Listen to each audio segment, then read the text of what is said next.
Hello. Welcome everyone to the ninth round, perhaps the most critical round of the FIDE Candidates 2022. This is your host, Sagar Shah, and we are going to have an amazing round today.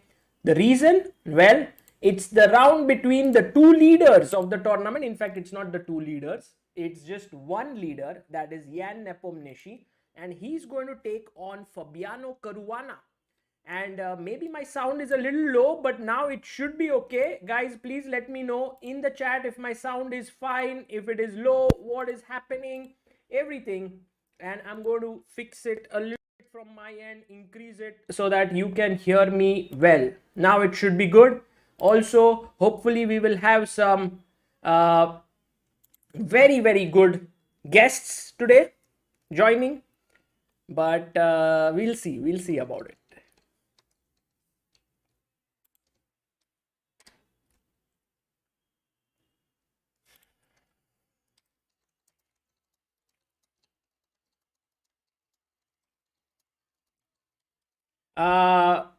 So let's see, the game is about to begin, but before that, let me show you the standings of the tournament. What are the standings right now?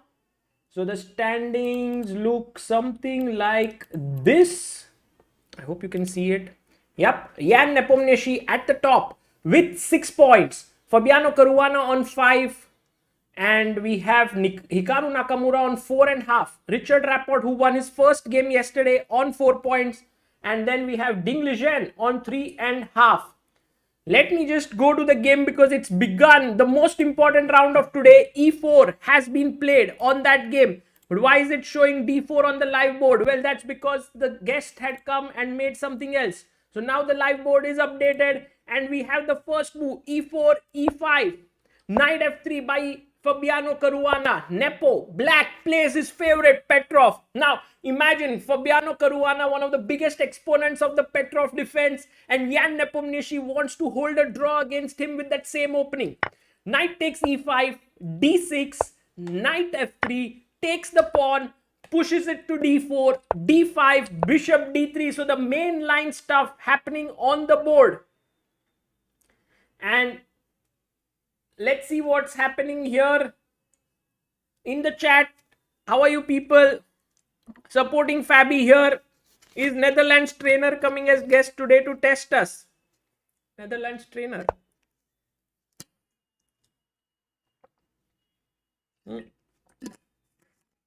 No, he'll come tomorrow. So Bishop D6, guys, this is what happened against Hikaru as well, if I'm not mistaken. They castled, remember? Then he castled and then he played C4 and then Nepo played C6 and then Knight went to C3. All of this. No, actually, once again, C4 to khelega hi abhi.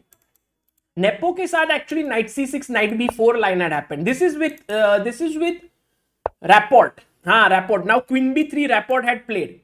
Will he play Queen B3? Guys, sirs, who's your favorite, says Aditya. This game will determine, I think, who will win the candidates, guys, because Nepo is on 6 points. I had 2 favorites, Ali Reza Firuza and Rajabov, and right now both of them not doing so well. But who knows? Things will improve. Aaj so much extra energy, says Khushi. Oh, he goes Rook E1. He didn't play Queen B3. He played Rook E1. Okay, interesting move. I think Bishop F5 khela jayega. We'll look at this opening also from the perspective of our live database. Is there chance for Hikaru? Of course, Karthik. First, see how it should work out. Fabi should beat Nepo. Hikaru should win. Then Hikaru can also beat Nepo, and oh, by the way, this is the line that was played in the World Championship match. Queen D7. Ye hua tha, guys. Remember, between Carlsen and Nepo. So Queen D7 was what Nepo played. Then Knight C3 happened. Then he took here. Then he took here. Then he took here. Then you could take here, but he actually took back here, if I'm not mistaken. Then B6, takes. With Queen B5, Queen D7, A4. queen b5, a b5, a5. Oh, it's happening. Queen d7 has happened. I have a good memory of World Championship because I was there in Dubai and I was watching that in person.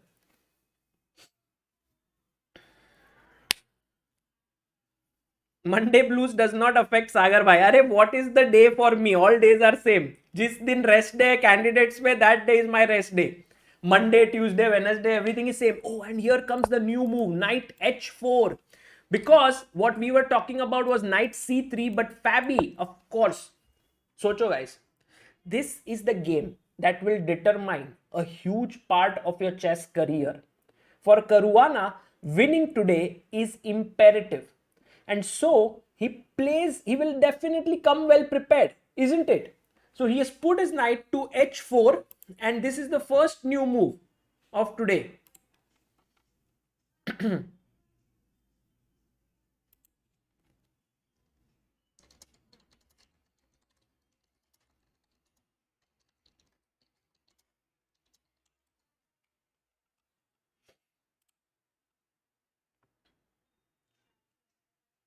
Maybe Nepo prepared new poison, but I don't know, guys. Knight h4, and now suddenly Nepo is thinking.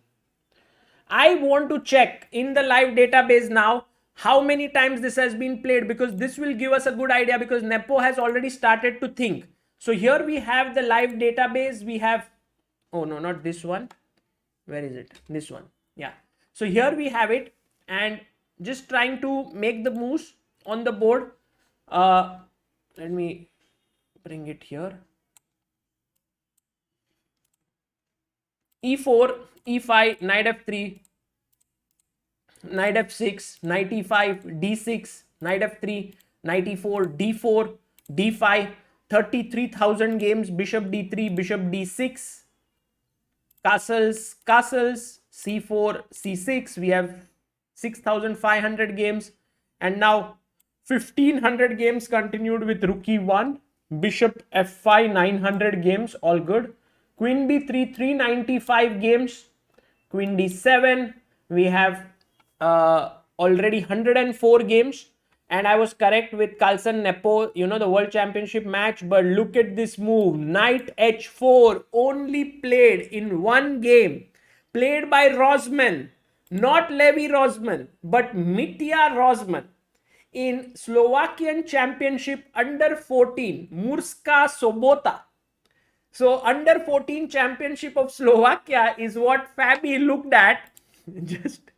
I don't think he looked at. And he's come out with this new idea that hits the bishop here. And this means that first surprise has been sprung by Fabiano Caruana on Jan Nepomniachtchi. And will Nepo now react to this? Not yet. He's been thinking for around 3 minutes already.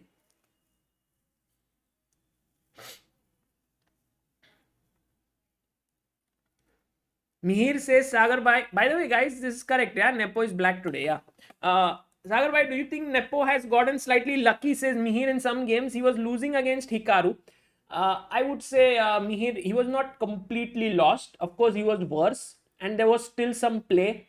But yeah, he has been, and then Rapport, of course. But I'll tell you what happens, and I don't call it luck. Rapport sprung a new move, right? Queen b3 in that game.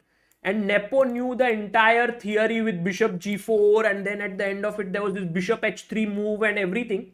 And Rapport got a bit irritated that yaar itna prepare kiya, new idea I came up with, and Nepo is still well prepared. So I would definitely give some credit to Nepo for finding that. I wouldn't say that the final position is always what we should look at.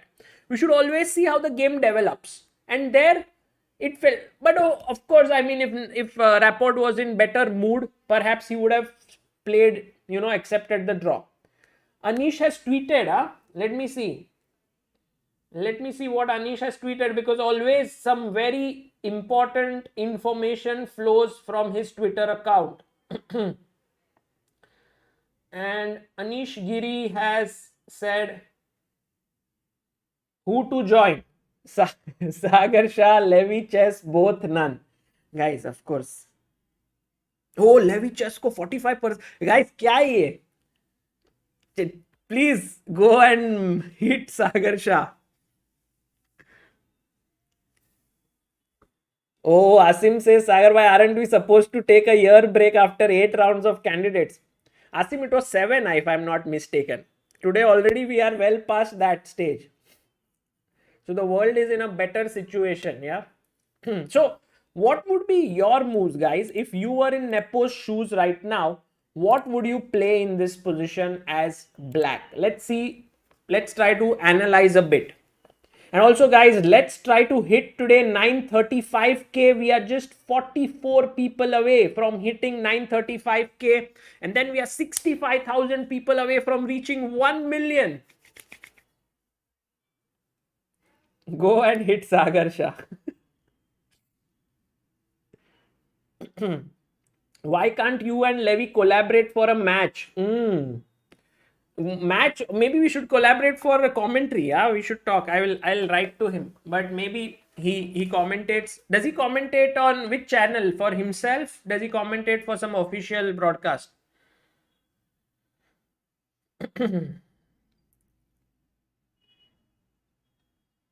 What are the moves that are being recommended? Let me see.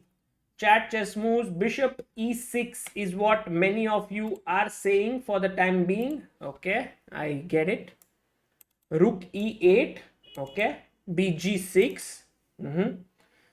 h3, guys. What is h3? It's black to play. Bishop h3 looks horrible. Never ever play it. Or should you? No, it doesn't make sense. Or does it? Wow. I will definitely look at, because take. There's a mate on h2. Wow. Okay. I know it doesn't work. But fir bhi, for the creativity. b5. What is this move, guys? b5 is just horror. Takes and just take on b5. So that's bad. Bishop g4. What about f3? Are you ready to lose a piece? Or maybe you have some idea. Bishop f3, gf3 and queen h3. My god. Guys, you all are geniuses here in the chat. He commentates on his channel. Okay, got it.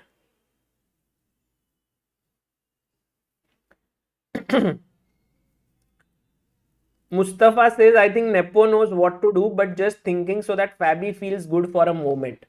Mustafa, I just want to draw your attention to this position and show you that actually no one has played this move before apart from a young girl in Slovakia. Rozman is her name, and she played this move. So it's quite possible that Nepo has not prepared it, because he might have prepared for c5, he might have prepared for knight c3. Also remember, guys, he might not be aware in which line Fabi will go into.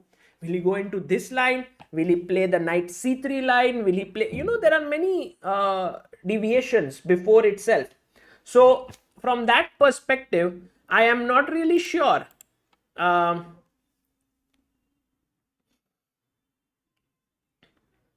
So once again, let's go to bishop g6. I think this is a bad move, mainly because chat, you know it. Why? Yeah, just tell me, why is it bad? Sendil Nathan says, can we go for d takes c4? Sendil Nathan, yes, but what after queen takes c4? Don't you think your knight on e4 will get a little bit shaky? Yes, Aman Singh, you're right. If Nepo wins today, candidates is practically over. That is sure. Yes. Take on g6. Very good, guys. Very good. Not just bishop pair. Don't you think he'll have a pawn up position? Take and just rook e4. I mean, you are just a pawn up here. So bishop g6 out of question. So let's not go there. Bishop e6 is what was played. But let me see what is this move like. No, the thing is, you should not take this piece, because then black is winning. That is the genius of this move. That is the genius. But apart from it, there is nothing that is good about this move. I can take here and then snap off this bishop. Okay, by the way, enough of fun. Let's go back to serious chess. Bishop e6 was played by Nepomniachtchi. And now, what does Fabi do? Of course, he blitzes out his move with queen to c2, and he attacks. Mustafa से, but अगर nepo यहां तक आए हैं तो उसने नजर तो मारी ही होगी ना सभी पॉसिबिलिटीज पर, अगर एक दो दिन पहले नहीं तो वर्ल्ड चैंपियनशिप में तो देखा ही होगा. World championship may be he saw, but world championship already 6 months ago, so he might have forgotten. And also maybe, I mean, I'm not sure if he has seen everything, but look at this move by Caruana. He is taking some risk here. Okay, why? So that Nepo gets ambitious. Okay, so there are two good moves in this position for black, and I want you to find both of them, at least one of them. Let's see, what do you guys suggest black to play? Why did Caruana play Petrov? Isn't Nepo very strong in Petrov with his world championship prep? So Asim, the thing is that with white, you need to hit somewhere, right? So he could have played d4 first move, and then Nepo is very strong in the sort of Queen's Gambit decline territory. Nepo is also, by the way, Caruana is very good at Petrov, because before even Nepo, Caruana employed that same opening at a very high level and has got great results. So Caruana might have some ideas where he would have felt uncomfortable as black, and he wants to try them as white today. And this is what he has come up with.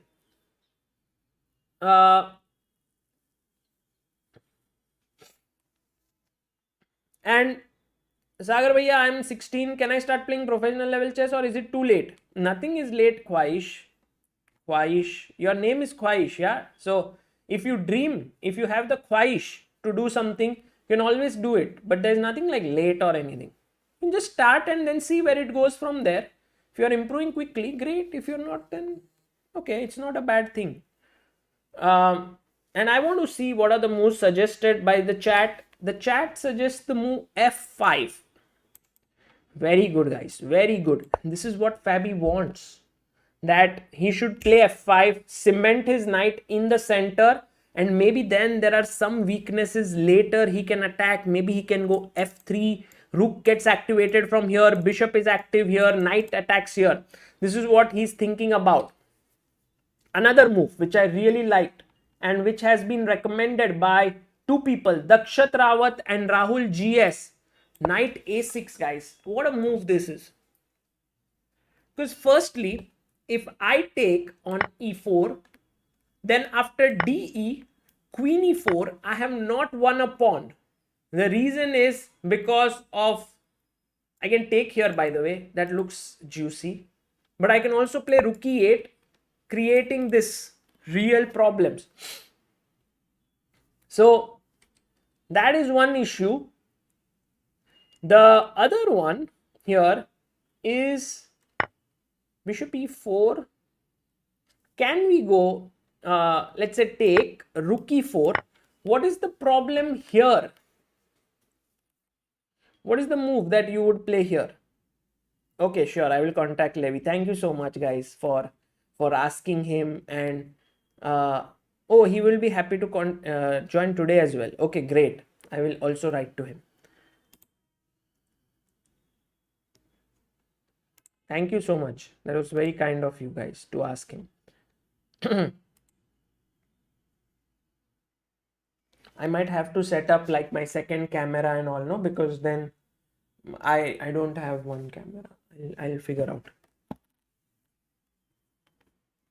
Yes, knight b4 is one move for sure. For sure, it's a very interesting move, hitting the queen.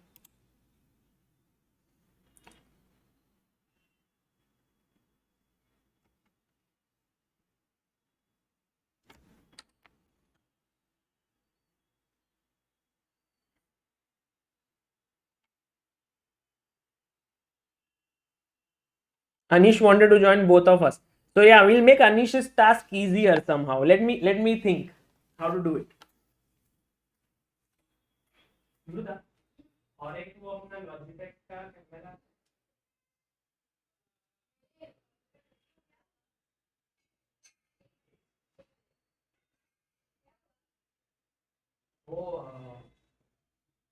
मतलब मिलेगा तो देना. I'll see if I can fix a new camera and then everything can work out well.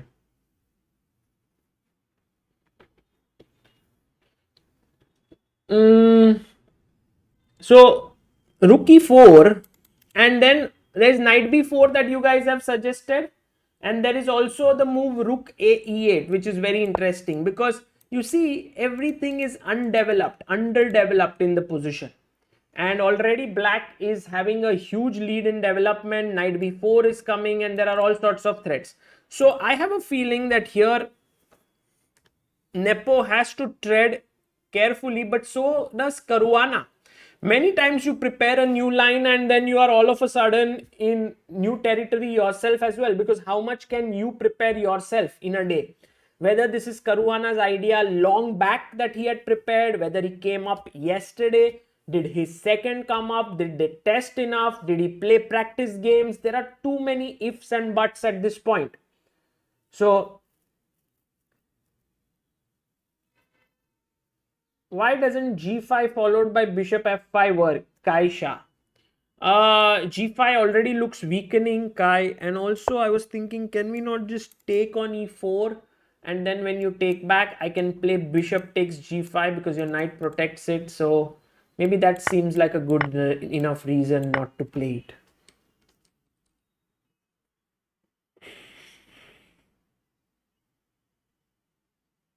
Just for fun, the problem with bishop takes e4 here is that after I take and you take with the rook, that's a good question by the way, because he played instantly queen c2. What is a good move here for black to play? What is a good move?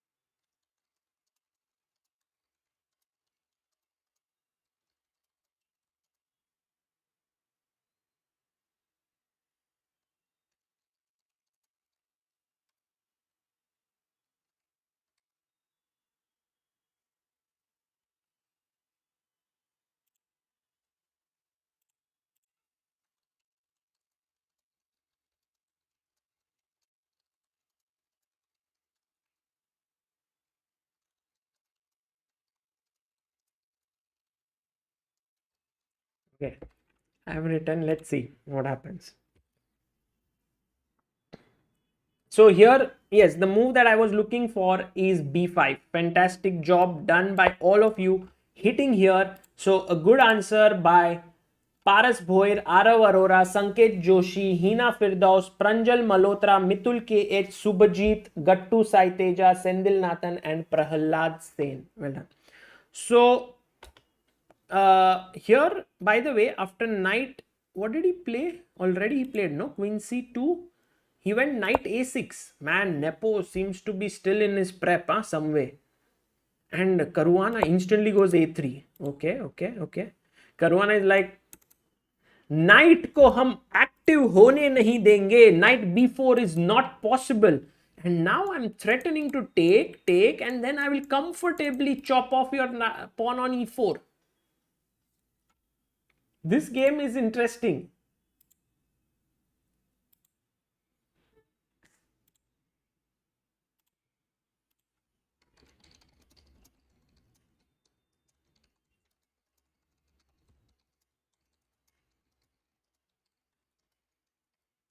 Uh,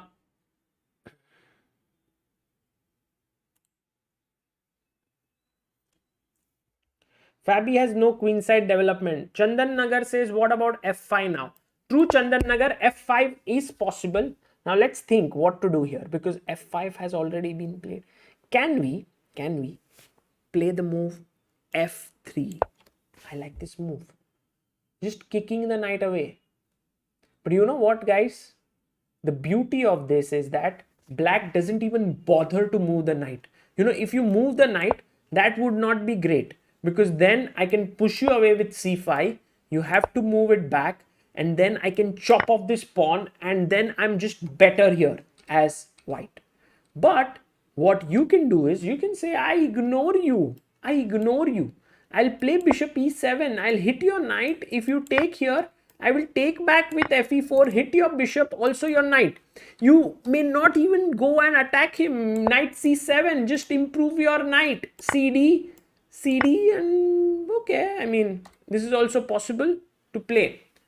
But again, it's not so easy for a human to figure out everything here. fe4, maybe bishop f1, if there is enough compensation or not. Maybe there is not enough compensation here. So maybe let's think. Maybe knight c7.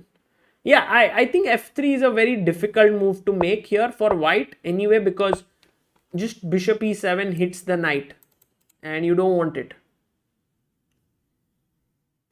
Sagar messaged Levy on his new number. Oh, I think I have his old number. Oh, thank you, Levy, for writing. I used to send him so many messages on his old number.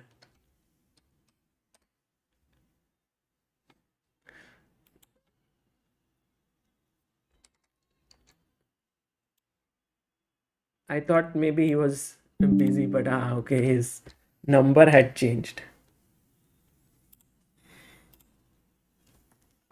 Good. Thank you, guys. Because of you, I was able to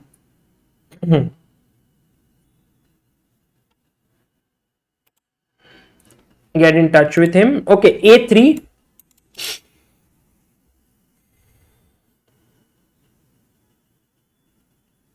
I don't know if I have another camera, because this I use virtual cam. Oh, I can do one thing, but I'll need some effort on that front. But I should prepare, yeah, for that.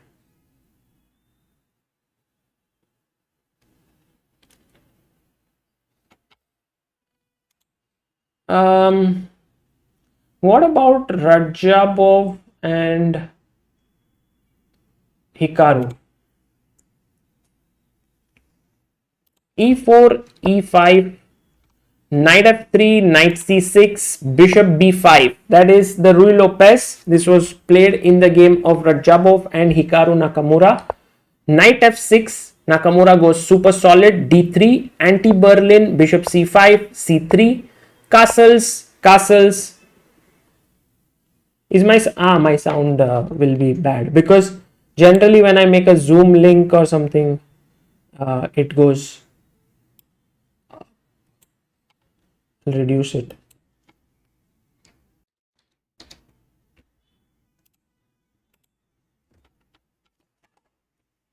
I know what I should be doing basically. I feel what I should do is I have to remove myself from here and go on Zoom. Like this. And then I have to, no, not this way. I have to deactivate it. And then I have to switch on my camera on Zoom so that they can capture it. Here. And then I have to put myself here.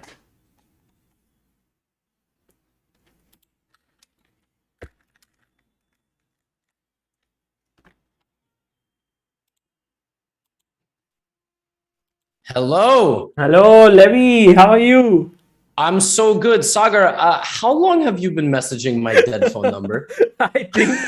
I think for over, I don't know. I sent you so many messages and then you had replied on it. So I thought maybe this is the one. And then I said, I want to send you something. And then there was no reply. Then I sent you this. And okay, finally I realized. Oh, I'm so sorry. Yeah, you know, my phone number was posted on Twitter by somebody. I don't know who. I don't remember, but on the account, you know. So yeah, unfortunately. Okay, I think I have everything cropped here actually already. Oh, perfect.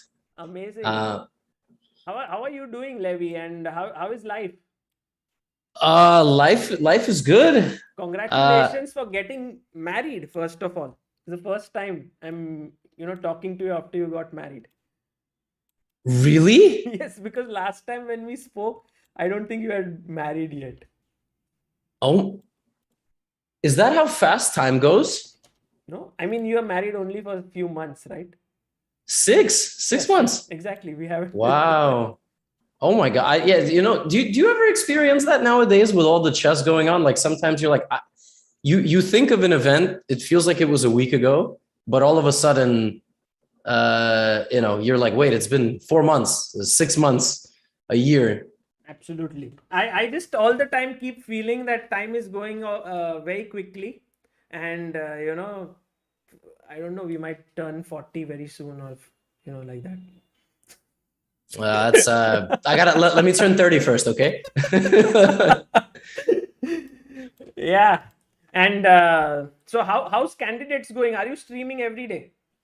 No, I'm not streaming every day. I'm on the recap grind, but I'm watching every day. I'm watching. You're currently live right now? Yeah, I'm live.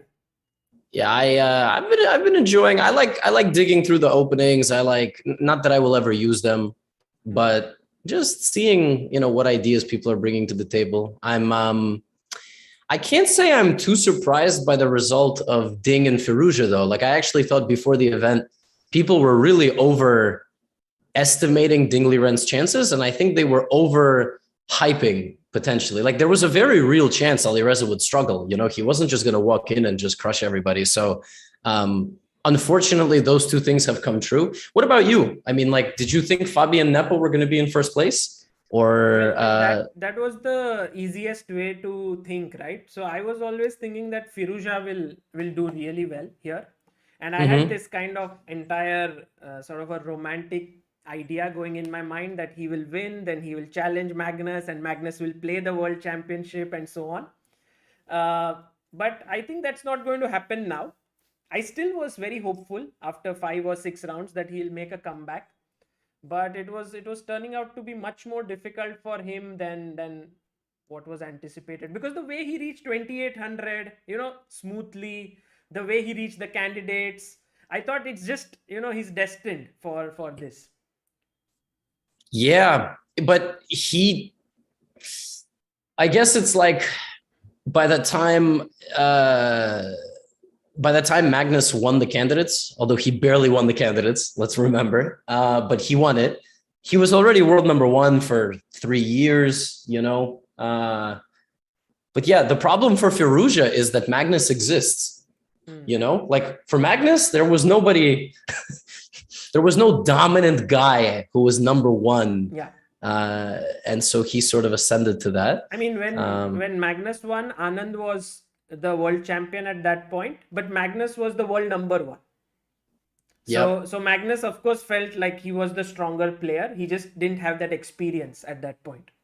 Yep. And that happened. But somehow I'm very surprised at how things have gone, in the way that Nepo has just reached the top in 6 out of 8, and also Fabi losing to Hikaru yesterday was a big result. And if Fabi beats Nepo today, then we have a great tournament. Oh yeah, I'm so hopeful it happens. I mean, it really feels like, I was just talking about this on stream. I hate to say it, but I mean, it really feels like Jan has just been given games. Like I mean, just, you know what I mean? Like the game against Report, for example, like Jan's games have not been difficult whatsoever, the games that he has won. Yeah, he had some games where he was challenged. The Fabi game, the Hikaru game was his biggest chance of losing. But I mean, he has just crushed this event. Like Fabiano's wins were long, hard fought, multiple stages. Jan like sat down, just won. He just won games, like no effort. I'm just like, man, he makes it look so easy. Yeah. Like also, I mean, people are saying that the Rapport win was just very like given to him. But I thought that, Rapport trying a new idea, and then Nepo knowing the entire theory right till the very end, and, knowing it up to the draw, already pisses off your opponent. Somewhere you think like, how does this guy know everything? And I think that does count for something. I mean, he's very well prepared.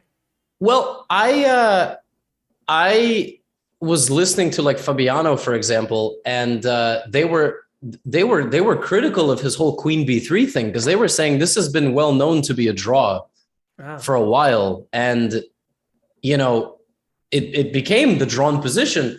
So there is like, there's been this kind, like, people don't want to be overly critical, because in chess we're all kind of very nice to each other. Nobody really is like, that was a horrible decision, he shouldn't have done it, except Kramnik. I don't know if you saw what Kramnik said. Did you see what he said? Yeah, he said everyone's playing like 2300. 2300, yeah. I mean, he said Ding Liren played like a 2300 against Nepo, which is, I mean, wow. But yeah, like, Rapport gets credit for playing on, but at the same time, it was like it was an insane decision, right? Like, I mean, down an hour, clearly the other guy is more prepared, and then it just spins out of control. But what do you have to say about Rapport playing yesterday against Duda and taking f takes e3 and then winning the game, and then we are all like, oh, he knows how to beat Duda. Yeah, I think it was a similar decision. He just was in a very bad position. I don't know if it was, come on, it wasn't the similar. I mean, he like sacked the queen against Rapport. I mean, against Nepo. It was, yes, for sure. But, yesterday, I think Duda is the right opponent. Duda also is fully capable of doing some crazy, wacky, imbalanced stuff, just like Rapport. But I feel like Nepo is just kind of experienced. He's like stone cold. He's just going to go in there. And it almost feels like, even though Jan did not have a good World Championship match, the experience and the already ability to win this candidates tournament just elevates him. Yeah. It's like, I don't know when, we've talked about this. I don't know, it was the last time you were like competing, but the feeling, like, if you play a tournament and you've been beating 2300s, and then you play like a GM and you lose, and the next round you play 2200, you're like, oh, this is like a free point. You know what I mean? Because you've already experienced beating that level, and it's like, oh, okay, I failed against that, but I'm going to come down, I'm going to get my point, and then I'm going to go back up. And that's sort of probably how he feels sometimes. Yeah, sure. Like, I think also his attitude would have changed, right? He would have taken so much stress during the World Championship. Like, if you saw him there, he was so stressed out that now he's like, I need not just chess preparation, but a change in attitude. And you can see Nepo playing quickly. Like, did you see that game with Ali Reza, where when he was winning, he was making his moves at such rapid pace?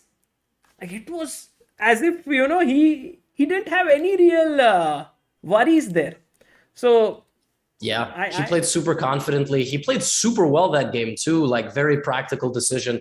And obviously the other storyline there is Ali Reza's preparation has been very strange, in the way that, like, he gets the prep that maybe he wants, but then he might not necessarily remember all the lines because the opponent deviates. And then he's just been down 40, 50 minutes, 1 hour, like, every game. And it's just so strange, because this is not how he normally plays, I don't think.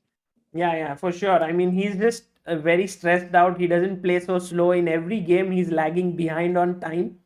But the last time I saw Ali Reza playing was at the World Rapid and Blitz. And somehow you could see him like very changed, because I had seen him in 2019 at World Rapid and Blitz, and now in 2021. That was almost 2 years. And he had, of course, become from 2700 world number 2 and 2800.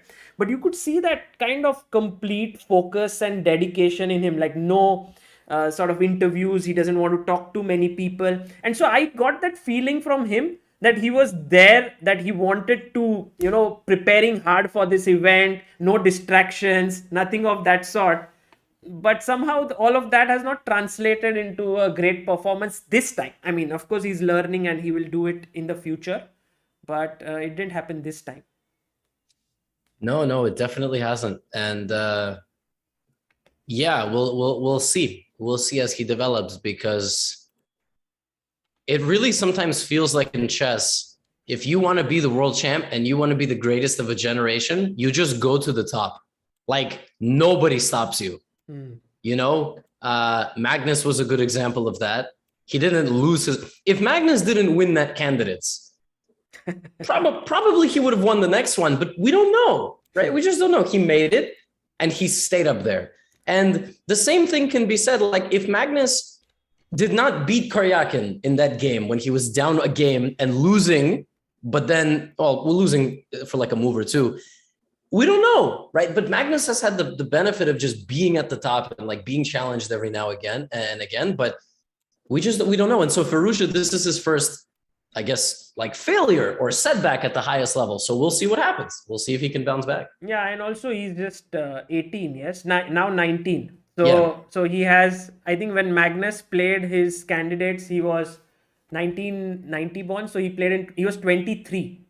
Mhm. So I think Alireza is like 4 years younger. Yep. So, I mean, hopefully he can like learn from it and be like, okay, this is what I did wrong. And, this is, but I can't imagine what it's like to be named the prodigy of an entire sport, like this is the guy. You mean It's him. you mean the guy who just joined the Zoom call, or Levy, thank you Alireza? for the introduction. Thank you Yes. very much. I don't think I'm a prodigy any longer, but really very happy that you see it this way. For a while the chat was thinking that Anish was Sagar and Sagar was Anish, because It's the same thing. It's the same thing basically. Just one is a GM, one is not the GM. Okay. Well, on that note, I'm gonna go get my food, and I have to do some cropping. But it's so good you guys joined each other, because I was thinking already, like, why don't you stream together? And I was thinking like to do a Zoom link and to ask you both to join and then have you meet that way. But you found each other without me. That's really good to see. When you made that tweet, Anish, I thought like, why not make your life easier, Yeah, no, it's really cool because okay, it's such a great commentary duo. I'm even upset to ruin this epic combo. I think it's better like this. No, I mean, more the merrier. You should have like some kind of, because there is the NATO alliance, that's spoken a lot about, but this is like some kind of other alliance, trans-ocean. I don't think it's, which ocean is there between India and States? That's the other way, yeah? Many oceans, yeah. Atlantis, I don't think it's Atlantic is between, I assume, Europe and States. I think from the other side, there is the other I side. thought it just goes down. It's all the way, yeah? It's anyway, know. transatlantic. Yeah, it's some kind of a transatlantic alliance between, the Sagar, Shah Stream, and Levy, the ultimate YouTubers. Yeah, Anish, I couldn't help but notice that you said YouTube King in your tweet about Godmother not using the last name. I just was confused. Who is the YouTube King? Because king is singular. It can't be kings. It's not a progressive game. There can be kings. There can be kings. Like in the Indian, for example, mythology, there are stories about multiple kings and and so on. So that can be. But I thought more you are like the crown prince, who is already like taken over and stuff. Okay, understood. This is very difficult, guys. How do you crop 3 people? It's not easy. I'm also struggling a bit. And look at Anish. Anish is there, like drinking his coffee. And but I mean, this all you guys, so desperate to get 20 more subscribers. I'm just chilling here, enjoying the games. I mean, just saying, guys, go pro on Chessable all the time. It's the most horrible plug because I absolutely don't care. First of all, like it brings me nothing at all to do this pro business. Like I don't even know why they have this pro accounts, but they keep reminding me to say that. Like, we forgot to say the pro. They have to join the pro. I'm glad you said that yourself. I was just about to ask, like, I'm assuming you have some sort of contract to do those, but and I'm always like telling people like you're doing the course or the recaps, but you're saying there's absolutely no benefit for me to tell people to go look at it, or no. I mean, the courses I'm making, anyway, it's good. Of course, I'm kind of half joking. I mean, anyway, it's good for because I am kind of a part of the Chessable community, Chessable family, and all that. So it's good for me if Chessable is doing well, of course. And the but I think pro membership is kind of good for Chessable, but I'm not like having a cut there or something like that. But my courses that I make, the opening courses, there, of course, I'm kind of the sales, they impact me. But it's not like if somebody buys my course, I'm suddenly like super rich or something. So it's more like, I do the course. I'm happy if people use it and watch it, because otherwise it's kind of stupid. Yeah, waste of my time to do it. but it's not like a particular viewer, has to buy the course to somehow support me. I mean, if you need the course, want the course, you can definitely buy it, but it's not like, I'm in huge need right now. But Anish, you know there's this book called How to Sell by Not Selling or something like that. Yeah. yeah. You are amazing. I don't think you have read that book, but it's in I've your written that genes. book, Sagar. I was ghostwriter. I was the ghostwriter. Yeah. Yeah, I'm kind of more intrigued now. Anish is like, you don't have to buy my course to support me. I'm like, no, actually, as a matter of fact, Yeah. So, but honestly, this supporting business, I'm like a top professional player. I mean, like individual people that are chess fans, I feel in general, the way I see it, it would be the model I like is when like big corporations, big companies, they support chess, and chess lovers, they kind of benefit. I'm not really like into, I don't know, crowdfunding of chess of my living or whatever, and I'm doing fine. So, but the courses, I have to plug my courses and the pro membership and all in my YouTube videos. Is like, I mean, they kind of say like plug them, so I plug them, but it's not like it's necessary. But you can go pro, of course, on the link chessable.com/.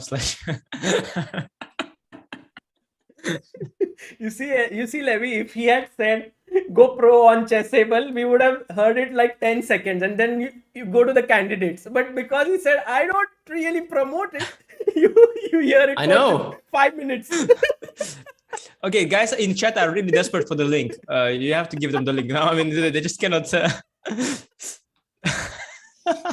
Yeah, when my first collab with, I think it was with Samay, there was a lot of inside jokes I had to learn in the chat among the Indian audience. I was very perplexed for a while. Like, you can imagine, yeah. There's a huge streaming community, and like they have their own inside jokes. Yeah, they would come to Twitch, and then they would tell me like, there was a collab with this, collab with that. By the way, I have a question. Sagar, you're like the spokesperson for all Indian viewers, officially appointed. Anish is like half. Half. Anish has what they call, Anish has accent privilege. In America, if I do an Indian accent, it's considered offensive now, but Anish can do it. It's allowed. He's like kind of got the Indian pass. And I only can do it. I only can do it. Yeah, I do it very rarely because but I was so gonna good, ask, Yeah, sorry, but just just before I forget, yesterday I heard Danny Rensch doing some kind of Southern accent, and when like people who are like local doing like American doing an American accent, it's just so good. It's incredible. Just we have good accents here. I guess you both are maybe the best mimic artists in chess. Okay, maybe Naroditsky as well. I think Levy and Naroditsky, I think are. I think because I'm so high rated, like I have very low bar that I have to. I'm not actually good at mimicry, but Levy and I think even maybe like my personal preference, like Levy is very good, but Naroditsky, some of Naroditsky's work is just like it's just so good. I mean, Kasparov, I think Kasparov, he does the best. Yeah. No, I mean Kasparov is very good. Yeah, his Kasparov. He'll break it out super randomly. I wonder if he does it like on dates. Like he's like. I think if nothing else works, I think he tries the normal things first, like buying dinner, like being his charming self. And if nothing else works, he's like, okay, let me switch on Kasparov, and then like, this dinner is quite good, Don't up the Karpov, just back in the day, So. that sentence is he says that sentence every impression. But Gary also does, I think. I know. Karpov, just 1985, just the match, play different back in the days, I noticed that Gary says that's his verbal everybody has a thing they say or something. So his is and it's so obvious that it's Gary. All you have to say is and Gary, immediately that it's Gary talking. Yeah, you have some of these words with some of the people, well. Why is it so difficult to do a Magnus impression? Is it because Norwegians have a very particular accent? Or probably, which is very, very, very subtle. I mean, the Scandinavian accent, you can hear it, but it's very hard, I think, to copy because it's so subtle. It's really French is very easy because it's like obvious, like Italian, Spanish, and all. Indian as well, like some of the Indian accents. But the Scandinavian is like, it's so good the Dutch also have an accent. It's a bit stronger than Scandinavian. But Scandinavian is really hard to tell. Yeah. They speak Also, really I good think English. everyone in Scandinavian, like all the chess players, have a different accent. Like you have Magnus, but then if you listen to, let's say, Aryan Tari, he has slightly different. And maybe Hammer has different. So it's not very easy, you know. Yeah, it's true. It's actually really hard to. At some point, somebody asked me to mimic Magnus. It's actually really hard to mimic him. I don't know. It's just I never actually really tried, but it's just very hard. I can't imagine where I would start. You have to watch the interview with Maurice. That's the one. The one where he's like, yeah. I mean, what do you want me to do? Yeah. Like, and then that's the one you try to. I try, and yeah, but it's still like it's hard to because the accent, like you can't catch it. Yeah. The most efficient, I don't know a little, but yeah, it's hard. Yeah, it's hard. Guys, I'm gonna be right back. We should probably. I can do one Scandinavian accent of one person, but I shouldn't do that person's accent. Who's? No, I can't say. So he's a very good friend of mine, so I cannot reveal. Very good. Peter Heine Nilsson. Okay.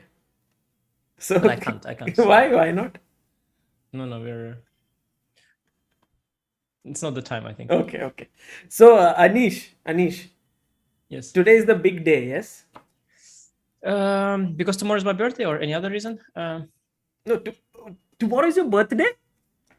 Actually, yes. Wow. And you turn 28. 18 years old. Yeah, no longer a chess prodigy. Yeah, I'll be 28. Oh, wow. So, wow, tomorrow. Amazing. I should think of something, one video dedicated to Anish tomorrow. But big day because Fabi takes on Nepo. Yeah, exactly. I mean, that's why I think that nobody should care about my birthday because candidates is really, really exciting. And this is huge. And they already made quite a bunch of moves. Maybe, let's see if Jan is prepared or if he is improvising a little 11th bit. move, knight h4. Yeah, 11 knight that's h4, the new, and I saw that there's only one game played by some under 14 Slovakian championship. So, and it was played by Rozman. Although not Levy, joke, yeah. not Levy, but someone else played it.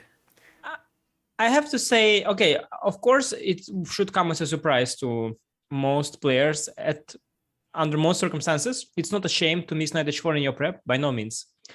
But I would guess still, given that Jan prepared for a World Championship match and that this move knight h4 is assessed by computers as above zeros, so as positive, as not worse for white, he should have had a brief look at it.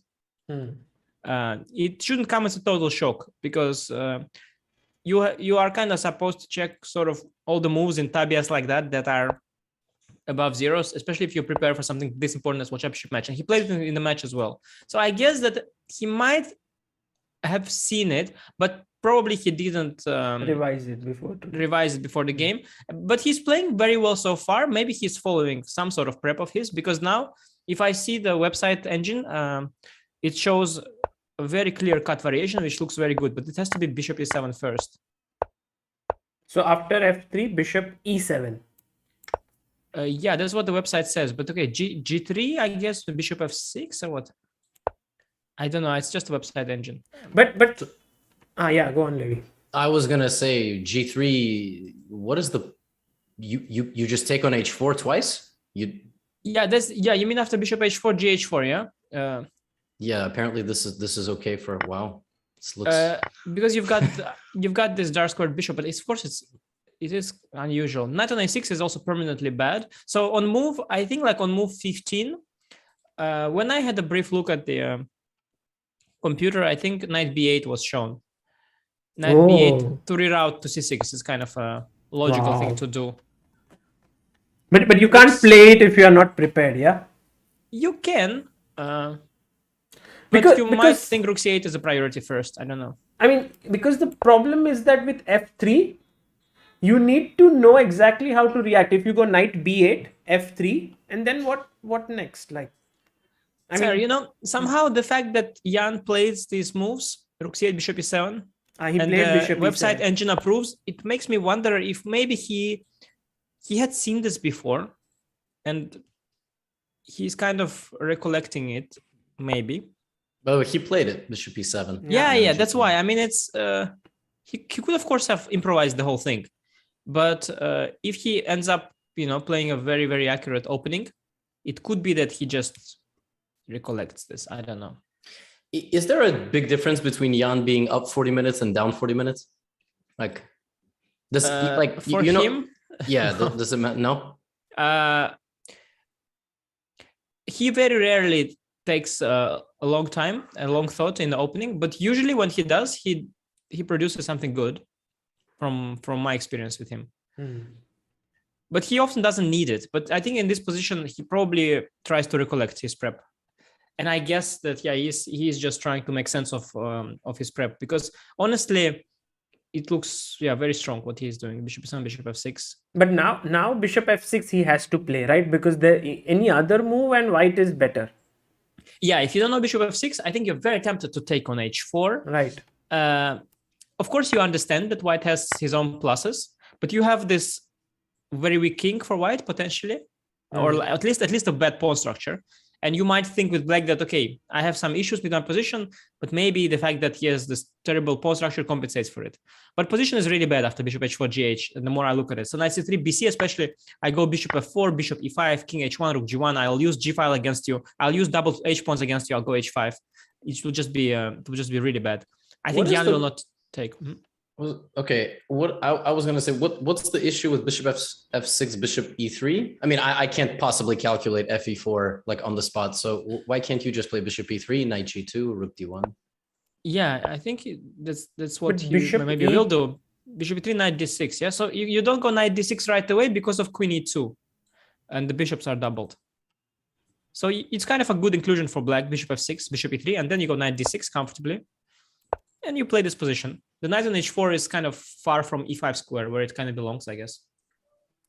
So bishop f6, bishop e3, and then you go back knight d6. Okay, and no f4 business there, yeah.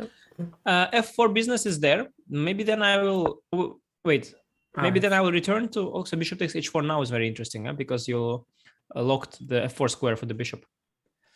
And I've got the e4 square for the knight. So I guess f4, you take the e5 square, you lose the e4 square. So not sure if you're so happy.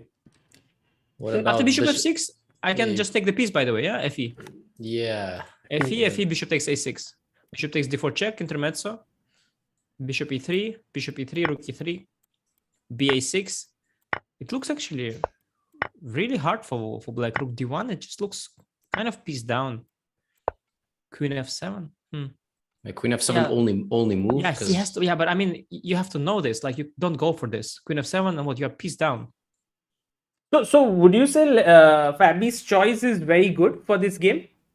Because now it's like Jan has this narrow path towards equality. Oh yeah. No, I mean, the only question is, like, if somehow Jan doesn't have this prepped for some reason, this is like superb.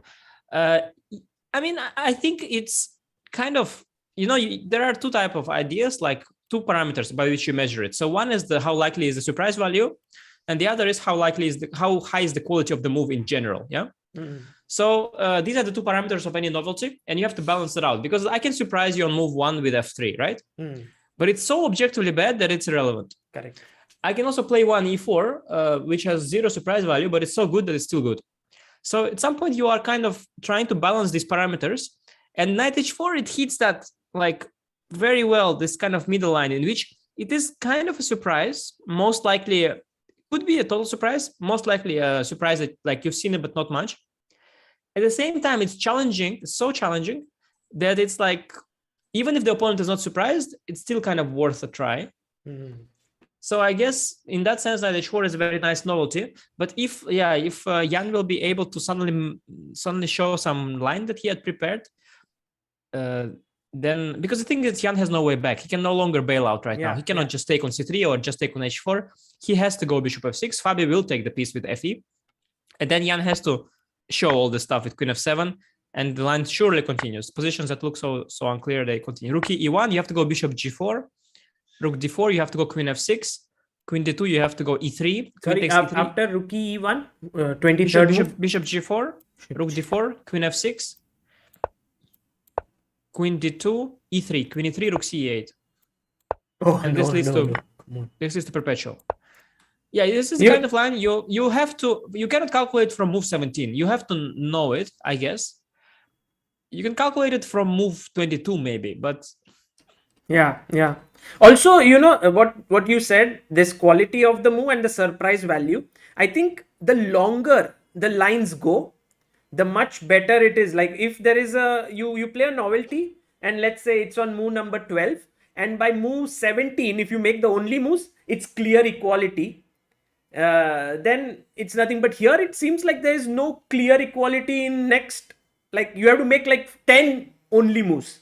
well, I mean, if let's say on one hand, yes. On the other hand, if Jan had that line, worked out for him at some point, then he should have kind of remembered in his mind that, okay, there was this long line where I have to make like at some point like 5 only moves. So I should be repeating it every now and then, right? So the thing is, if Jan is now improvising all this, okay, first of all, he's quite brilliant. But secondly, it's bad news for him because, okay, you can, of course, he can on a good day find all of this on the board, but it's very unlikely. And there are alternatives on the way, of course, like the engine doesn't show, but for humans, there are always moves that look interesting, and that are bad, and very likely he'll go for one of those. So I hope for Jan that he's recollecting, because if he's making this all up, okay, he's brilliant, but I mean, how brilliant? Yeah, this is going to be hard to come up with this engine line. By the way, my chat is screaming at me. Hikaru made a mistake, but it just mostly looks like Hikaru sacrificing a pawn. A very interesting decision. So I guess he's trying to play for a win. Is that what he's doing? Let's see. Hikaru, he's losing the A5 pawn, I guess. Bishop. Because I mean, there's bishop F2. Okay. No, it's not just it. He sacrificed it because his move bishop A7 back. Yeah. After bishop b5, okay, you have to go bishop b6 to defend it. Then why don't you go to b6 immediately? So he kind of like, once you say A, you say B kind of thing. I don't think he's playing for advantage. This reminds of that line, no, in the Rui Lopez, where you go bishop g4 and take knight takes b5, and then yes. I see. There is bishop takes f2, by the way, in the end. So it's not a sacrifice of a pawn. It's kind of a trade. But it seems that this trade could really be beneficial for white. Yeah, I saw bishop f2, but I just assumed that the endgame with the passed a pawn looks very the thing is that white's king is not at all as weak as you would assume it to be without the g pawn. King h1. Even it can stay there probably. But you have to take on f2 sooner or later. The engine goes like queen e6 first, and then it goes queen e2, then knight h5, king h1, and then anyway he takes on f2, because at some point you have to do something. If I go knight c4 back, you have nothing. The double f pawns is not such a disaster because I control the f4 square. And king is pretty safe. Yeah, Hikaru, he has made a mistake, actually, it looks like, because the position that we are going to get, it's... Well, good thing for Hikaru is that Rajabov, I mean, he is on such a... I'm very friendly with him, so I don't say it in a bad way, but objectively, if I see his games, he's on a serious low, yeah? Like, you can see all signs of bad confidence. Like, every single game, there is like moves that he doesn't go for. Is just literally like, if you are a chess doctor, you just give him the diagnosis that, okay, you've got serious confidence issues right now. The treatment is much harder, but the diagnosis is like very easy to pinpoint. I think yesterday with with Alireza, he had at one point knight f4 move. Also knight takes h4. Yes, he missed every single active opportunity, like every single one. And that is not a coincidence. He just doesn't, he sees them, but he starts to justify that opponent also saw and starts to see some lines. I'm sure like it's just confidence issue. And so at the end, he played king f6, king g5. I thought he was going to keep playing. Yeah. And then one thing I noticed with Teimour, even then he, by the way, didn't, he repeated. Of course, he does get a lot of confidence when the opponent is low on time. And that is a common thing. I noticed it also with myself when I'm low on confidence. When your opponent has very little time, you somehow feel like you can get away with stuff. And then you do the risky things that are actually, you could also do it when the opponent has a lot of time, doesn't matter. But like you feel you're more entitled to take risks. So let's see the time situation now. The time situation is good for Teimour. Wow. So that's also nice. Yeah. I mean, and you know how it is, like a player like Teimour, okay, he missed chance once, he missed chances twice, 3 times, but then at some point he's going to not miss it anymore. He's very good. Is Hikaru feeling some pressure to win today? I mean, he played, Maybe, because, I saw him at the interview yesterday. And at some point they asked him, so, what are your plans? You're going to rack up some wins and stuff. And then he's like, well, I play Teimour tomorrow, so we'll see. And it sounded like a little bit like, okay, you know, like I played Timur with a smile on his face. And I thought like, okay, Hikaru, you're black. I mean, your black pieces against Timur. It's not like you should play for a win, but I don't know if he meant that. Maybe he just meant it like, I know I play Timur just as a fact. I play Timur. That's it. Like tomorrow, you know, tomorrow is Monday. But He also said he's going to play title Tuesday. That is true. Today, yeah. really? No, tomorrow. Yeah. Tomorrow. It's hard to play title Tuesday on Monday, Sagar, but sorry. Tuesday. No, tomorrow. Tomorrow is a rest day, right? So he can anyway do it. I mean, the candidate scheduled especially for him that he can play that on Tuesday. Thank you, candidates. And that's what happens when you collaborate with chess.com. Your Tuesday have to be free. Yep. But Levy, you know, Hikaru doing these recaps and all after his game. I mean, you have done that in your tournaments. Like you've gone to events and twice a day. And I see you. Yeah. I see you. You are like tired at the end of it, and I would have done exactly the same. But when I see Hikaru, of course, apart from the good performance that he's putting up, I mean, where does all this energy come from?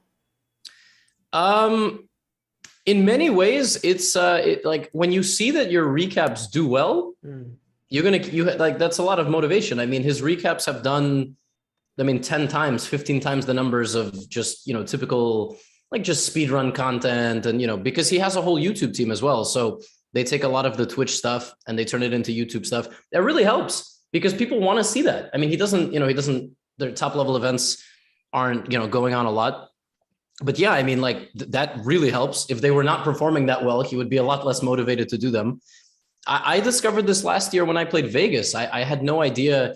That was my first tournament in years. And I sat down, I made some videos and they performed like 1.5, 2 times better than all my other videos. And they already perform well on their own. So, oh, wow, this is great. I'm going to, keep playing. My problem is that my videos would continue to do well if I won games. The problem is that, I've slowly discovered that, I don't know, like I have to go to this chess doctor that Rajabov is going to hypothetically, to diagnose. So in Hikaru's case, he beats Fabi. I mean, this should be easy 500,000 views if you do it right, maybe 400,000. So we'll see how the video does. But the Alireza game, 400,000 views, right? But in the middle, they upload like Arena Kings. He played some, they uploaded like 28,000 views. I mean, it's nothing, right? But you have to keep it going. So that helps. But also you see him in the video, he looks like he just took a shower. Maybe he had a snack. What's most impressive to me is if he will do it after a loss. Like he did it in the first round. He did in the first round. Yeah, he did. Yeah, but it's like the first round, but if he does it like in the middle, for example, if yesterday he didn't win, somehow he blundered in the end game, Fabi made a draw. Like if he did it then, that is extremely impressive. Because he would. Yeah, in which case, I think honestly, the first round is when I was surprised because, like, okay, now no matter what happens in the tournament, he sort of left a good impression, at some point at least. So that's going to be fine. But like when you start with a loss and you do a recap, imagine you do really badly. You'll somehow imagine you play without wins, like, and you lose 4 more games, let's say. I mean, you will feel like, and there's going to be like there's going to be some kind of hate in comments now eventually. And then like, okay, maybe he doesn't read it, but he knows it's there. And it's like so annoying and frustrating. And he took that kind of risk at that point to do that. And of course, as soon as he came back, everything's great, But I think the issue with these kind of things that, recaps, they don't take away energy as much. They take away, of course, energy, but especially if you do one game, I think it's potentially the negative energy you get from having to show a bad game you don't want to show and because when you feel bad and you have to still smile to camera, that takes away so much energy. So indeed, it's him exposing himself to potentially a recap during a bad result that I find like extremely admirable. Like if I win a nice game, I can do also recap. But to have signed up for recap beforehand, that's really cool. But Anish, if your priority is that towards streaming first or, doing the recaps, then you would give that a priority over, let's say, your candidates tournament, which seems kind of insane to think that doing the recaps might be more important than the candidates event in itself. But it could be, right? I mean, the energy, I see that there's a purpose in the way he speaks and so on. Yeah, but I think also what you said is correct. But what he constantly says as well, the fact that he divides, he always says, there's eggs in one basket things. The fact that he divides these eggs into different baskets, it gives him, during the games, it makes him feel more comfortable to play chess. Because he knows that even if I lose, I've got recaps and they're going to be doing well, And that is a good thing that I also feel, when I when I do other things besides just playing some kind of courses or some YouTube things, it does give you that feeling that yeah, you can sort of lose a game or two. It's not the end of the world. And that's what he also said when they asked him what's wrong with Alireza. He basically says that, well, Alireza does the opposite. Like Alireza did entirely the opposite thing. If you look at what he did for the last half year, he did everything to put pressure on himself in hindsight. But I just thought he's maybe so brilliant and so different and unique. I think I told it to you, right, in one of the interviews. I said that I don't know, he's special, so maybe it will work for him. But normally it's weird what he's doing, because he's saving up all his novelties, he's saving up all his energy, everything into this one tournament. But if this kind of tournament fails, then what was the whole half a year for? Like, why he did nothing? Like, even in, like, didn't play other tournaments. Like, and then, you know, if this one event is worth for you so much, the moment it goes wrong, the moment you lose one game, and the moment, or also the moment you have a winning position, you have to win it, because this is it, you know, like your entire life has been. But okay, that's how champions do, and okay, it works actually. It actually works. You kind of have to put everything on one moment and stuff. But relieving the pressure is 19, nice. no? He'll be fine anyway. So he can change his approach if this. He can try 20 more times, 20 more different things with the 2800, and it will all be fine. But okay, for this event, it's actually not easy. Magnus, his first candidates, he didn't participate, for the record. He said it was some knockout events. They said the system is bad, and they didn't play simply. Alireza could also just skip, but he played the first one. So, by the way, Nepo played knight d6. Yeah, he did not play bishop f6. Oh, so he didn't know that line. So Okay, queen okay, but queen e2 is winning material, no? Kind of. Okay, king f7, yeah. What is the move? King f7 or knight c7, knight d5? I mean, maybe he wants to sack. Yeah, he wants to sack. Knight d7, knight c7, knight d5, knight d5, queen e6, rook e6, and play this rook cd8, let's say. It's some kind of a pawn. And if queen e2, king f7, but king f7, Jan doesn't like such moves. They're also, he knows they're not good. Maybe he missed queen. No, he did miss queen e2. Yeah, he basically he didn't see bishop f6. I mean, he saw bishop f6 as a move. He didn't see the fe line. I mean, you cannot see that line. You have to know it. So I'm starting to think that he didn't remember anything after knight h4, and started thinking and playing from move 11. And he made a few logical moves, and then ended up in a position where he has to come up with an engine solution, and wasn't able, of course, to come up with that, because who is. And then he didn't like knight takes c3. He didn't like bishop h4. He didn't like knight d6. But he had to pick one of the evils, and he picked knight d6. But this queen e2, knight c7. If you don't do knight takes d5 now, then there is nothing, right? I mean, black is doing well. He'll play bishop f6. So you take on d5, and then let's say bishop d5 or knight d5. Both. I mean, yeah, both are sacrificing a pawn. So let's say knight d5, queen e6, rook e6, and maybe bishop d5. Yeah, also. Can we see bishop d5? Because then I've got knight e6 in the end. I like bishop d5 more. I think it's more human. d5, queen e7. Yeah, I think I've got knight e6 in the end. Rook e7 and knight e6. Yeah.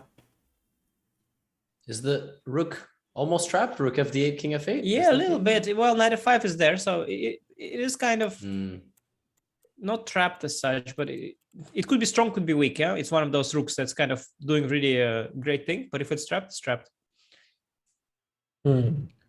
But already getting such a position is an achievement against Nepo's Petrov.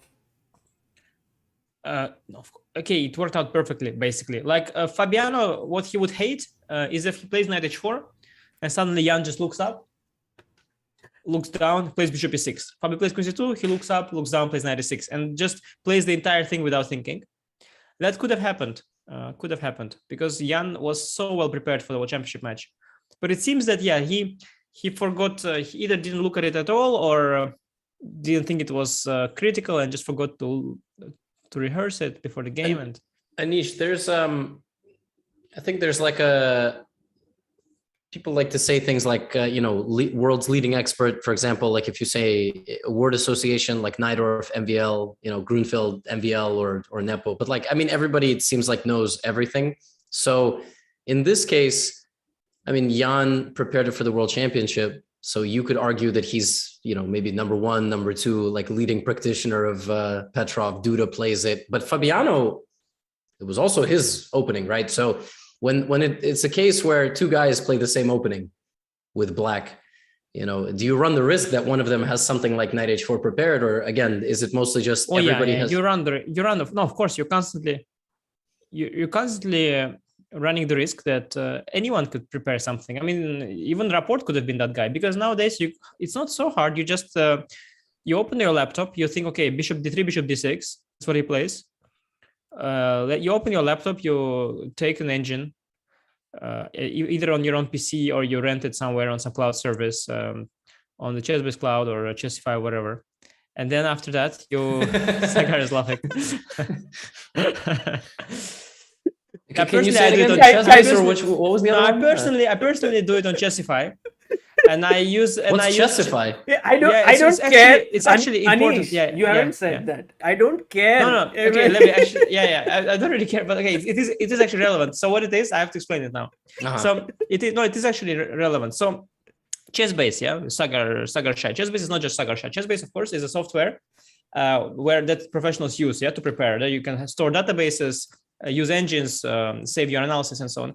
And there you can download an engine that works on your own laptop. But if your own laptop is not very strong and it has weak graphic card, for example, you might want to rent an engine from the servers, Google servers, or there are all kinds of servers.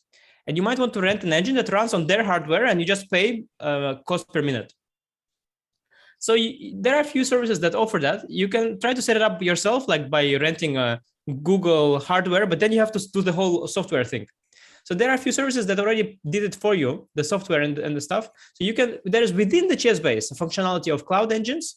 You just create an account, you log in there, and then you pay these ducats per minute. That's within Chessbase.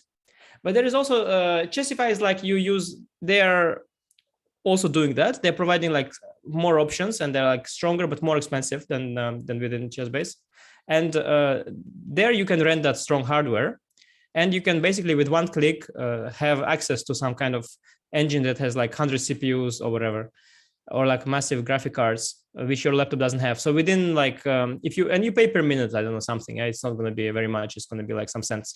And then, of course, if you use it all day long for a week, then at some point it's going to be some hundreds of euros. If you do it the whole nonstop all year long, it's going to be thousands of euros. But basically, if you want to spend like half an hour, you just pay, I don't know, €1 or 2 or whatever. And then you have access. So you just open a board, you take that engine, and you start looking, okay, what moves engine suggests? And knight h4 is one of those moves. It's move number 8. I actually looked it up just now. It's move number 8 by engine, and evaluation is still that like white is a little bit better. If it is move number 8, it's not suggesting. You have to look at or it. Well, no. I mean, you have to, if you prepare for a championship match, to be honest, how you normally do it. You not in every position, but in a critical position like that, you put as many lines as the moves that are above zeros that the computer says. That's why, like, usually how people are taken out of book is with a move that is under 0. It's like minus 002 or something like this. This moves people like, because like people don't check those usually. Correct. But they're as good as the ones. Okay, no, usually not, because the thing is that drawing chess is such an important thing that if the move is under, very often it's like bad for multiple reasons. So there is actually a difference between 002 and minus 002, but that's another story. But the move that is like 002, like knight h4, it should have kind of been checked. But of course, you're not going to rehearse. If you rehearse 8 moves on every single position, you're going to go nuts, So you just think, okay, this move is important, this move is important. Knight h4 was a sideline. He's probably not going to try it. But actually, if you look at the lines, knight h4 is not such a harmless move. Correct. Anish, 2 questions. So actually 3. First of all, if you had a world championship camp, like who would be your team? Would you go somewhere like warm, away from everybody? Record content. I would do a vlog from my training camp. That's for sure. Would FIDE be on your team? For being a cameraman for my vlogs? No, possibly. I think nowadays, to be very honest, okay, it has to be a kind of a very qualified person. So FIDE would 100% fit. And more importantly, it has to be like at some point it doesn't matter. I think if it's like 2780 or 2710 or 2680 or 2650 or 2600 player, like everybody can sort of, anyway, engine is leading the analysis. Yeah, like who are we kidding? You look at the engine, and the engine is like the ultimate boss, and you are kind of navigating the engine. So of course it's better that you are strong, but at some point it's not that relevant. So I think it's very important to have a team that you're kind of comfortable with, because you work with these people and you want some good energy and stuff like that. So I would take some people that I'm kind of on good terms with. So Magnus, of course, Peter Heine, Fressine, all the... Yeah.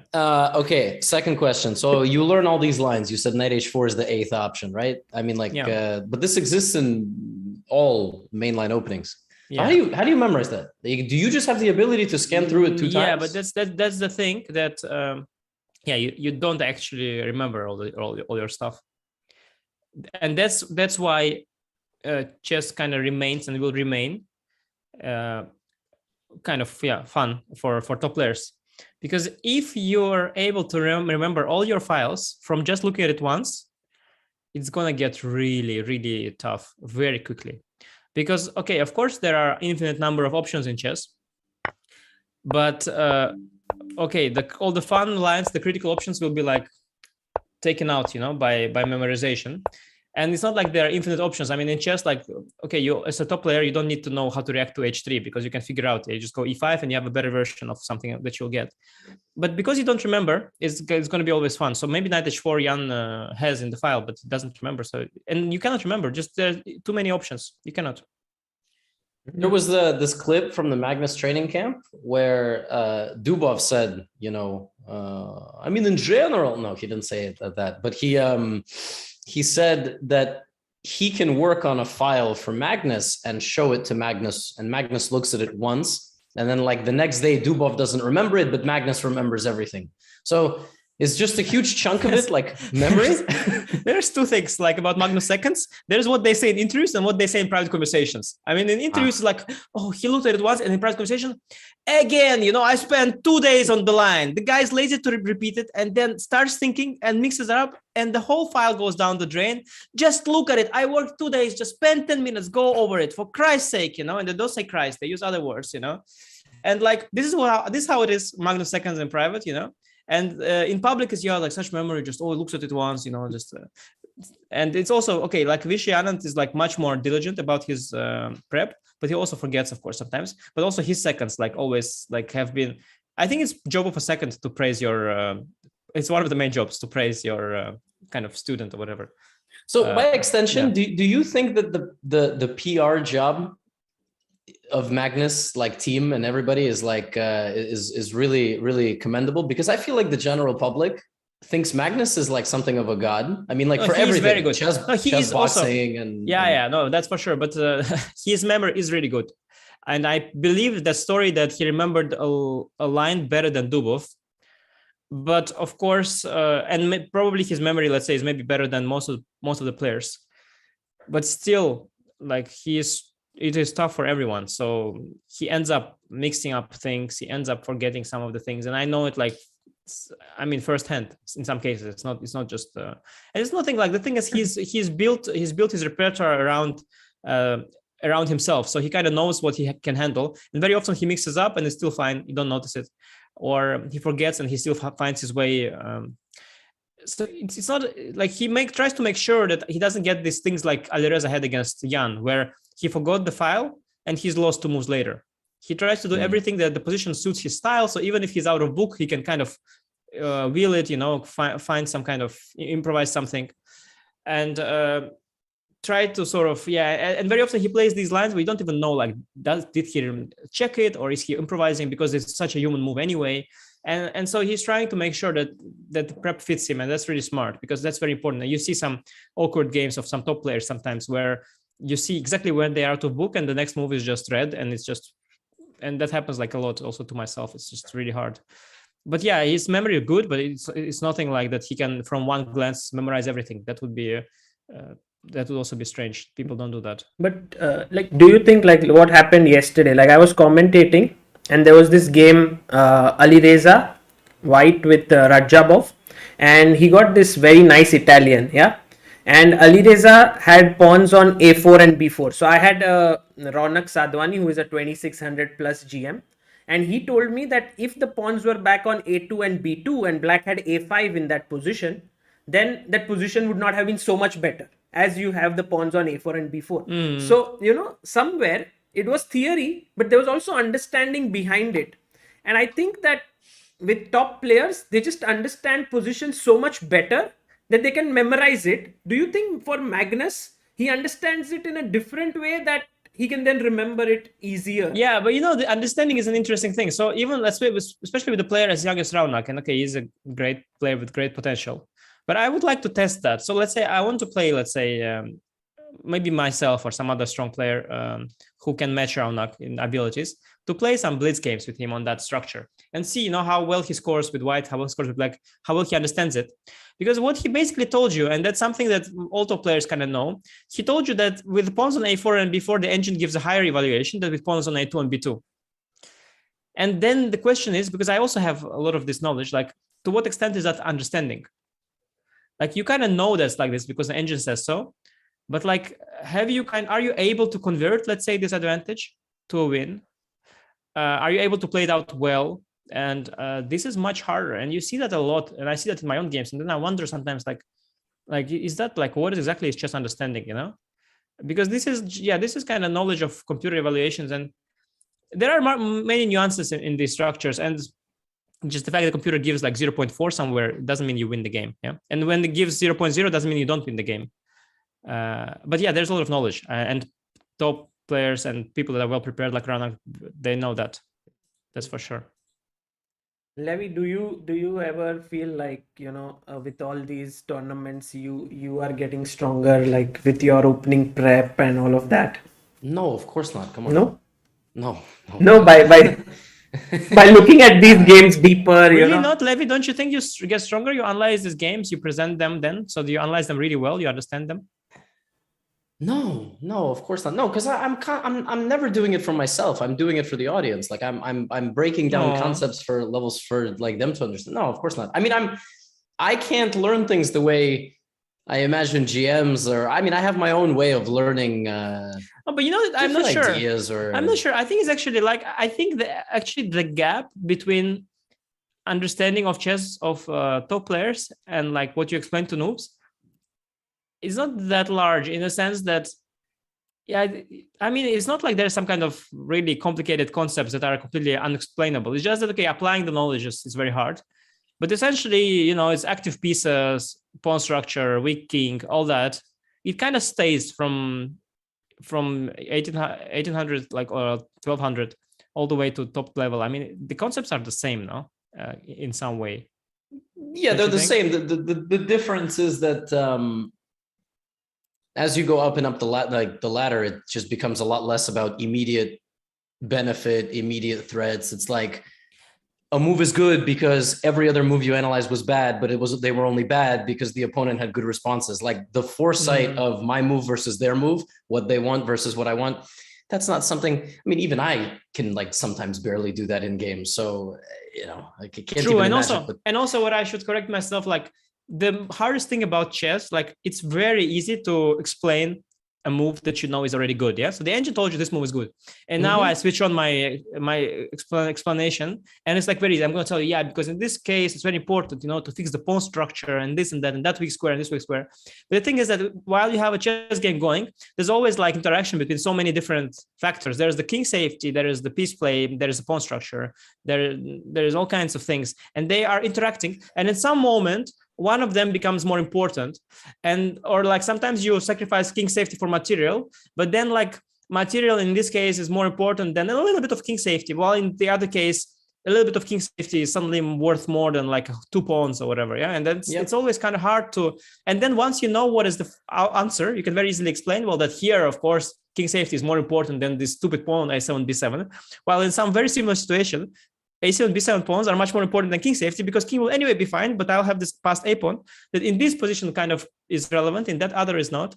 And it is, of course, yeah, it is a hard game to sort of play well. That's for sure. But to explain a good game, that's pretty easy, I guess. And then people will be like, yeah, I understood it. Yeah, totally get it. Well, you know, I'm gonna let everybody in on a little secret. Like, I sometimes it backfires, and what I mean by that is, like you just said, sometimes you can explain everything and it leads to a verdict, and sometimes you explain everything, but there is one move, like 6 moves into this variation for the opponent, which solves all their problems. And you can no longer use generalizations. Like, that concrete move refutes everything for a tactical reason. So sometimes what will happen is I'm analyzing a game and I do what you just said. I show people, well, if this happens, see white is better for all the reasons I just said. And then all of a sudden I see Stockfish recommend some ridiculous engine move at the end of the line, and it's like minus 1.5. I'm like, shit, I'm already like too deep. You know, I just analyzed all the reasons. So then live, while I record my recap, I have to be like, you know, I don't want to get corrected. And if I do, I don't want to make a fool out of myself. So I say, but here, you know, Stockfish says, you know, and so sometimes this happens where the browser computer is too slow and it doesn't even realize that like a move is so strong. And everything looks good.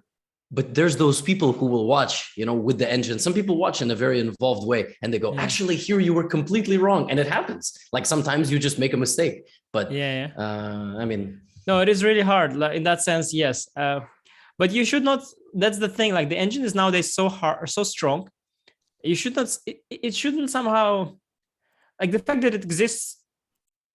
But it could also not exist, and everybody would still have the same kind of fun. You know what I mean? Like, they were still very good before the engine existed. Actually, they were quite good. They were not like, I mean, before the engine existed, we already had Karpov, no? And Kasparov was actually in '85. I think the engine was not there at all. So he was actually like super strong without the engine. So you don't really need the engine, in fact, in a way. So it is kind of interesting, yeah, the impact the engine has and its necessity and how much, in a way, the fact that, yeah, sometimes the engine says something and then something else, and then later it changes, like how relevant it is for learning chess. I mean, that's really not relevant. So what like, you should be able to teach without the engine, actually, with your level. You should be able to teach 1200 without even having the engine on at all, and you'll be fine. Because the gap is so big. Yeah, obviously, I literally have it on for those moments because I don't want to accidentally, you know, suggest the move. Yeah, you have it on because the others have it on. But let's say if the engine didn't exist, you would still have your channel. You'd be doing great. You still have this Levy Rozman recaps, and everything would be very good. Yeah, but then I wouldn't have my cheater content. You know, then I wouldn't have. That is true. That is true. That is true. That is true. And also the bar. Smaller. The bar is not there. So the bar is everything for people, man. And you know, the funny thing is the bar is based on the power of your browser. So like how much memory you consume. So sometimes, you know, they make a move, the initial depth is 5.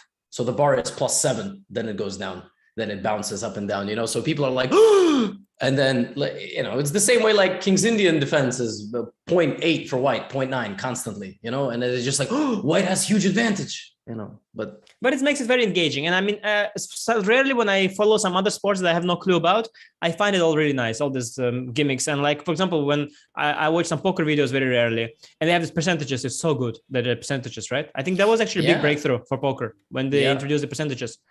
And it's true. Like, I mean, it's great. Okay, in their case, actually, it's different than engine eval. It's like an absolute thing. They calculate it, and that's just it. This is just it. Yeah, it's a fact.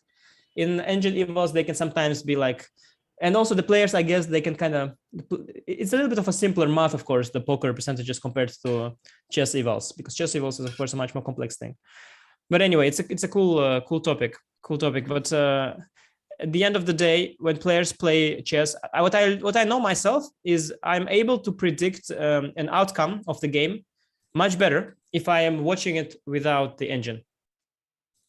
That's just a fact. Like, I watch the games without the engine, and let's say towards somewhere a critical moment or even towards the end of the game, I will be more wrong about the assessment than the engine, obviously, but I will be on average a better predictor of the final result.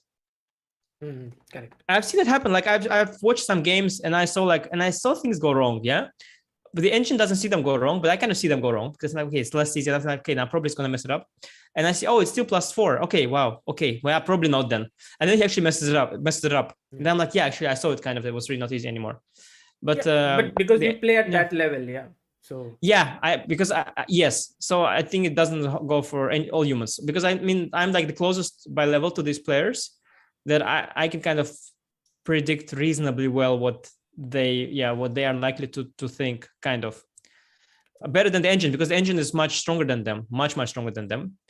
And then the gap between the engine's prediction and what they do is just too big.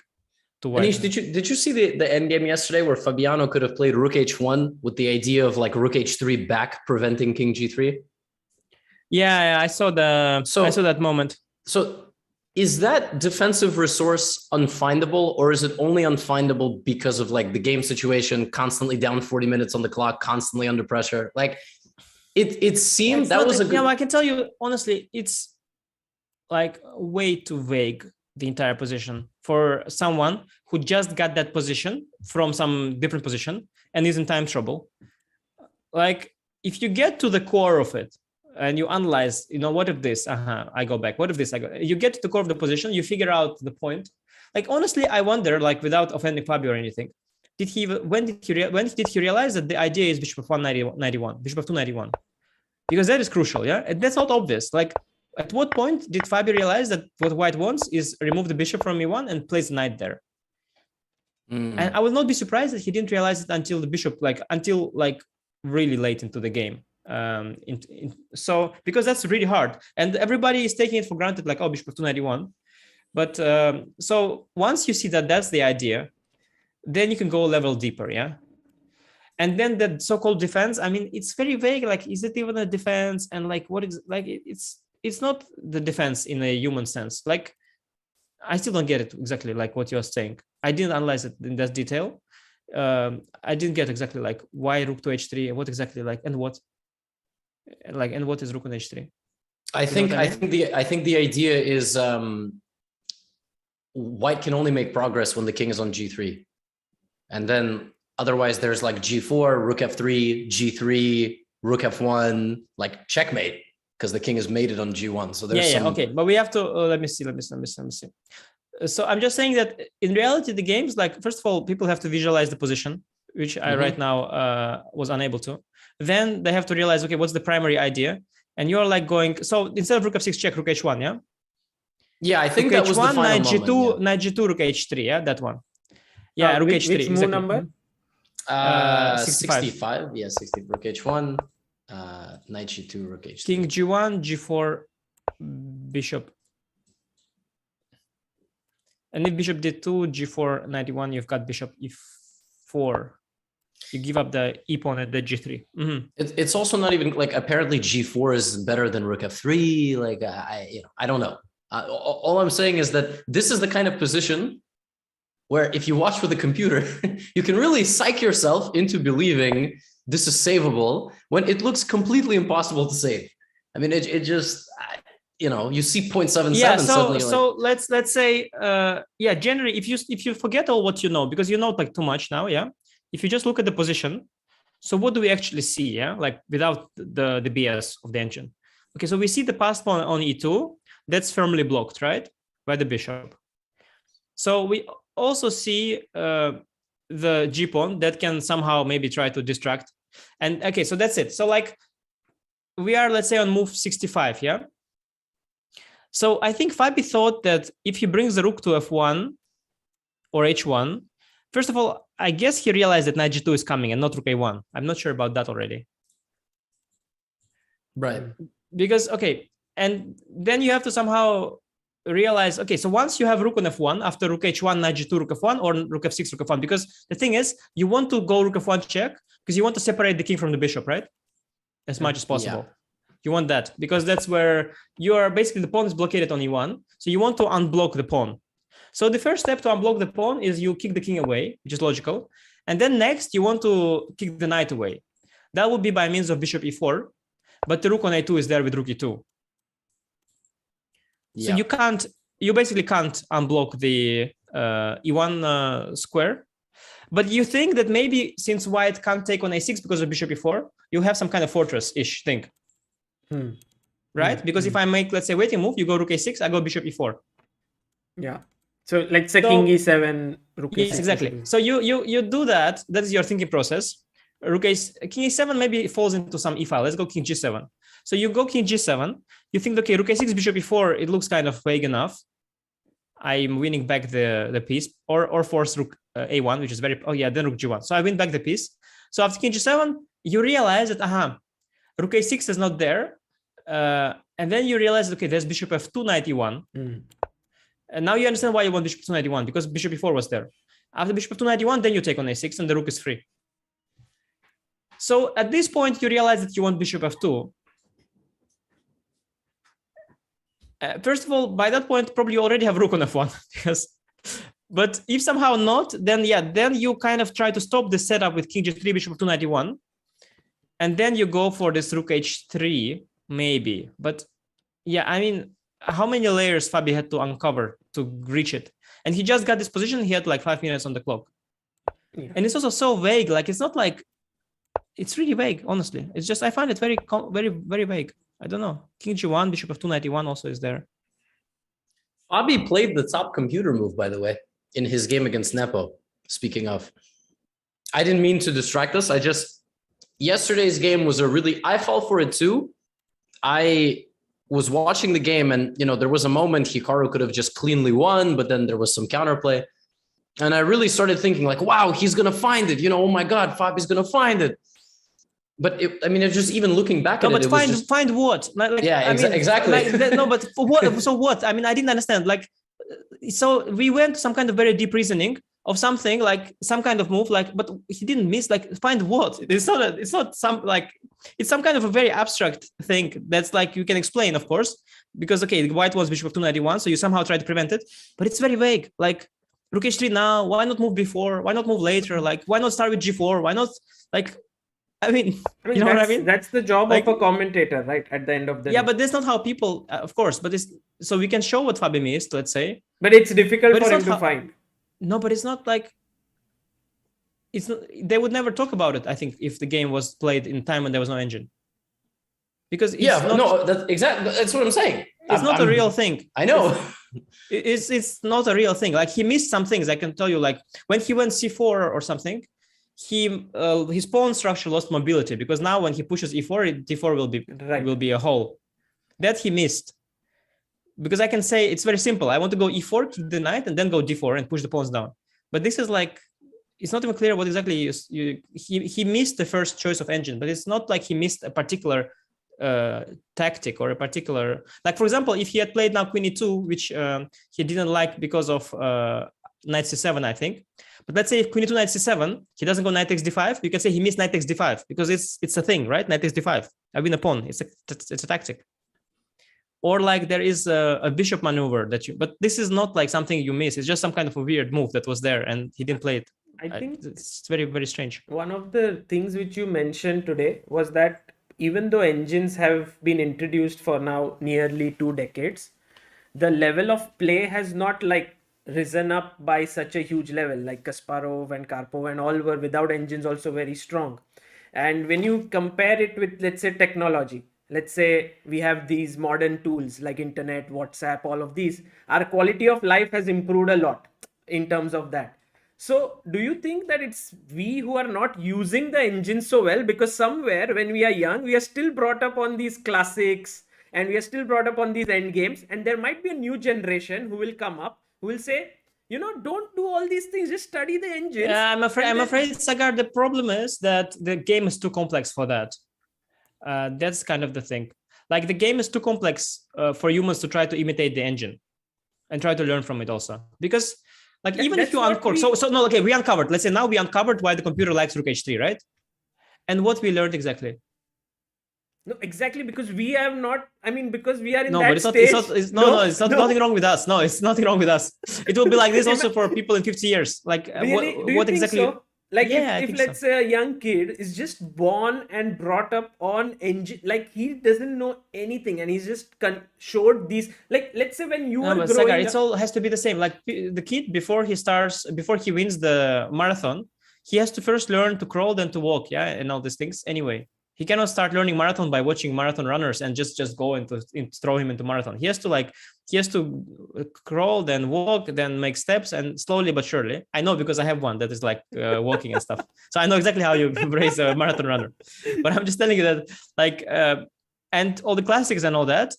The good thing about classics is that the point of classics is not just that they are good because they're old, but it's very nice actually trick to show a game where one side was much stronger than the other and the defense was very bad. So you can show the concept in all its beauty. So let's say Capablanca had a passed pawn or whatever, and he was able to promote it without any resistance. And you learn the concept of passed pawns and how they're meant to be promoted, yeah?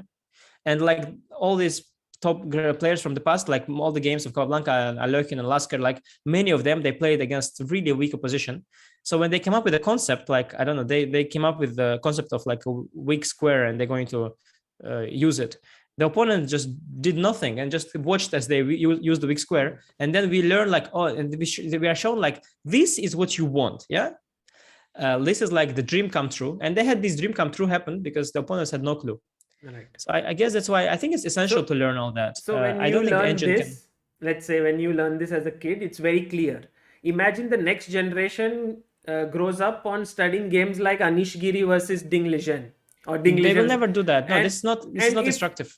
No, that's what I'm saying. That's how we are. Our brain is tuned. Yeah. No? They will have same brain, Sagar. Still, like till they change the brain, a lot of evolution years have to pass. No, I think that it will be all the same. And okay, I think we've got like technology helped a lot, but the engines itself, like we are not extracting as much from them as we think. I think we're not extracting. Like we know, okay, the opponent before you have higher eval, and what you don't really know how to utilize that eval. And to actually know that, it's very hard because you can study that position, but the moment black goes for slightly different defense, you start all over again with different, like it's just too complex. It's too complex, and you shouldn't aspire to be an engine and try to compare yourself to it. And the stronger the engine, that's why like now I saw like Karamnik gave some recap he gave also recap of the first half. And he said, okay, everybody plays like total move and showed all the mistakes.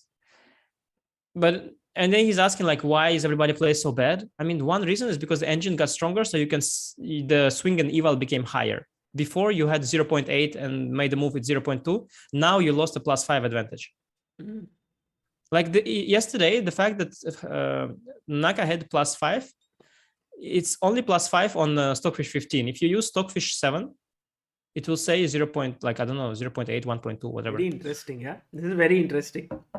I found out, you know how?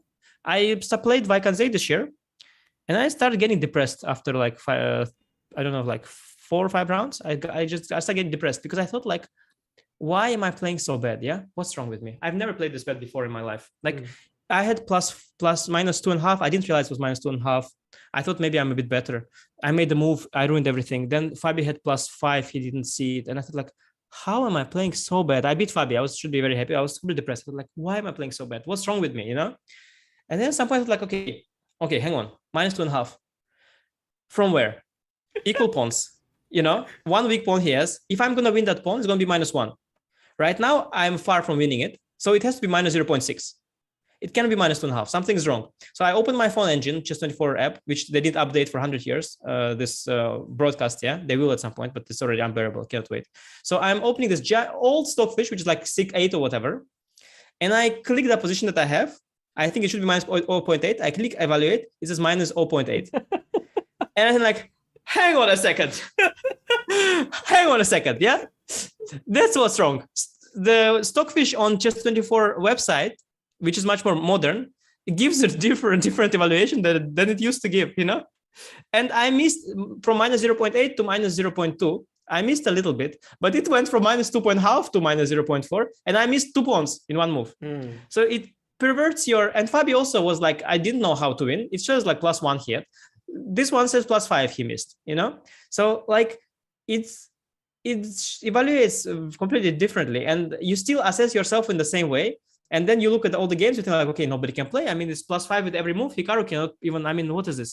+5, he almost didn't win yesterday, yeah? Like, what kind of noob? I mean, it's like you go for a blood test and all the parameters of normal blood range is now changed. And suddenly you feel like you're unhealthy But you are not. Yeah. It's like the parameters have changed. Yeah. No? Yeah, exactly. You are the same as, yeah. I mean, of course, like you should be able to tell like what is a +5. Like it just changed because +5 used to mean 5 extra pawns back in my day. And now? Now +5 means that engine playing against the same engine is going to win all the games pretty much against itself. So it no longer means 5 pawns? No, it means the likelihood of itself beating itself Oh. in that position. Yeah, it's based on something different. I forgot. I read about it once, and I'm the kind of person. Basically, plus the evaluation basically represents. Evaluation is created for an engine. The engine is created not to spectate on human games. The engine is created to beat other engines in tournaments and gain rating, yeah, and become the highest rate. So that's the purpose of the engine. So the engine is basically ranking moves by which move has a higher chance of me winning against myself, because it cannot predict. Engine doesn't predict opponent's moves right now. The engine right now predicts its own moves and works like that. So if the engine says this move is +5, this move is +1, it means that in that move, it thinks it's going to beat itself like all the time. And with that move, like mostly draws, but will beat itself sometimes. And zeros, it means that it will score 50% against itself. So it's kind of estimates the chances of itself against itself, but it doesn't estimate chances of Naka beating Fabi. This is just not what it does. It's not the purpose of the engine. Yeah, I've seen on the TSEC website, like when Stockfish plays Leela, Stockfish is like +2.8, and Leela's like it's like +0.6. Like I mean, it's slightly better, and Stockfish is like, no, it's completely winning for white. It's like it's because it's a Kramnik. It's also calibration. It's also calibration of the. For example, Leela also used to be different. Like Leela, you can calibrate here. It's just a number, yeah. So it's like a scale. So you can. It's like having exams and a scoring system from 0 to 10 or from 100%, right? So 98 out of 100 is the same as 9 out of 10. You can calibrate these evals like it depends on the scale you use. And so Stockfish and Leela, they use different scales as well. And they can't do that, right? Because then they're not evaluating within the same scale simply. Because Stockfish is playing against itself and Leela is playing against itself, something like that. Yeah, but I don't think that there is a universal scale of what that number represents in the win percentage or something. They can calibrate it. I think Leela used to be different. Like Leela used to say 0.4 advantage for what it now says 0.08. So they just calibrated it. They just thought, okay, it looks strange for people that there's all positions are 0.4 or like +1. Like at first Leela was giving this has happened, just calibration. Right? Because what happens is like when I do commentary and some guest comes and then I ask him, what do you think about this position? And they say, oh, white is better. And they say, what's the evaluation? They ask me, I'm like, this is 3.5. They're like, what? And this happened so many times already. And because it changed. Yeah. Because it's we used to like that representing pawns. It just doesn't represent pawns anymore. It's changed simply. Actually, in general, I noticed that with the stronger the player, the far less likely you guys give evaluation like winning. I mean, it's like I've had games. That's actually my biggest weakness. I just think I'm winning in some position, or the other person is just much better, or like winning, and I'm like, oh, I'm like completely lost. It's like it's less than one advantage. I mean, I don't know. Like I'm so exasperated or exaggerated in my sometimes evaluation of my owner. There, yeah, GM is like, well, it's like 1.2. So I mean, I don't know. I always notice. Yeah, but right now I'm no longer able to speak in this 1.2 terms. I cannot because it's just weird. Like I know the scale of my phone engine, like the old Stockfish 7 or whatever. I'm unable to learn the scale of Stockfish 15 because it's completely unreasonable. It's just how you cannot assess. Like at some point I was analyzing game of Nepo against Magnus live, and I knew the engine shows the top line is -5, and I tried to guess, what is the solution. So I figured, okay, I don't see anything. I see an endgame where white has 4 pawns. Both sides have 4 pawns, and all white 4 pawns are weak. So at some point, black will collect all the best scenario is black will win all the 4 pawns. You understand? And engine said -5. And I said, if I will win all the 4 pawns, then it will be -4. How can it be now -5? There are only 4 pawns on the board. You understand? Like, how can it be -5? Then you can have like position of your pieces, that plus, I mean, it all adds up, right?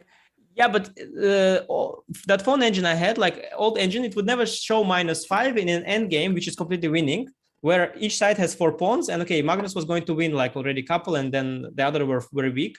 It's that game where Jan, one of the last games that he blundered, but just that it would never be -5. It cannot be minus, but like it's now a different evaluation scale, and the spectators, they have to realize that, or the chess websites have to switch maybe to Lila or something, because it becomes too I didn't denigrating. Know this. I didn't. It becomes too denigrating. Yeah, because the players who have no clue, or viewers who have no clue, they see this +5 all the time, left and right. Exactly. And they are unable to judge when it's a real +5, when it's not a +5. +5 in this level is not the same as +5 in 800 games. I mean, +5 in 800 games, you see it's missing. It's missing. Yes. It's from the board, you know? So when we were growing up, plus equal was 0.002, I mean 0.2 to 0.75. Then plus minus, like plus by minus, was until 1.5. And then plus minus separate, like on the side, was above 1.5. So now this has changed, yeah? Yeah, of course. I mean, you are a strong enough player actually to be able to judge it better than the engine. You just somehow don't trust yourself, and nobody trusts. And people like even like Kramnik, they decide to somehow. It's like, you know, the story about the naked king, that the king is naked and everybody pretends that he has clothes. That's the kind of the same, like everybody kind of doesn't realize that nobody thinks that it's completely winning, but everybody is so ashamed because it's +6 that you are like, yeah, of course, why it's completely winning. And to yourself, you think like, well, I probably would mess it up if I had time trouble, but I'm not going to say it. And nobody says it, you know, and Gustav doesn't say it, Judy doesn't say it, Kramnik doesn't say it. But all of us think that, okay, it's so easy actually, but let's not say it because it's embarrassing, because comp says +6. And then Fabi messes up and we are acting shocked. And then, okay, some of us then later said that, well, actually, it was not that easy. But to be honest, just like yesterday also, like, so, okay, Naka has winning position, yeah, of course, because everything is blockaded and stuff. But he has to still win it. And right now, so at some point they said that, oh, I think Fabi is going to resign. And then I was watching Naroditsky broadcast, and then Naroditsky said like, well, I don't think it will be too early, because right now he's up material. Exactly. I mean, right now he's up material. Of course, he's not going to resign. I mean, they saw like +5 in multiple ways, and Fabi is going to resign. I mean, like what? Like, I mean, of course, he's kind of positionally lost, but it's still a way to go. Like, it's yet to. The guy has to still collect. The collecting has to happen, and before collecting happens, you cannot say it's over. Like, it's over when you can see that already he is up a rook or something, or like, I don't know. No, this is a revelation today, yeah? Talking to you guys. So amazing. Yeah, by the way, Farrugia might get his first win today. He has a really nice position. I've just been clicking around. I feel sometimes bad. I enjoy the conversation a lot, but we're like not talking about the games whatsoever. But I have to like fight that internal struggle to constantly. No, the games are really good. No. You know what's remarkable in the game between Farrugia and Rapport? Rapport's move 10, Queen E7. That's such an awful move. As opposed to just as opposed to any other move that they make. H6, yeah. It's a theoretical position. So it's theoretical position with H6 being the first line, the most popular move, and there is this idea of Levon who played A5. Now what eventually Richard gets is some kind of version of A5, but you start with A5 right now, of course, if you want to do that. Knight C4, and then actually Lev played Bishop A7, if I remember correctly, in that game. A very similar position, if not the same. You can also play Bishop C7. And then White, basically the idea of this position is the following. White kind of wants to push F4, yeah, at some point, of course. While he wants to do that, Black wants to kind of react to that well. So it takes D5 or something like this. Or A5, A4, B5, something like this he wants. But what he basically got, he's wasted the move on Queen E7. So good. Knight C4, Bishop G4, Queen 1, Bishop C5, King H1. Now he goes A5, F4. So the question is, why he played Queen E7? Like, how did this move contribute to anything? I say hello to the dog. Hello, dog. I forgot the name. What's his name? His name is Anish.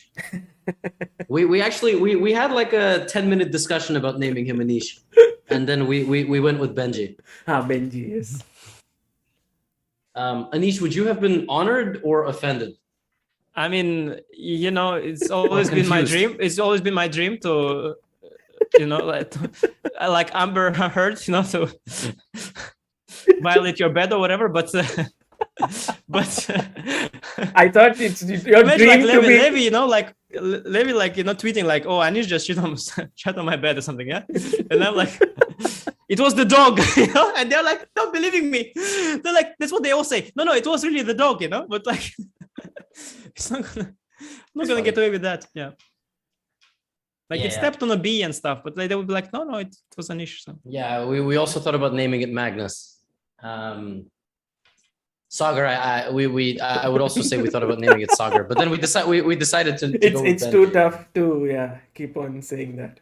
No, but it's Benji is cool, yeah. Yeah, we thought about giving him like a super Indian name, naming our dog like Venkatesh or something, But, but then Arun Prasad, yeah. Yep, Subramanian would be his last Yeah. name. Oh, he's gotten better. It's true. Yeah, if we named him Anish, then Anish would have been pooping on my floor for about 3 months. So yeah, it's not good. Not good for my. But you would have also loved Anish more than what you do now. Yeah. Or hate, or he would take all the frustration he had on the dog on me, or by the way around. Yeah. So I have to say this. I'm sorry, but Queen 7, yeah, it's lack of knowledge. It's lack of knowledge because this position is something that people kind of know remotely a little bit at least. Or do you think he wants to play for a win and he didn't want to commit his king to castling or something like that? No, he didn't want to commit his king to castling because of bishop g5. That's the thing, yeah, and then you get pinned. But in this position, I mean, after f4, bishop g5. Sorry. Besides bishop g5, which is a pin after castle, you have that f4 issue, and you have to address it. And queen e7 is not the way to do that. And maybe he could have gone bishop c7, move 12 still. Yeah, but not, because after f4 you're supposed to go b5, and now you have like fe, and it attacks the knight on f6. It's just not the thing. So the line goes like h6, for example. It's one line. Move 10, h6, knight c4, bishop c7, you go f4, otherwise d5 can come. Then black goes b5. Now you have a really tough choice because you want to take on f4 with the bishop, so blocking it with knight d2 or knight e3 is bad. Knight a3, the knight is bad on e3, really bad. So you take fe. So you take fe, then they go bc, ef, cb, fg, and this is some kind of old line that I used to look at a very long time ago. I don't remember what's exactly the conclusion, if it's like a draw or not a draw, but it's like roughly balanced.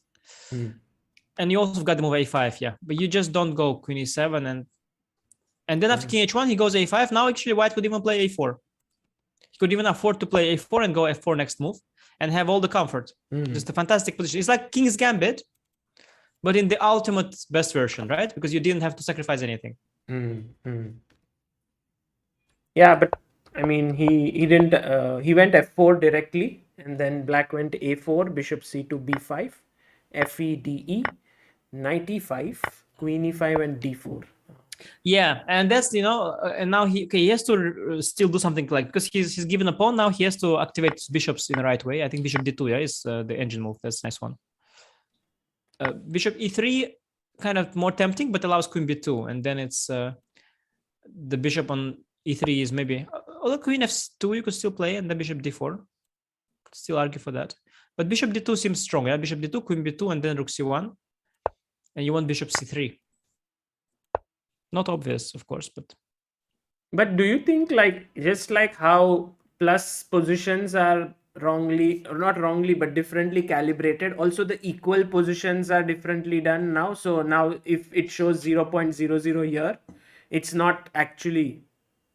Or yeah, I mean, it kind of depends how, because we are looking at the human game, so we also have to, it a bit depends, because humans and engines, at some point we also connect in certain things. Like sometimes there's a forced line that humans are capable of finding, and then the zeros become relevant, so it's not like it's never relevant.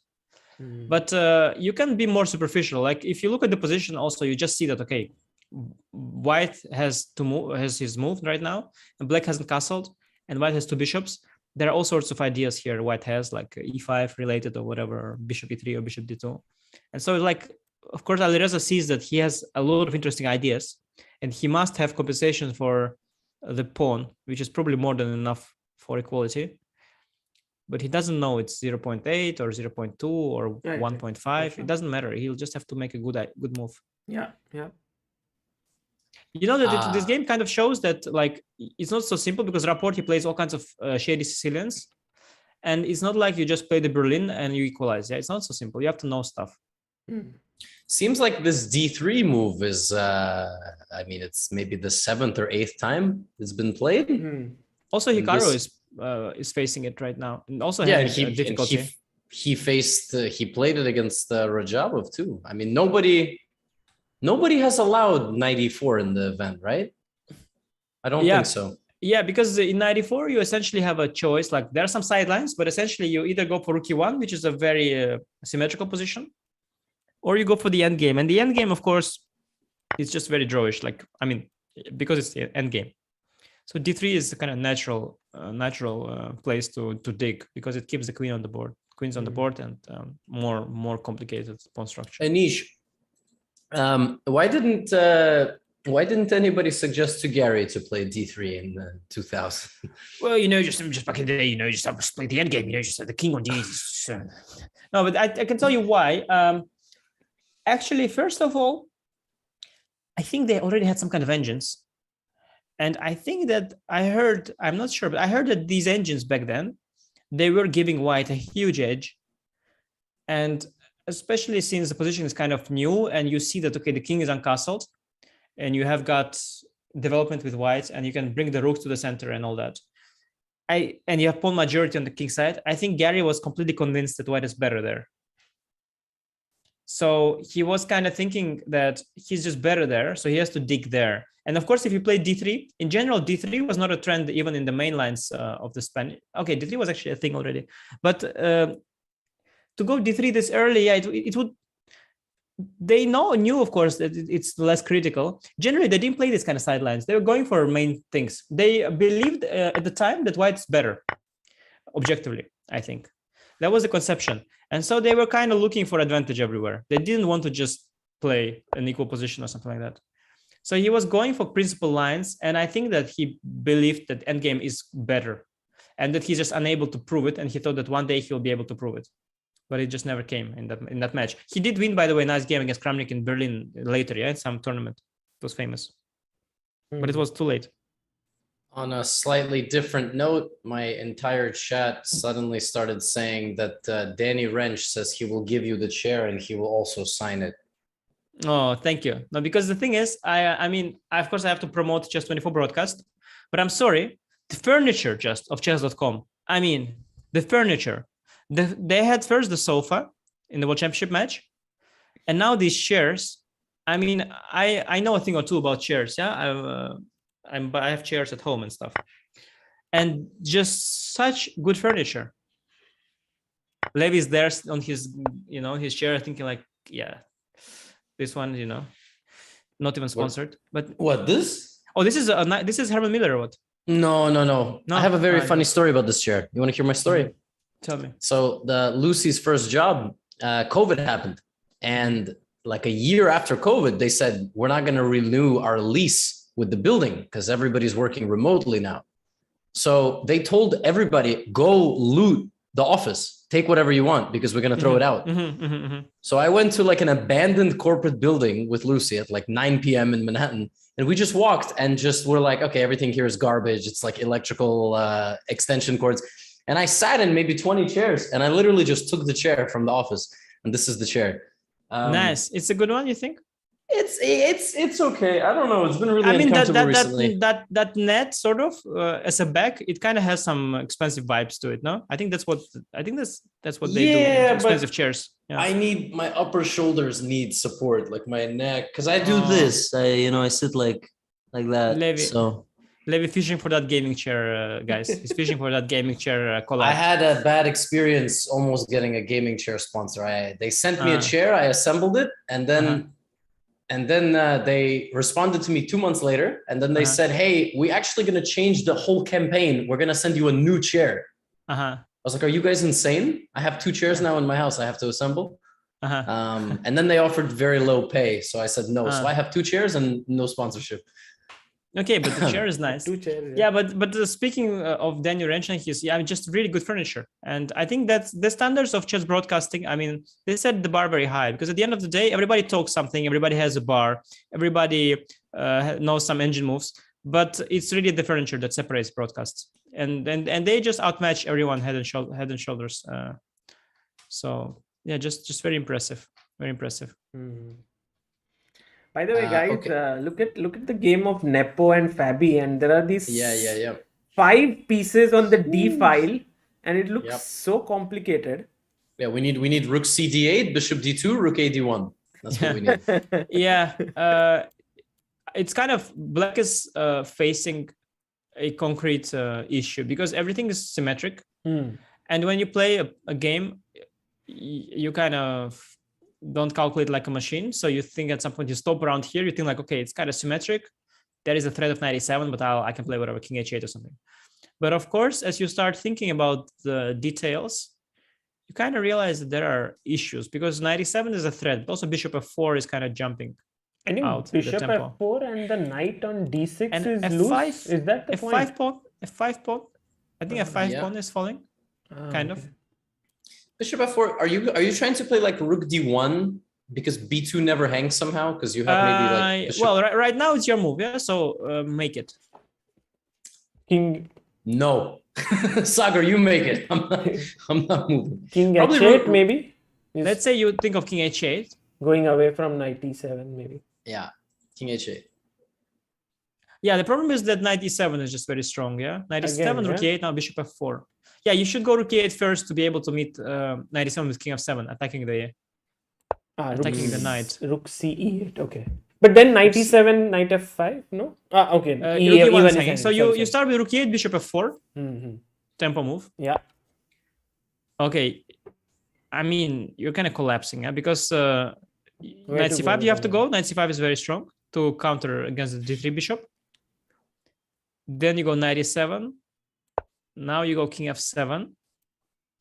And you go bishop f1. If rook e7, then rook e7, knight d3, then rook d7, right? Okay. Or bishop d6. Okay, so king h8. Yeah, it looks like you get this line. It's kind of a forced line. So bishop f4, knight c5, knight e7, king f7. King f7. Okay. Bishop f1 is a crazy. Yeah, because move. if you start with bishop, okay, but wait, why not bishop f1 first? Yeah, 23. You mean after knight c5? Yeah, but then you have knight f7, knight e7, king h8. And if you start with knight e7, king h8, then rook a d1. Okay, it's kind of a little bit complicated. But knight hf5, like in that line, after knight f7, knight e7, king h8, knight h. Yeah, f5. then bishop b2 is there. Black gets away. So one thing is for sure, like black knows that, okay, like whatever it is, he kind of slightly worse because white's just more active, yeah? But there seems to be this concrete issue, yeah, with knight e7. So the problem is bishop f4, knight c5, knight e7 check. King. Now if you go king h8, I go rook a d1. Your knight on d6 is hanging. If you go knight f7 now, I go bishop takes f5.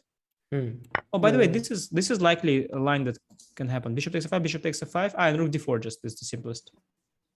I'm now facing difficulties trusting my engine. It says plus 2.5 or something, and I'm like, no, we just discussed this. This must be. But you know, okay, plus 2.5, yes, but we can count pawns, yeah. We can say white is pawn up. No, after rook a d1. Like after rook a d1. Yeah. Yeah, but you are losing the pawn here. F5, it seems. Yeah. You're losing the f5 pawn. So of course it's okay. It's basically +1, yeah, because you lost the pawn. It's not +2. Basically, it's +1. I mean, I just give you a normal evaluation. +1, yeah. But king f7 is better. King f7, bishop f1. Now, if you play rook takes e7, which is normal, I go bishop d6. Rook e1, rook e1. Bishop f1. 24, yeah. Yeah. After king f7, rook e7, bishop d6. So let's say rook e1, rook e1. Wow. Rook e8, let's say normal move. Then I have rook d1, very strong move. Ooh. And that, oh, Yeah. okay. And the bishop is, It's a bit collapsing because knight e6, I go knight f5, bishop b2, I have rook b1. And I'm going to collect back, so I'm going to be kind of, okay, pawn up here again, yeah? plus 3.5. Yeah, okay, but plus 1.2, yeah? So, okay, let's, I'm just giving a translation. So move 26, you have rook d8, a bit better. Yeah, but then, okay, it's just really many options. b4, let's say, just very nice. And knight takes f5 and so on. So it also looks like plus one pawn. So it seems the best move is 24 knight c8. After 97, king f7. Bishop f1, knight c8, yeah? Bishop f1. Oh my God. There you can play bishop c4, knight e6. Bishop e6, Or- yeah? Knight bishop e6, knight e6. h5. Bishop e6. No, you can even sack the rook apparently on e6. Not even. You kind of have to for advantage. Okay, so this, let's say it's too hard. We don't go bishop c4. We go knight h5. Bishop b. Bishop. Kind of F5. lost. One second. Is it after move 22 bishop so 20, f4, so knight 21 rook c5? c8, bishop f4, knight c5, knight e7, king f7, bishop f1, yeah? Bishop f1, First hard 97, move, yeah? by the way. First Yeah, 97. Or you're playing first bishop f1. I play knight e7 first. Because it's more... all hard. It's all hard, by the way, yeah? But okay, so it's not obvious. 97. King f7. Yeah, bishop f1. No, bishop. Okay, sorry. By the way, real quick, is bishop f1 harder for Jan to see or for Fabiano to see? Yeah, it's always harder for the defensive side, of course, to see these resources because they are always one ply behind. Like you have to see it one move earlier than you make yours, and the guy has a position on the board, and then he can see it. So it's always harder. Somehow, okay, it's always harder. Though there are, of course, players, yeah, who are like the types that see resources of the opponent much better than their own. But Jan doesn't belong to that category. Jan sees resources for himself very well, and less so for the opponent. got it. So Fabiano will see knight c5, and how do you naturally after knight c5?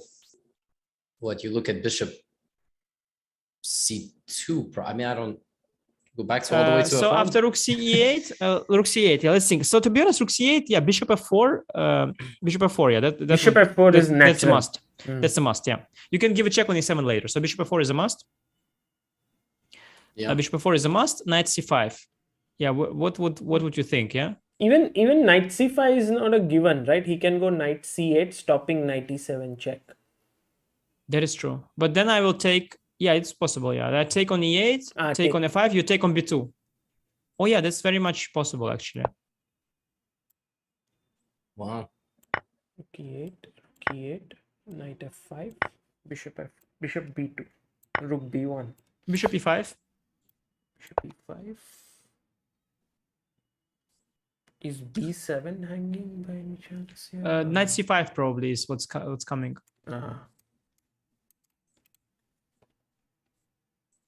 Yeah, this is not easy to even assess that this is better. No, because knight h6 is a kind of a tactic, but you might not go this far in your thinking. Ooh, g8 and then some knight knight f6, f6, knight d7 probably. Yeah. Wow.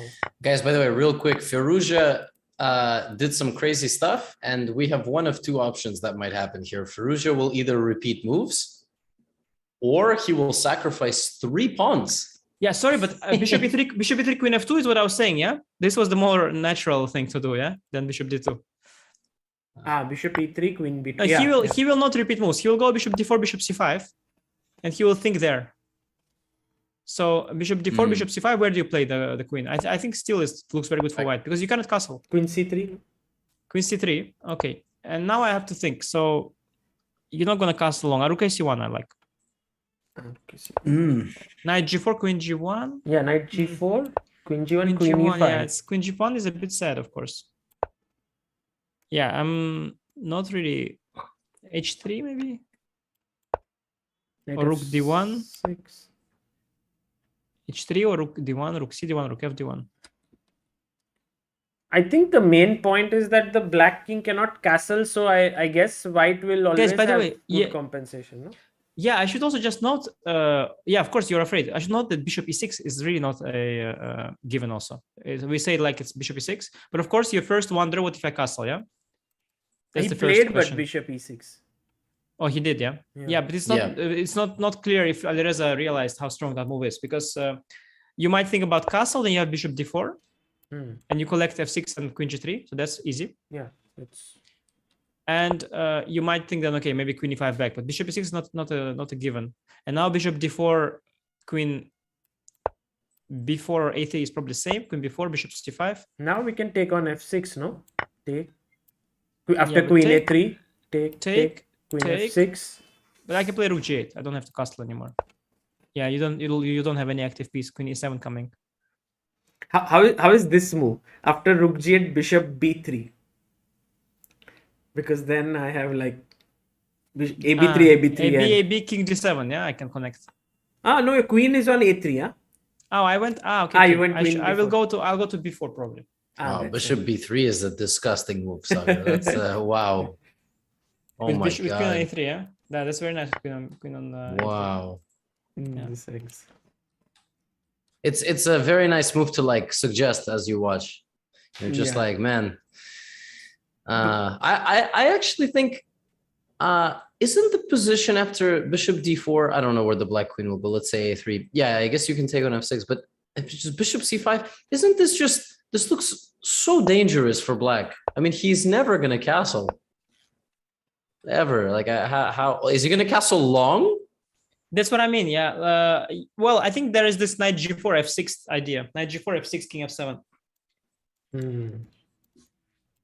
Well, you really think that's the good thing for black is that, okay, the bishop on c5, that's a monster piece, but this bishop on c2 is quite sad. Yeah, right now it does really nothing. That's why Sagar wanted to play bishop to give it up. Yeah. But I played queen on a3. I think queen b4 is better. Just remove it there. But yeah, this one is interesting. And what about Rajabov and Hikaru? Ooh, Raja, of course, after knight h5, of course, played before. Yeah, you just keep the pawn. I think Raja, if he gets like to make the only moves, I mean, just like any player, I mean, he would find them. Like the last few moves were the only moves, right? Queen e2, b4, so on. The thing is, the good thing about this for Raja is that he has to kind of defend, yeah? Yeah. But the thing is, once he defends, he's up a pawn. But he likes of course, even though he's in a bad form and all, like he will still keep defending. Like that's one thing he does, like for like always, and no matter what, after all the blows, his defensive skills are still there. The passive defensive skills. And so in this position, you can nice kind of passively defend your king. You have that asset on the queen side. I don't know how Hikaru, I think as the human, you try to go like king h8 f5 maybe. I think that's how you seek for counterplay. I don't see another way. There is this queen c4. Okay. Because the engine I see sometimes goes knight f4, bishop f4, ef. Yeah. I don't know if that's something you want to do. If you do it in the wrong circumstance, you just get rid of counterplay. But hey, he didn't go for bishop f2. I mean, you said, right? Yeah. That's true. He played the first line, and then after 18 king h1, you have to take on f2. But Raja just prevented it before. This is he really wants to win. This is. I mean, you have to take some risks. Let's put it. If he wins like this, and Fabi beats Nepo today, candidates is suddenly separated by half a point. It's pretty insane. Okay, I mean, with all the respect to Hikaru, you can't say he wants to win. I mean, if you look at move 10, he played knight a7, bishop e2, knight c6. It's not like he's playing King's Indian. Yeah, like he played the Berlin, played knight a7, knight c6. Like I'm really a fan of Hikaru, but let's not exaggerate and say that he wanted to win. Like we have no knowledge of that. Like, of course he wanted, but he didn't take any risks until move 11 at all. Then after knight 12, knight b3, the bishop got attacked, so he stepped back. Then bishop b5 was played. He realized that, okay, hang on, my pawn is falling. So am I going to do something like bishop b6, which would cost me a tempo? Then knight d2, knight c4 comes, or bishop g5 even. Or am I going to then go for bishop g4 counterplay? So, okay, he went for counterplay. I don't think he, like right now, let's say if he could offer a draw or something, or take it, maybe he would take it, yeah? We don't know. plays for a win or something. Yeah, but you already know the recap title going to be like, "Dear YouTube, I risked it all." Yeah. You know? Okay. I mean, no, but that's very normal. That's why it's really cool to play some aggressive opening with black, because you have that feeling inside that even if you lose, you're gonna say you played for a win anyway. Yeah. And that gives you a really good feeling, and that's why many people they play these aggressive openings, and it's really really nice.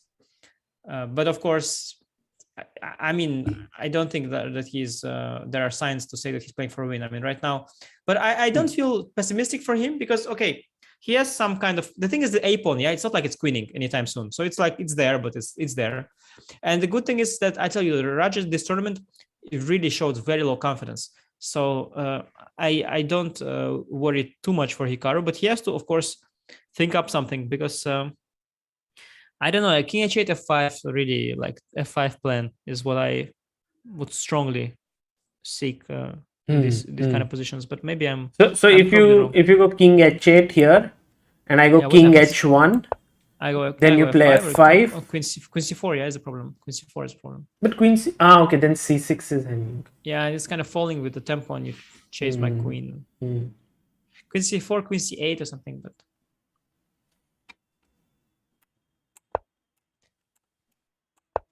Queen C4, Queen C8, but it's already passive. I wanted to go forward to H3. That's why F5, it blocks the Queen H3 move, right? So maybe start with Queen H3 and then play F5, like after then C6 is, you're not worried about the C6 pawn? I just lost it. Like, okay, if I take F5. Yeah, it's F5 is not checkmate yet, yeah? It's kind of a slow idea. Yeah. I think Hikaru is in trouble today, like more than, I mean, you're saying you don't have to worry because white's moves are easy. King H1, Rook G1. Yeah. With not worried, I meant more like that, let's say if there comes a moment where Raja has to find the only win, or when, like so far Raja has really shown poor form. But as I said before, yeah, like at some point, he's such a good player that, okay, he can miss a win 4 times, but he's going to find it the 5th, yeah, at some point. So he's going to play well this game. But Hikaru has to, the engine is not so hopeless. It shows some H6, Rook FD8, but I don't really get these moves. That's the problem. I don't understand them. But the engine is just waiting, because Queen C4, I have Queen H3. So, and it wants to play Rook FD8, Rook D7. It doesn't play F5 because it says it's a bad idea. He wants to control the D file, maybe double on the D file. Okay, maybe that's smart. But it's not obvious. Let's see what he has also no time. Half an hour. Oh my god, actually. Yeah, for 23 moves. 33 minutes, 23 moves. Yeah, it's not going to be easy. Yeah, and okay, I tell you, Rook FD8, H6, you don't do that thinking, okay, everything is fine. Rook FD8, H6, you're pawn down, and you really want counterplay, and you really think of F5. And you really see Queen C4, and you think Queen H3 first or F5 first. You don't see either. And yeah, it's half an hour. That's really bad. Wow. Yeah. Okay. Wow. Hikaru is in big trouble, actually. Big trouble. Jan played Rook CE8. So we're going to see what Fabiano does. The thing is, I was thinking about, maybe 97 first, Sagar, because I avoid this knight C8 move. I like this 97 first. Okay. But, okay. This knight C8 move of yours, I'm going to avoid it. And then he's forced to play knight C5. Yes, and the reason I go bishop F1 and not bishop C2 is because I want, I'm attacking your knight on D6, and the moment your knight moves, I want to give a check on C4, while if I go to C2, you can play knight anywhere, or even C4. I don't have a check on the diagonal. But then you can go B4 and bishop B. Oh, your rook is hanging. Yeah, I mean, if anything, I can go to B1. Move 24, that's better than bishop C2. But then you have knight B5, which is, by the way, an only move, yeah? Oh. Bishop A2, bishop E6.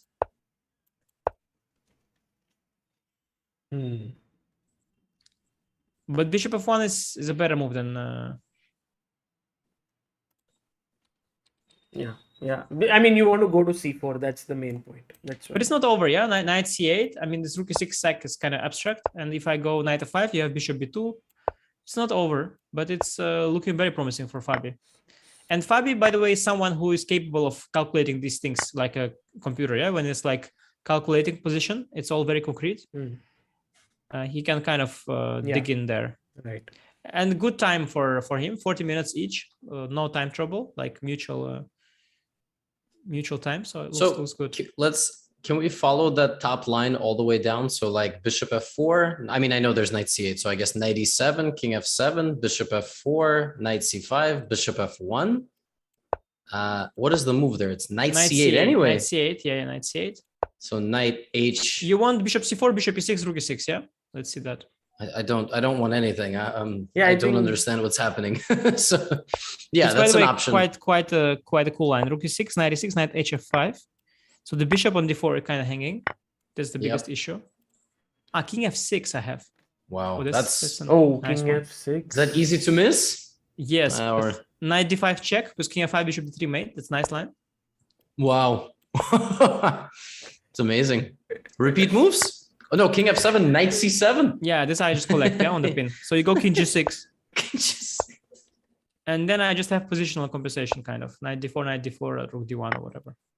Apparently white is still better. Okay, but these things, it's okay. This is not clear. In an end game, yeah, it's a strange concept, yeah. Positional compensation in an end game, it's not an obvious concept. Not clear how much better you are. Yeah, this is not so obvious, but it's a very nice line, of course. Rook e6 and knight d5 check. Like, if you spot it, it can seduce you. But there's also knight f5, just to take on f5, right? And right. Man, I don't know. Yeah, bishop b2. knight f5. Yeah, knight f5, bishop b2. b2. Yeah, and then the question is bishop f5 probably. Knight f5, rook e1. Yeah, no, this is kind of easy because it's just a bishop pair for free, equal pawns. It's just nice. But the question is how nice? Rook d8 and king f8. Yeah, bishop c4, king f8. Yeah. I mean, it's nice, but again, like this. Too few pawns, no? Maybe. Yeah, it's you're not sure if it's winning or it shouldn't be winning. It looks like black is quite solid. You have the bishop pair, and it seems to have everything defended. Yeah, I guess the bishop c4, rook takes e6 is kind of the more principled option. But he should first figure out the whole 97 order because he sees bishop f4, he sees 97, but he has to think what order because there is also bishop f4, knight f5, bishop f1, right? And then this move knight f7, 97, king h8, that was also not obvious to me at all. You can easily see him change the order as well and miss that. So yeah, he has to first get to the core of this.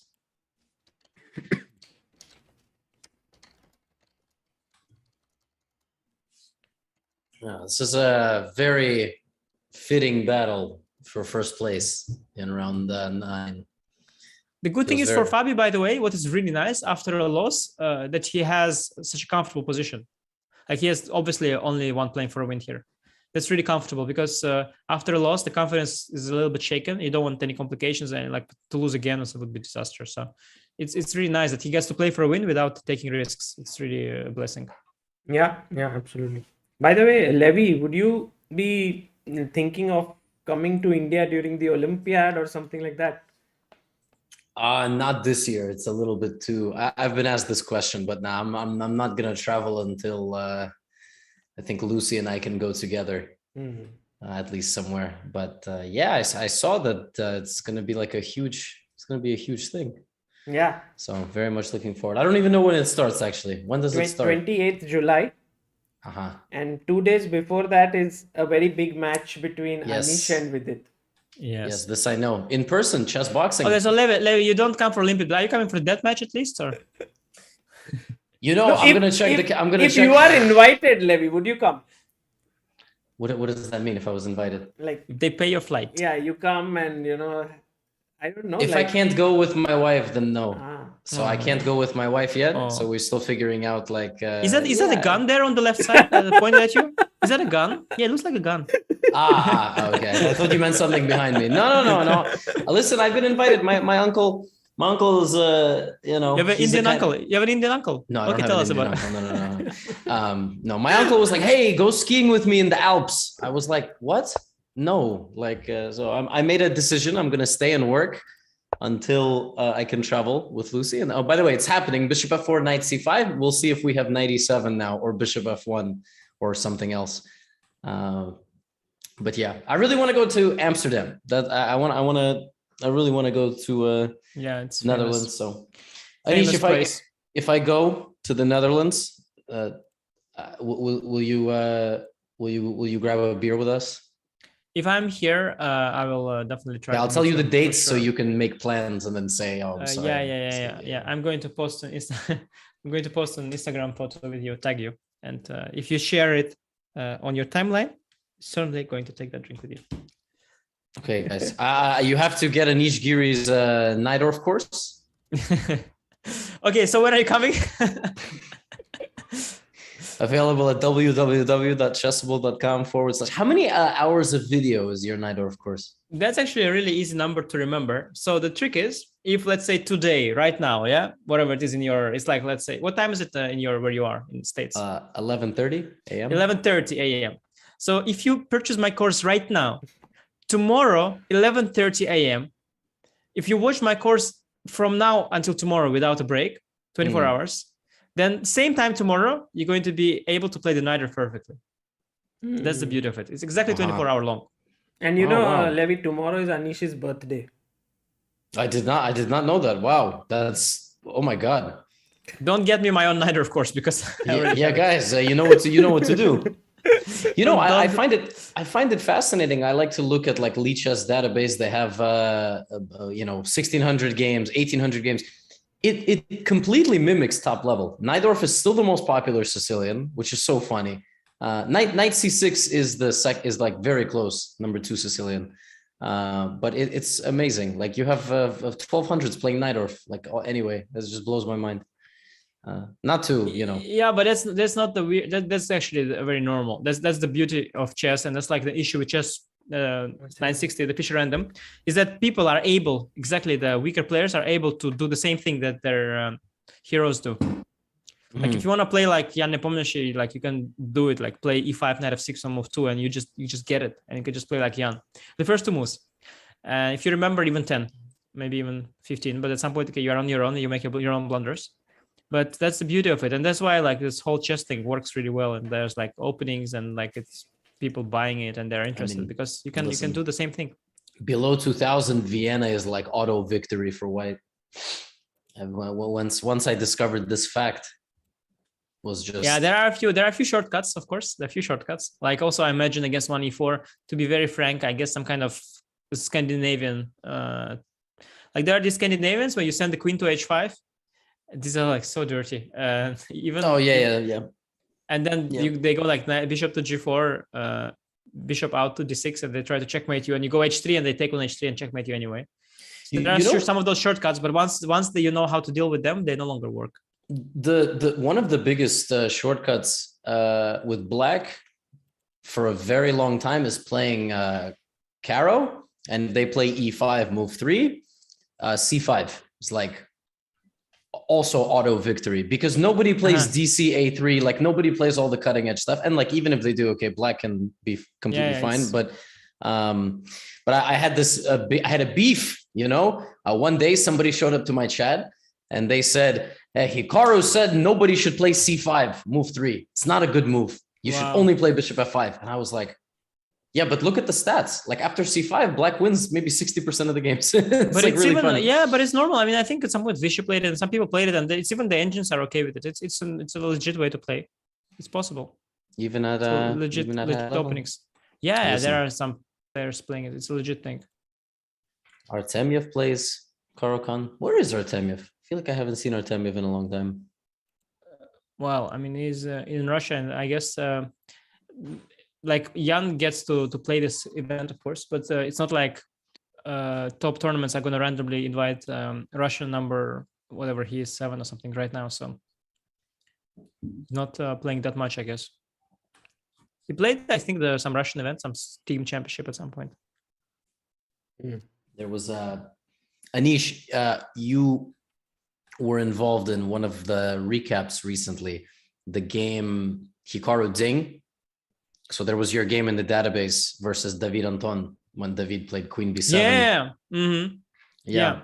How much of the Hikaru Ding game did you know or already or have in your notes? Because I saw in Chess Base you actually annotated the game. You actually had like no. What Ding did, of course, is like one of the ways that is decent for black. I thought to be like, I heard Hikaru's recap and he said that he thought it's gonna be like a surprise for Ding, but like I played this line twice with this a4 or even thrice, and I mean I don't think it would surprise Ding at all. But maybe Hikaru thought, okay, he doesn't play Italian and he would be surprised. But to be honest, I think Ding was just very well prepared, and I don't think it was shocking because again, I mean there were my own games there and some. I think it's kind of known. And what Hikaru did, I think I must have that as well, but I didn't find, like, I think that if black already makes all this right move order with rook e8, queen a7, d5 in the right order, I think he gets a good position. He gets fine position. So I thought my idea of a4 was really cool when it was new because it's a very surprising move. And then the rook lift, it's a very surprising idea. But I thought that once it's no longer new, it's a little less dangerous. But okay, sometimes these things work anyway, so you have to try something. It's very hard to try. For example, today's game of Fabi, like it's great, but if had Fabi played knight h4 and Jan replied instantly, everybody would be like, yeah, okay, but why would you try a move that the engine anyway suggests? And like, it's, of course, Jan has it prepared and all this blah blah. So not easy. Hikaru, by the way, did a good thing. He played this move h6 at least. Ooh, F5. and here comes f5. Yeah. Is he gonna play a5 or? He just did. He did. He played. I think I tell you, like, no? Yeah, you see, and it's a bad move. But that's what I tell you. I am a better predictor for the game. But better in a sense that I'm more accurate at predicting what they're gonna do. But we make the same mistakes, me and Hikaru, and like, it's bad f5, but it's the thing we think about. Right. Yep. So that's why I feel when I'm like commentating and stuff, like it's I wonder like what should be my job, because I'm doing a better job predicting the moves without looking at the computer, but then I'm missing out. So I mean, like if you look at what the engine is saying, white is going to end up with doubled f pawns, right? Like no matter what. So like ef5 or bishop e3, fe, bishop a7, rook a7, and then queen e4. I mean, I guess you can play fe4, but then knight f4.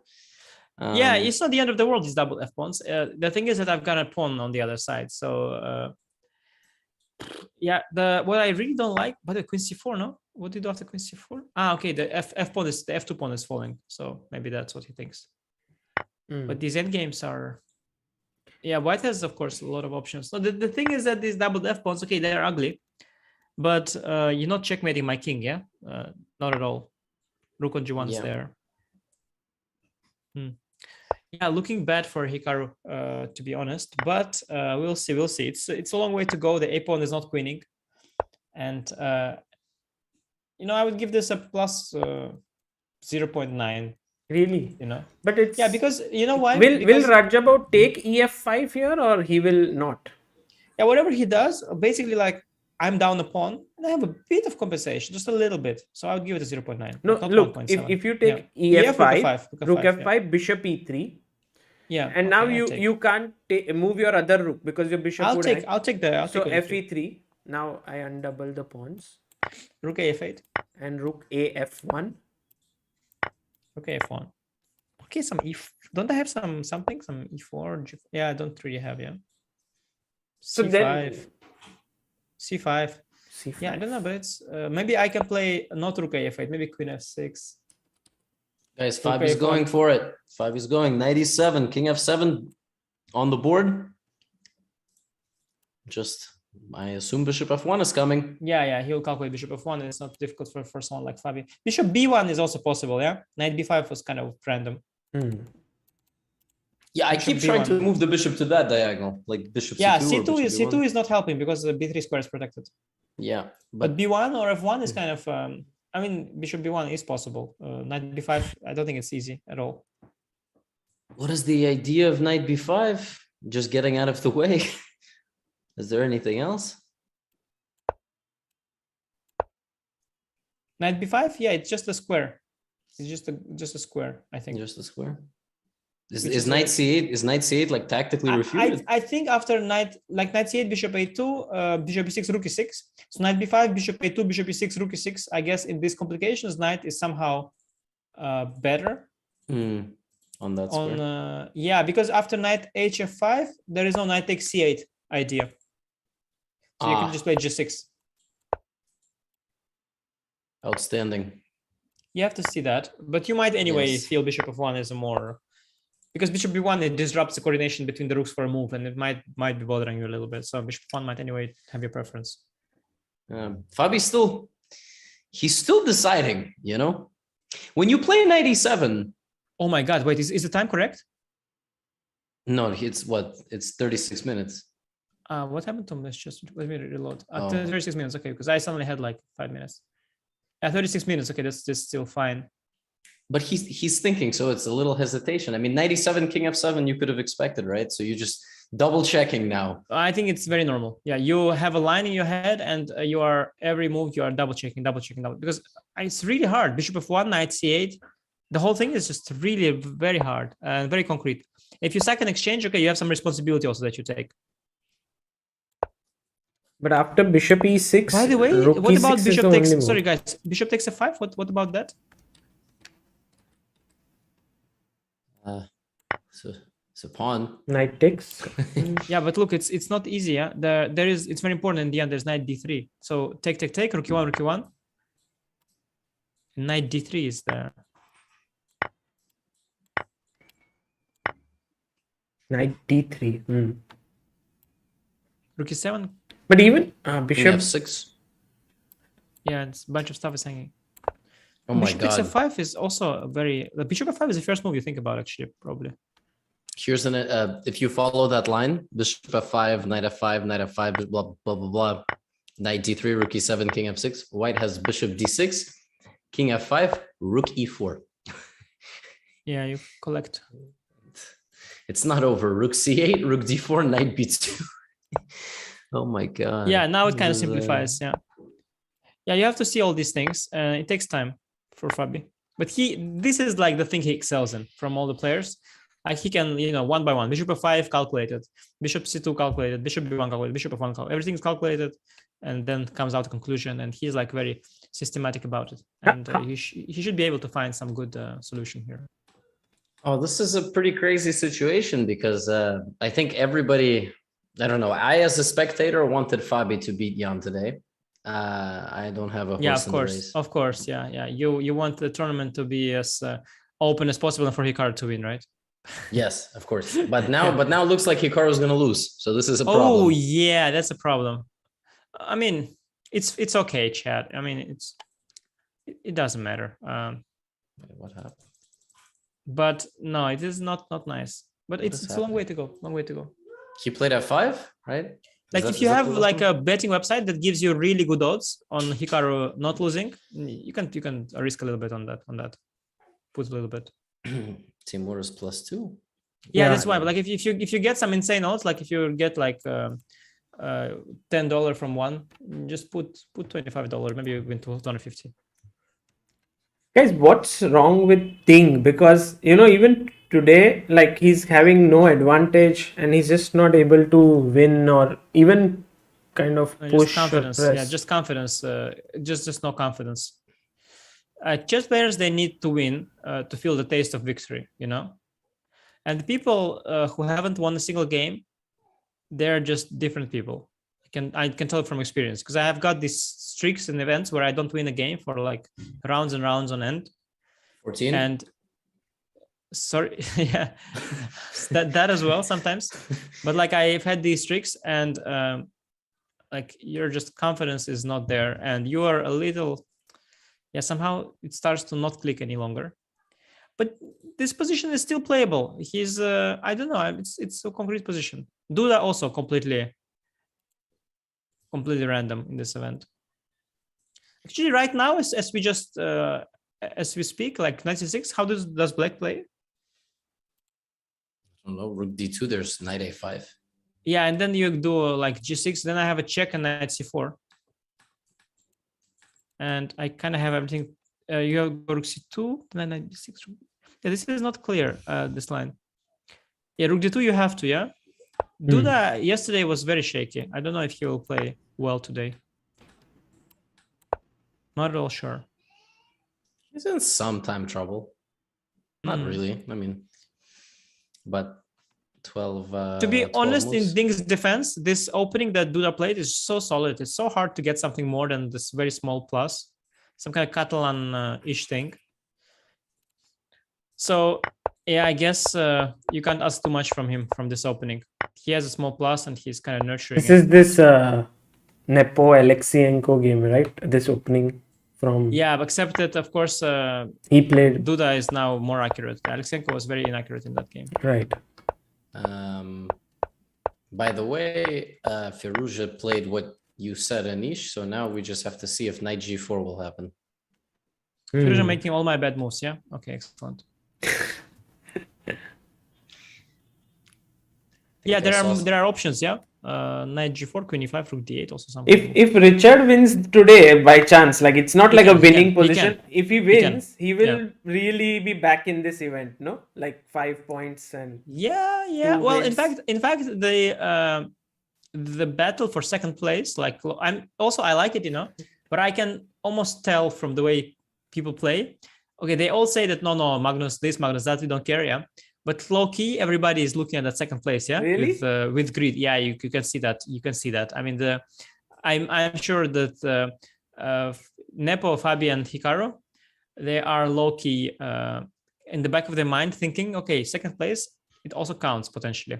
Guys, Rajabov played. I mean, I don't understand. Yeah, but that's the thing. Yes, like, that could happen because already for many rounds, like he keeps making these very counterintuitive moves. Because of like complete lack of confidence and he doesn't trust himself, so he doesn't make the natural one and he goes for this very passive moves like rook g2. But the thing here is that, okay, he's up a pawn, yeah, so maybe it will convert itself, but not sure. But black rook g2 is either rook f7 or I thought rook e8. I mean, you just bring a very piece. Counterintuitive. Rook a8 is not that logical. I don't really see why you would play rook a8. But do you have the time to play? I mean, I want to move my A rook, right? I mean, you're going to double on the F file? I mean, you double on the F file or put it on an open file, yeah? Like when you are teaching your New York kids, you don't tell them to put rook on E8, right? If they played rook E8, if they made it this far versus Rajabov, I would tell them good job already, So, I mean, it's... listen, I was teaching the kind of kids, like if black played F4 in this position, white would play EF5 en passant, okay? And then the game would just go on, like illegally, And then... I would be like, you didn't call the director? They would say, what? It's en passant. I said, okay, fine. By the way, this move F4 you said is kind of an interesting move. You stop bishop E3 forever. I was thinking it, but I don't know what black's next move is. So some queen H3. Queen C4 here? Oh, queen H3. Queen H3. Stopping. Yeah, maybe queen H3 is... Okay, guys, I grab some snack and I'll be back, yeah? Let's see what's... Okay. Or you are Sagar will keep streaming, yeah? Anyway, or what's the plan? Yeah, you stream the entire round. Yeah. Okay. Then I might join later. I'll have a little bit of snack. No, interesting stuff. I'm very curious. Especially if Fabi's right now is absolutely critical. The sequence. If his calculation, if he will come up with a very accurate response. Very curious. Very principled, critical moment. Mm-hmm. All right, we'll hold it down. Thanks, Anish. See you. Have a good snack. Thank you. Yeah, Anish. See you soon. Now, Sagar and I will have to... adjust the zoom. Yes. This is a big battle here. Okay, I got it. Boom, boom. There we go. Oh, yeah, I was cropping you all over the place because you were moving around. Oh, really? Oh, sorry. No, it's okay. It's okay. Just every now and then someone in the chat would say, like, you're off the screen. And I would just... Yeah, very, very interesting moment. I always like to sit and watch. Listen to Anish explain things. I mean, these guys come up with moves faster than like I can even. I've just learned so much today, like about this engine evaluation. I never thought of it that way. Like that they sort of recalibrated stuff and all of that. It's actually funny. I had some programmers in my chat saying it's wrong. What like as Anish was explaining, they were like, oh, it's like actually not like that, blah blah blah. I'm like, oh man, I should have them debate each other. I should bring them on and they debate who's correct, who's not correct. It's funny. Levy, I don't know. you tell me something. I am curious. Yeah, like right now it's 11:30 at your place. You stream the entire round. Yeah. So far, yeah. So let's say it ends at what 3 p.m. or something. Yeah, I'm probably not gonna stream the whole round today, but we'll see. Okay, but in general, and then like you make a recap at what time? Like how much time does it take you? 5 seconds after the last move is made of the round, I start recording. Really? Yeah, so while the games are going on, I'm doing all my analysis for each game individually, and I memorize it, and then yeah. And then So you like begin. Yeah. So yesterday was super annoying because Hikaru won, and then Alireza and Rajabov played 1 more hour, and I was really mad because Agadmator makes 1 game per video, which is super frustrating for me because if Nepo crushes somebody, then by the time I make my recap, like already 150,000 people saw that game. Not that fast, but you know what I'm saying. So it's like very, very annoying. So during World Championship, it was the best because there was 1 game and I was able to get it out before anybody, like 75% of the time, like 25% of the time, I think I lost the race. But this is very annoying because I have to sit here like, damn, I'll make yesterday I had to wait for Rajabov Alireza to finish. But why did you wait? Like you could have like started recording, right? No. You want to stream the full ground? Yeah, because if I edit, like if I stop recording and then I make a separate recording and then I merge them and then it takes too long. Like then the render process, you want to correct. It just hit record, stop recording, upload. So all my recordings are in 1 take. I never, even some of my videos with like 2 million views, like instructional video, from start to finish, I never edited. I just talk. So I don't know. I mean, I guess we all have different skills in this life, and this one just happened to be mine. Like I can keep going, and I actually had a lot of fun making yesterday's recap. It was like a football match, but no, it was fantastic. Yeah, your recaps are tremendous. Just the energy, and let's go. And it goes for half an hour with the same amount of stuff. And yeah, well, sometimes not. I mean, some games are boring. But Sagar, I'm sure you experience the same thing. I'm sure you experience the fact that there's just not enough hours in the day for everything you want to do, right? Yeah, sure. I mean, it's like I have a little list here of everything I have to do when the stream is over. I started making it as and I wake up at like 6:30, 7, because I have to take care of the dog. So yeah, by the evening time, I have like no energy. I want to get like you. I want to not drink caffeine. I want to naturally feel, energetic. No, but I think like it's just the one person is too much. Yeah, like if you let's say if I stream now, it would end at 2 a.m. and then wake up at 7 or 8 a.m. and then do again stuff. I think it's very tough for one person to keep doing it again and again and again and again. So I would say the logical thing is to build a team. Yeah, but how? My team is I have this thumbnail god. He does all my thumbnails. Yeah, so shout out to Jojo. And I have a guy helping me with clips. Lucy supplies my nutrients. Like protein smoothie here. I was like, I wanted to make it while I was downstairs and you guys were up here, but I said, I got to get back. So I wanted to go to the gym today, but it seems like it's going to rain. So I can't bike to the gym. Have you, I don't remember if during our podcast, we talked a lot about like fitness. I'm sure we did a little bit, but we have a very sedentary profession, sitting in chairs and what. So no, I have a, what do you call this? Treadmill. Treadmill here. So, I run every day or speed walk. And then whenever I get calls or something, I'm on it. And whenever I get, so, you spend that time there, not on the chair. They have desk treadmills now. Yes. And it goes up and it goes down, and I'm planning to get one of them. Yeah. I wanted to. I wanted to get one. For me and for Lucy. This is a standing desk, but it goes up. But 20 minutes later, I'm like, my legs hurt, like my knees hurt. Like, why am I just standing here? By the way, Fabi hasn't moved. Anish would be in disarray here. He'd be very nervous, I think. Yeah, I mean, he's thinking now. He has just 22 minutes, and there are 17 more moves to make. I get a feeling that it's such a sharp position that you have to make so many accurate moves to win that it seems slightly easier for Nepo to play than Fabi. I mean, for Fabi to win here than Nepo to hold. Report did not play Anish's idea, knight g4, f6. He played rook d8, which actually was one of the top engine moves, but I suppose here a lot of stuff is good. But how do you make this move? Yeah, like let's say I take bishop takes a4. Does that work? Yeah, I think so. I don't know. Ooh, queen d2. Just exchange the queens, because if you don't, then the bishop hangs. Yeah, so I guess you're trying to.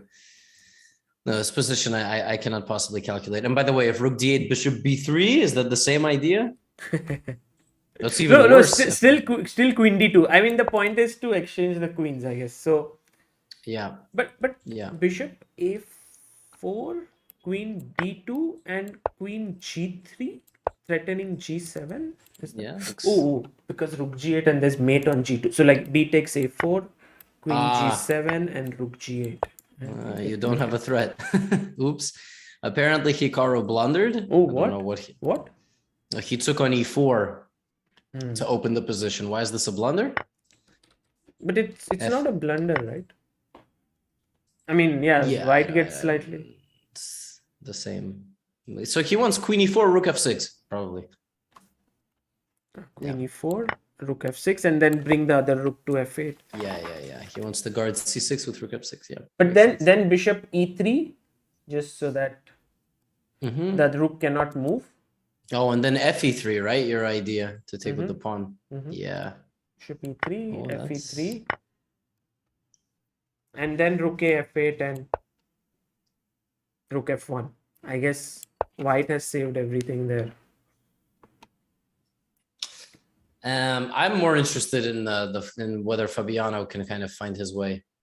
True. Because he's getting me very nervous. It's like he doesn't fully believe in bishop f1, right? Because otherwise he would have played it already. Yeah. Oh, he takes on f5. He took. Oh. Wow. No. Yeah, all those calculations. Yeah, bishop f1, I guess, proved too much. But this is now a straight line for Nepo, right? But you can't take with the bishop on f5. Like because then bishop d6, I guess. Bishop d6 and white. So you have to take with the knight. Take with the bishop. Knight takes, rook e1, and then as Anish had pointed out, knight d3 is critical there, important move. Yeah, and then rook e7, king f6, and white has to play bishop d6. I don't think he'll give this check, but this is crazy if that happens. Bishop d6, king f5, rook e4. That's in the same position. Man, if that I mean, it's going to be such a missed chance. I mean, I'm sure he spent all this time on bishop f1 and just decided it's maybe too much. Yeah, so he's taken on f5, and now it seems like this might be the critical moment, of the tournament, knight f5. Because if this ends in a draw, then I think Nepo, because even Hikaru might not win his game, so then Nepo keeps his point lead. Yeah. Yep. Yeah, yesterday's loss was huge for Fabiano. Levy, when you were not streaming, before making streaming and recast, would you follow these tournaments so closely? Oh man, that is I don't remember my life when I wasn't you know what I mean? Yeah, because this is how it has been for last 2 years? No. Yes, wait, what? Rajabov is losing? What are you guys talking about? What? I don't understand. No. What happened? What did Rajabov do? What is Hikaru winning? No, What? it's not. Rook What are you f6, talking about? bishop e3.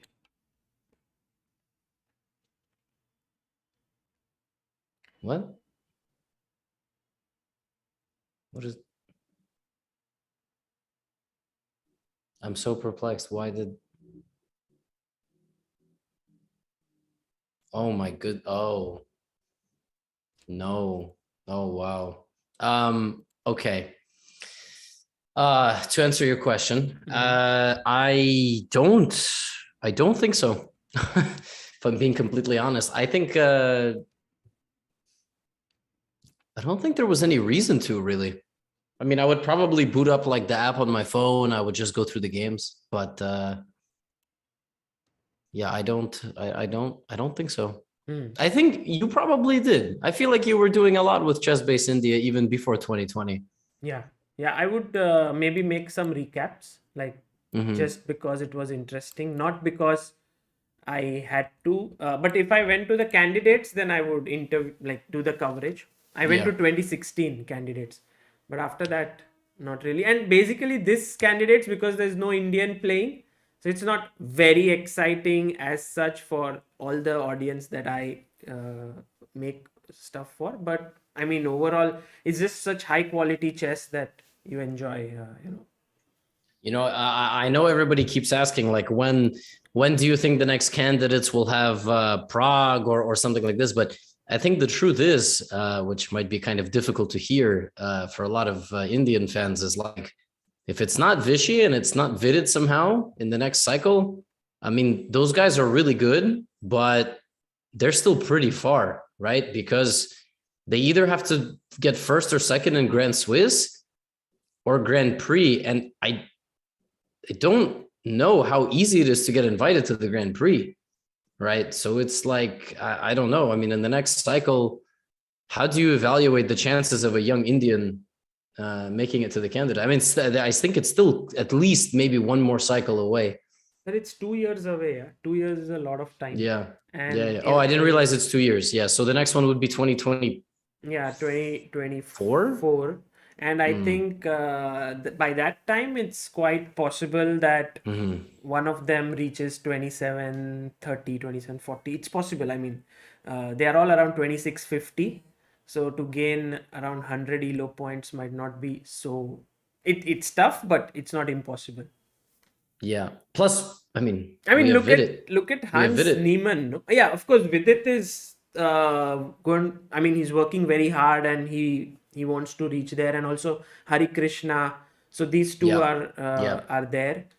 But when it comes to these youngsters, for them, impossible is nothing, right? There's no limit for them. Yeah. Well, right now, Arjun seems to be the guy, right? I mean, like, he seems like he's rating wise, yes. Yeah. In terms of age, Gukesh is 3 years younger than Arjun, and just five ELO points separate them.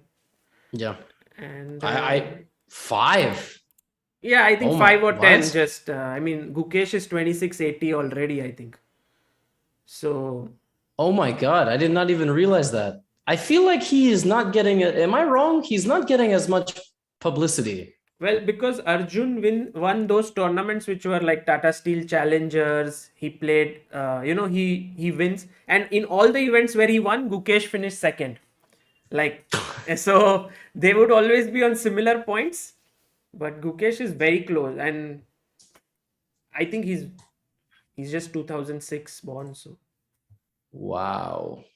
I had no idea. He's the 5th highest rated junior player in the world. That's insane. And he's tied. Keimer, 3 points behind Hans.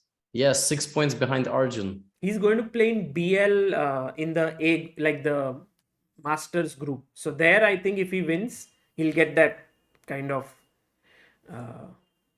worldwide coverage.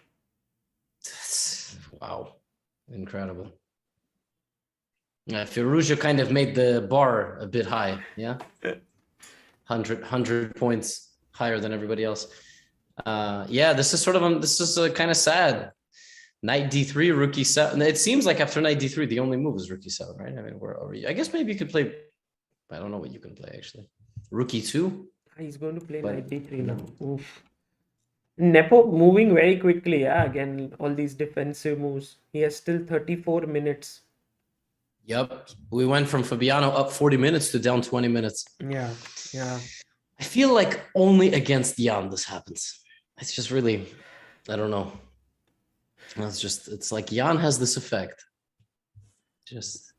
Yeah, I think overall, I mean, when we sit here and we have so much time that we really hope for bishop f1 to happen, but I think that was not the most natural move. Yeah.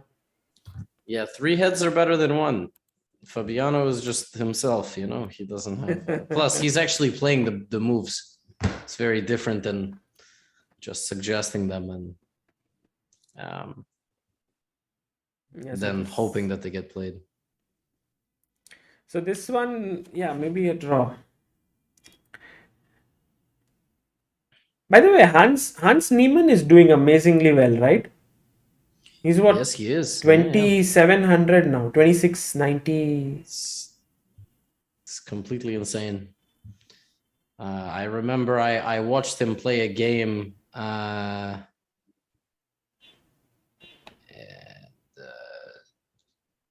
Yeah, I mean, I forget where this was. It was like somewhere in some World Open. He was still 2300. And he like didn't know London theory. Like, I don't know. This was like the summer before, maybe 2018 or something. And I was like looking at his, I'm like, oh man, like, because I knew Hans when he was like 8 years old. Like he's maybe 7, 8 years younger than me. And everyone was already like, oh, this kid is super strong. And then he kind of slowed down and everything. And I'm like, okay, he's just going to be one of these, you know, teenagers who gets to 2400 and then like goes to school, like college. And for a while, it seemed like that was what was happening. And then COVID happened, and suddenly he was like in this puzzle battle thing. You know, he was like gaining points, but still he was just maybe IM strength. And then, I mean, it's like an explosion happened. I mean, it's like the devil came and said, you know, Hans, you can be 2700, but you have to sacrifice something, you know, forever or something. And it's like in the snap of your fingers, this dude gained 350 elo, like, and he makes it look so easy. I don't know if you've watched his games. He just murders GMs. I have recorded so many of, like, of course, World Rapid and Blitz. I was there. And he was also in Dubai playing that Blitz event. Rapid and Blitz during the World Championship. And the thing is, every game that he plays is so exciting. You really want to look at that, you know, and the way he plays it with his kind of left hand and all of that. And I was at the World Youth Championship in Mumbai. It happened in my hometown. It was 2019. And at that point, as you said, Hans was 2400. And I thought like, he was just another IM, you know, and now he's reached unbelievable heights. I know. I mean, listen, he was even 2300. And I just kind of was like, oh, like, you know, like I said, there's a lot of like people like that who get to where I was. I mean, 2430 is my peak. And chess is just super hard. And if you're already kind of, I mean, I was like 20 when I got that. So you knew I probably didn't have much more to grow. But even as a 16, 17-year-old, like that's late, you know? That like these kids who are 12 and 2400. Yeah. And then he said, nope, I'm done with high school. I'm gonna skip out on college and I'm gonna go and get to 2700. And like Anish said, the scariest thing is he says, I'm gonna win this tournament, and then he wins it. It's like that doesn't happen. You know, chess is supposed to have some variance. Yeah. But there's not much. There's not much left here, I think, in terms of this Jan Caruana game. Yeah. This is going to end in a draw. Yep. And about Hikaru and Rajabov, he's gone rook f6, and Hikaru seems to have. I mean, Temur has to play bishop e3. I mean, what else? Yeah. Yep. Timur has to find bishop e3. I really don't know what else he can be thinking about. I don't know. Bishop e3, you had said bishop e3, or is there like knight f4? Is that what you have to calculate? Yeah, bishop e3. Maybe he takes, then fe3, rook f8, and rook f1. That is one position which looks good for white.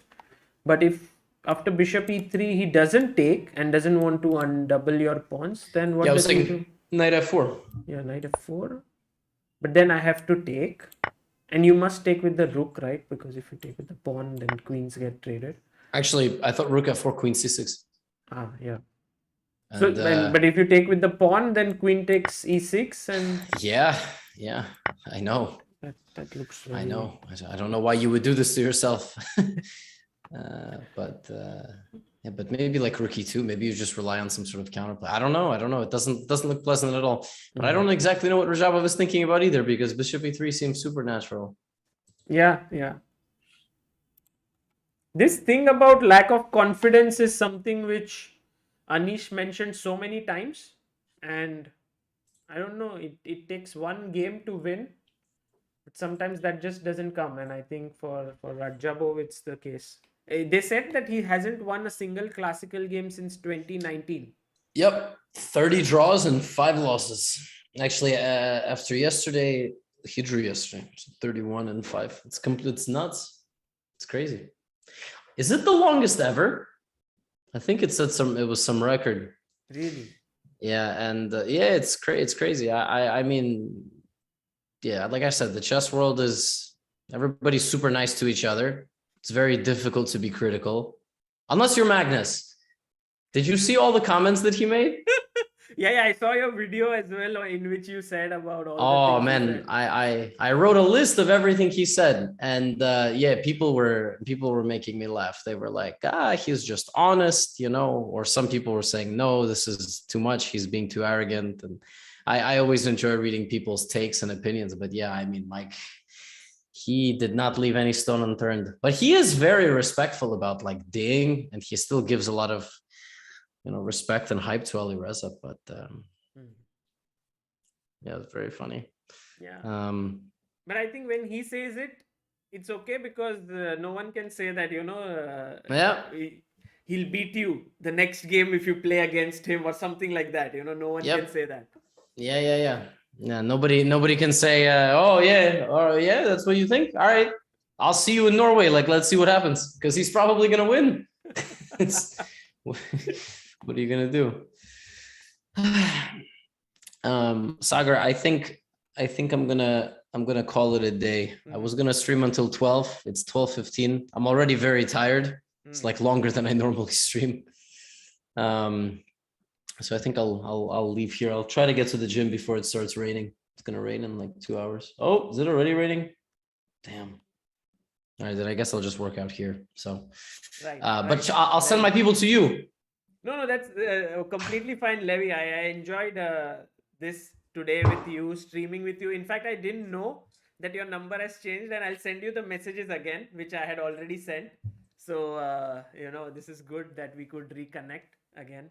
And yes. Yeah, I hope we can do this again at some point. And I really want to do one video with you, documenting your life. Which is called the evolution of Levy Rozman. We wanted to do it when you reached 1 million, but we could do now you are 1.5. You'll soon reach 2. So I don't know about soon, but yeah, definitely, yeah, we should do it for sure. Please send me what you sent me. When you change your number, it's really hard. Oh, hey Anish, great subject. So I was gonna tell, like, when you change your number, it's really hard because why would you change your number? Anyway, continue. I just got tired of my old number. Oh, the same number. Yeah, I know. Just you get bored. And I had to like go and put the 2FA, and then I forgot to message. I think I didn't even message my dad. My name. 2FA. Yeah. Why would somebody use 2FA? Like just 1FA. Or 0FA. Sure, just FF, not FA, just FU. Okay. Yeah. So it was, oh yeah, guys, sorry. I know. I was just signing off, Anish. So this is Yeah. Thank you for joining. It was great fun. I was happy always to join you. Fabi didn't find the sophisticated one. Yeah, just went for the capture. Nope, he went for the capture. Yeah, I guess guys, he. I was gonna tell my chat if they want to watch you to go to Chess Base India on YouTube. So on that note, I will say goodbye. Yeah, Levy, take care. And yeah, hopefully we don't have 4 draws. Hopefully somebody loses. All right, bye. Bye, guys. Bye, Levy. I mean, imagine you are watching like Formula One and you're like, yeah, hopefully like one of these racers just crashes his own car or something. Yeah, let's just hope for that. Let's hope that nobody finishes the race because it'd be just weird. Amazing. By the way, Anish, I'm going to go back to my old mode where you can see the board, Okay, cool. because generally, like this time, because Levy was also there, I switched on my camera.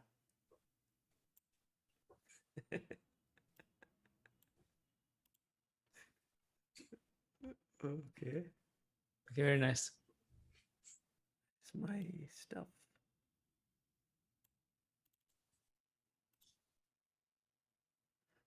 Got it. Okay. Okay. But amazing, yeah. This, I mean, streaming with Levy, and I think you did many sessions with him, yeah? Or Not many, a couple. I mean, actually, I did a podcast with him and one previous stream. But Levy is very good, huh? Yeah. He always has these, pointed questions, which are very interesting and very nice. Always to the point. Yeah, that's for sure. For sure. And Also, he's a native speaker. But he doesn't fear speaking his mind out. That's one of the things which is not always easy. Yeah, he's quite confident by now. So that's important quality, I guess. Because if you are not confident enough yourself, then you don't dare to ask certain things, and it becomes of a less interesting conversation for sure. Yeah, Anish, but this means that Nepo has huge chances now, yeah, of winning this tournament. Yeah, I don't know. Like, I think that Fabi might have planned something here. Or I think, honestly, he just thought that there are options and there will be something which is nice. And it's risk-free anyway, so it's nice. But these options don't really work for him. In a sense that it's enough for equality, but not more. Yeah, Jan, you know what is also Fabi's issue in this game? I think that's actually an issue for more players in the event. I think the fact that there's no increment, it's very disturbing. You can't imagine how disturbing it is. It was the same last time, right? In candidates? Yes. You had the same time control, I believe. Yeah, I don't know. I remember I suffered in the first game against Jan, but I don't know if I had increment or not. But I was in time pressure as well. Was there no increment?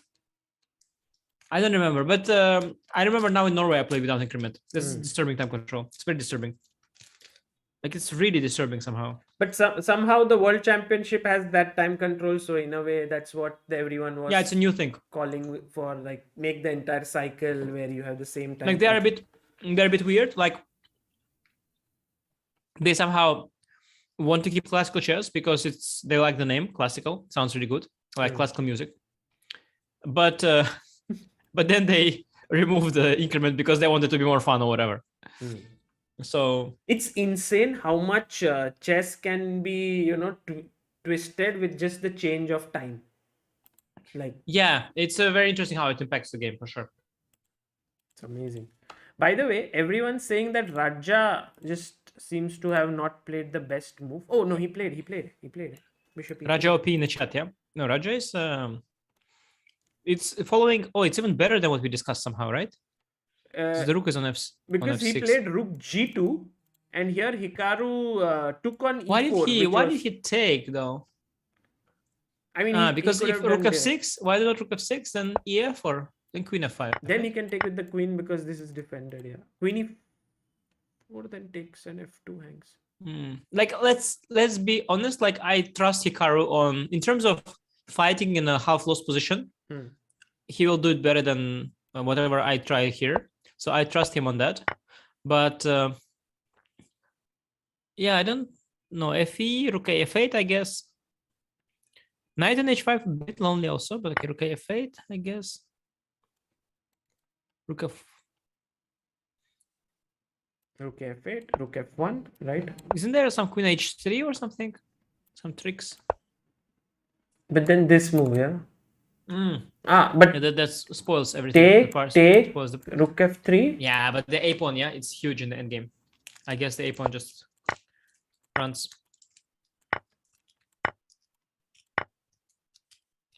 Rook E4 first. And then C6 hangs and... Mm-hmm. Oh, he plays Yeah, Queen any D5. Wow, endgame. Oh, interesting offer. Interesting offer, by the way. Mm-hmm. Okay, What would you play here, Anish? Interesting. Okay, I wouldn't trade on D5 because that's kind of what he offered me.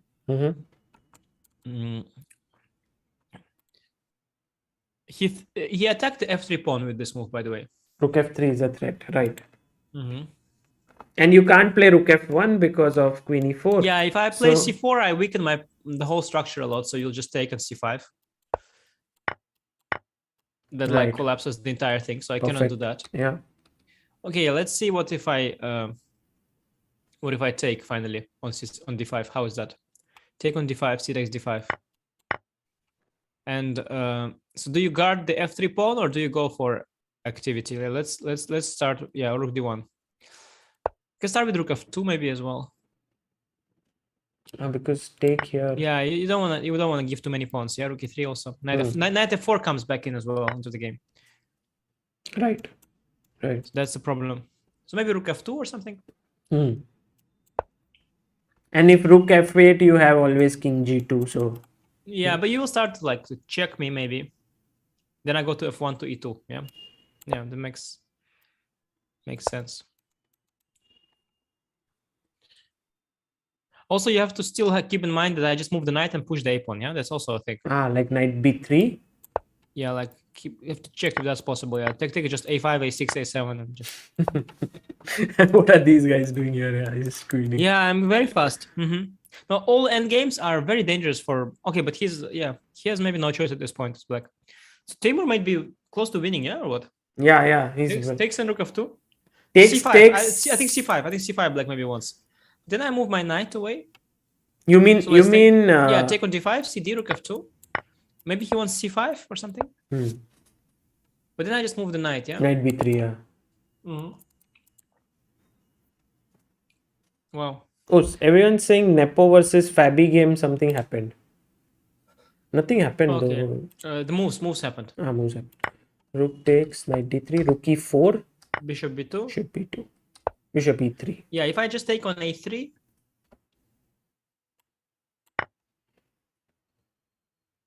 If there is no direct win, it's going to be a draw. Even 3 against 2 is holding. But if you don't have a direct win, I don't see it. No, take just what else? Yeah, something. Bishop C5 or whatever. It's going to be fine. Yeah. I mean, this maximum you will win my B pawn and it will be holdable. But you probably won't even win it without trading knights. Okay, it's just Fabi has little time. It's just going to be he's okay with the draw at this point. He has no time. He has to just settle for it. Who? Then Fabi. Yeah. Fabi will settle for a draw. Then Nepo most likely will win the candidates. Yeah, I saw the odds very high. If he draws this game, I think 80%. Yeah. And so when Nepo wins this, then it means that he then becomes the challenger. And then of the second place finisher. But Fabi looking in good shape. If Magnus doesn't play, because it's likely he won't play. So honestly, to play Nepo is the worst because Magnus knows, of course, that it's not going to be all the time the same. Yeah, that he wins 4 games in a row. It's not so simple. So he knows it's not going to be so simple, but he knows that the crowd expects him to do that. And any imagine he stumbles somewhere early, everybody so uncomfortable to play psychologically. He already right now, everybody thinks that Magnus is so much better than Nepo, right? He's so much better than Nepo. Nepo is very good, but against Magnus, no, not against Magnus. While of course, we know professionals know that it's just one match. I mean, it's one match. It went this way. Of course, Magnus was better and so on, but it can go differently also. We know, but yeah, he of course doesn't want to play because yeah, it's just a lot of pressure. And then the question is, if second finisher plays, Fabi most what's going to likely. happen? Yeah, Fabi probably. If Hikaru doesn't save today, it would be Fabi. That would be really, really interesting. And there could be, of course, a unification match, yeah, later on. So you think that Magnus will start his own cycle or something? No, just it doesn't need to cycle. He will just say, like, I am world champion according to my cycle. You can all, I'll play Champions Tour. In that cycle, Prague will be there, and I'll be there. And But how much do you think the FIDE elections will matter, like in general, for all of this? Do you think? You know what's very interesting, by the way? There is a bid by a Ukrainian player. Yeah, Andrei Baryshov. And it's supported by one of the coaches, well, the main coach of Carlsen. Peter Heine Nielsen. Yeah, and I mean, you can say it's a coincidence, but it's a question. It's a question if it's a coincidence. Yeah. And you know, it's like, and also I think there was some tweet about some kind of federations. Yeah, remember that some kind of joke. Yeah.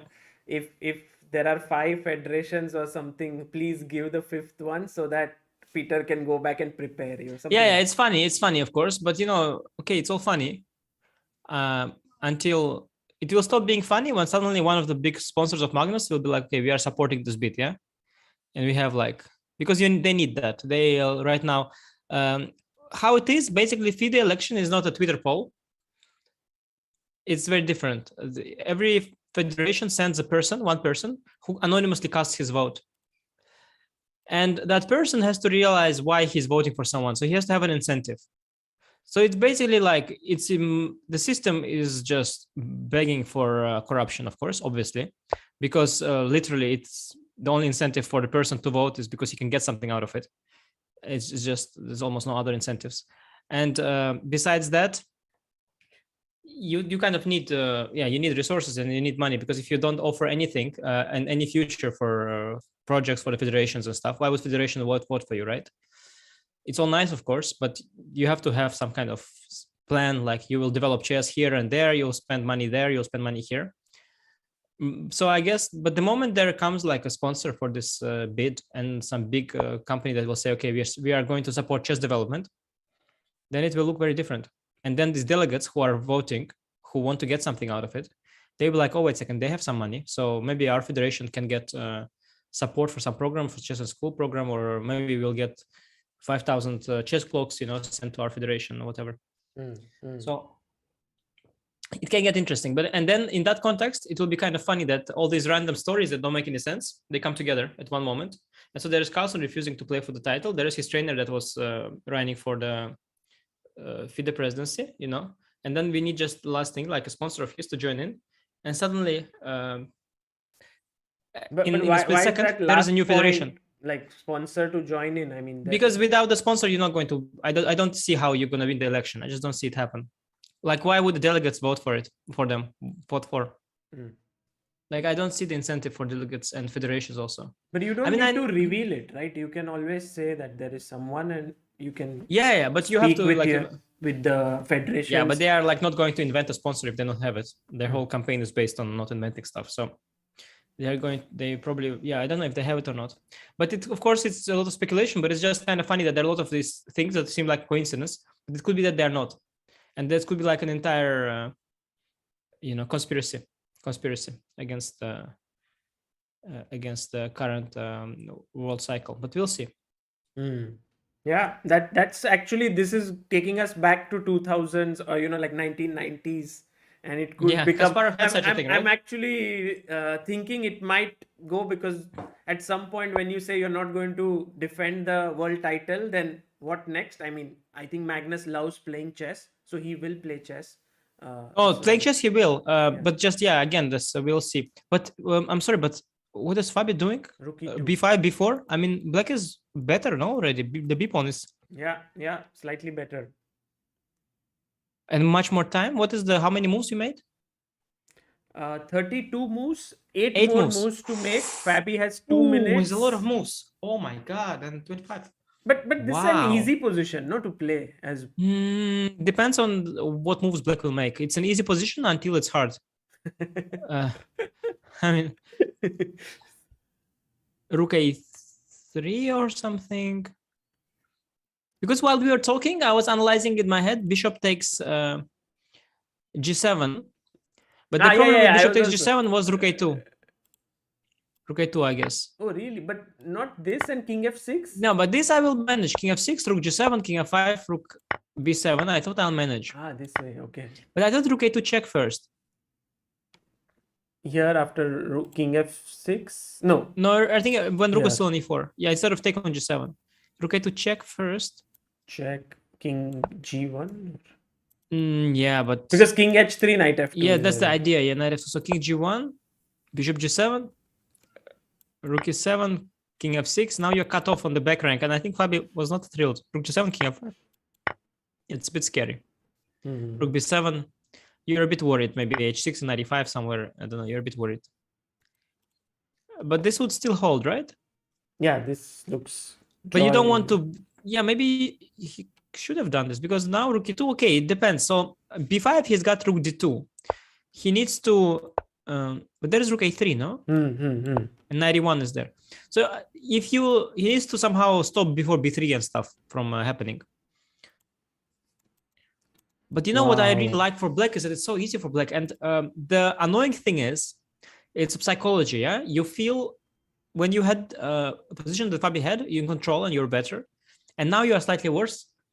You feel kind of some kind of a tilting sensation. Like if you were worse the entire time is one thing, but when you just became worse, somehow you feel impatient completely.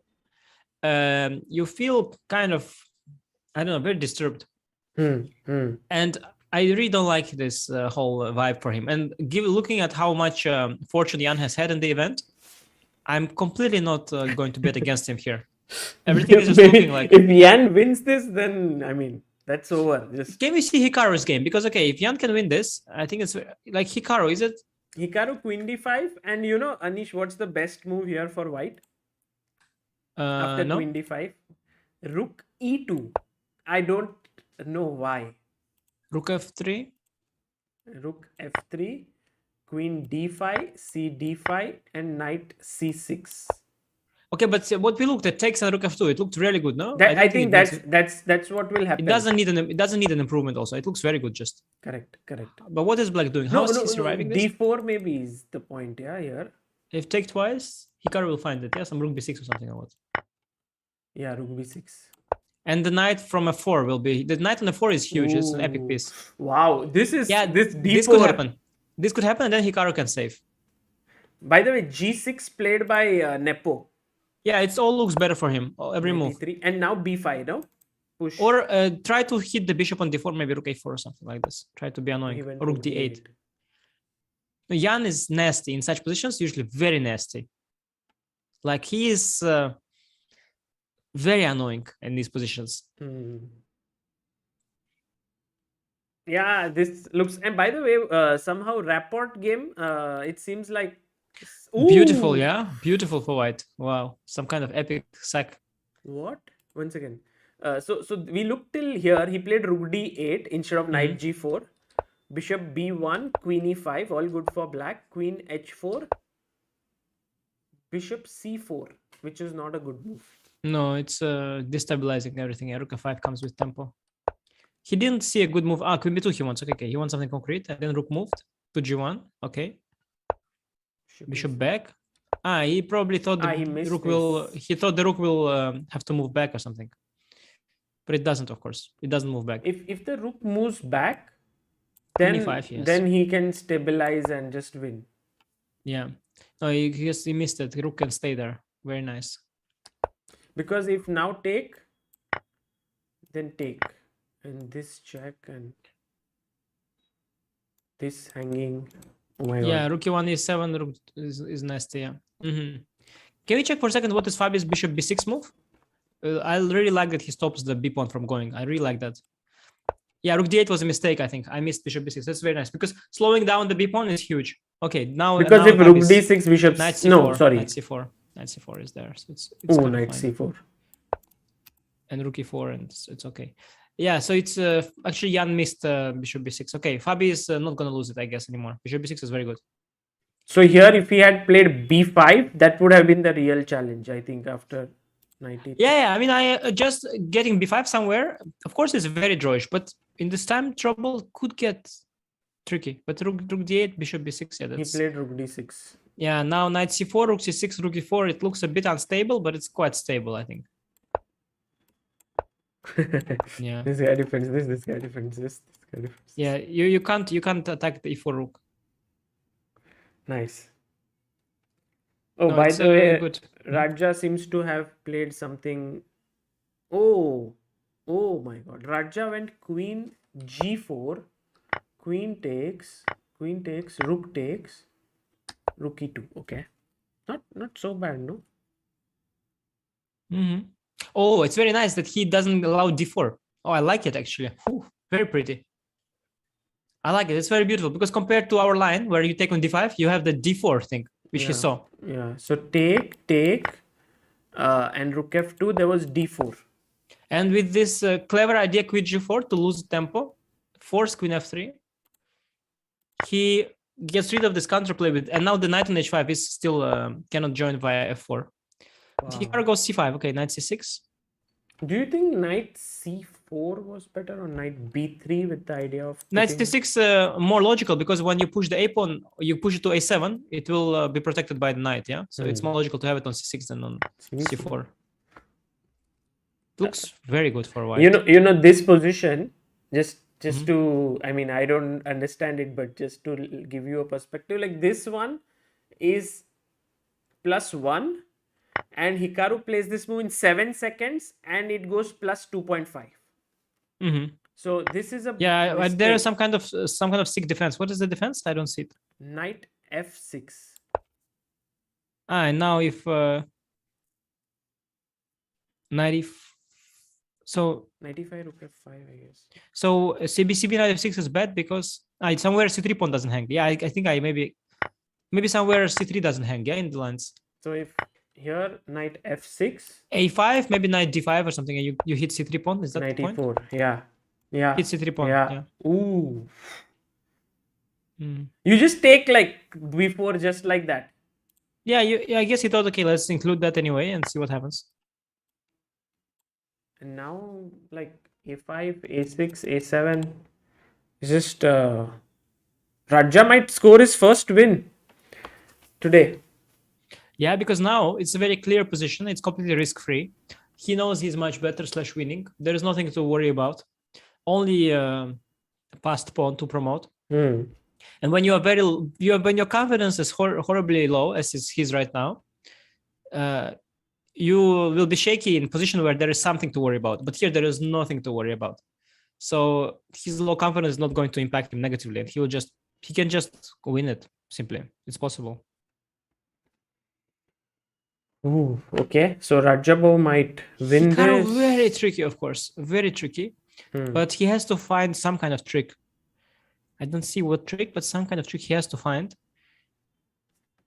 If anyone would find the trick, it would be him, but I don't know if there is one.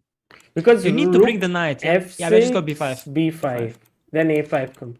You need the knight. There's no other move. Knight f6. You need to bring the knight, I guess. And then would A5? you take this or take this? Okay, let's try to push a5. a5. Knight let's g4. Go knight. Yeah, somewhere. Or knight d5. Yeah. Yeah, knight d5, for example. Yeah. So I cannot just promote, yeah, because if I go, let's say a6 or something, and just a7, is that, and then just a7? Yeah, and like, can I bring the rook in for a trade? Yeah, this is not that easy. Okay, so some fighting. Yeah. Chances. This Hikaru goes rook f6. And if b5, what's the point? Oops, sorry. B. Yeah. Sorry. b5, yeah. b5. Maybe rook d6 he wants, yeah? E6 maybe even to protect the pawn. I don't know. But a5? Yeah, I mean, I'm trying to understand his move. Knight I don't see the f6? point, no. Yeah, but it's very a6? slow.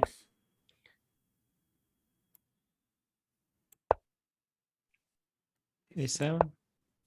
And black has no counter. Okay, maybe. Okay, it's not yet winning by force because rook b2 you need to, but I think okay, it's b2 or d2. Okay, it's getting there. Rook d2 is interesting. Yeah, just rook d8. Nice that rook d8, rook d8, knight d8. You don't have time for knight a7 even because I take the rook. Wow.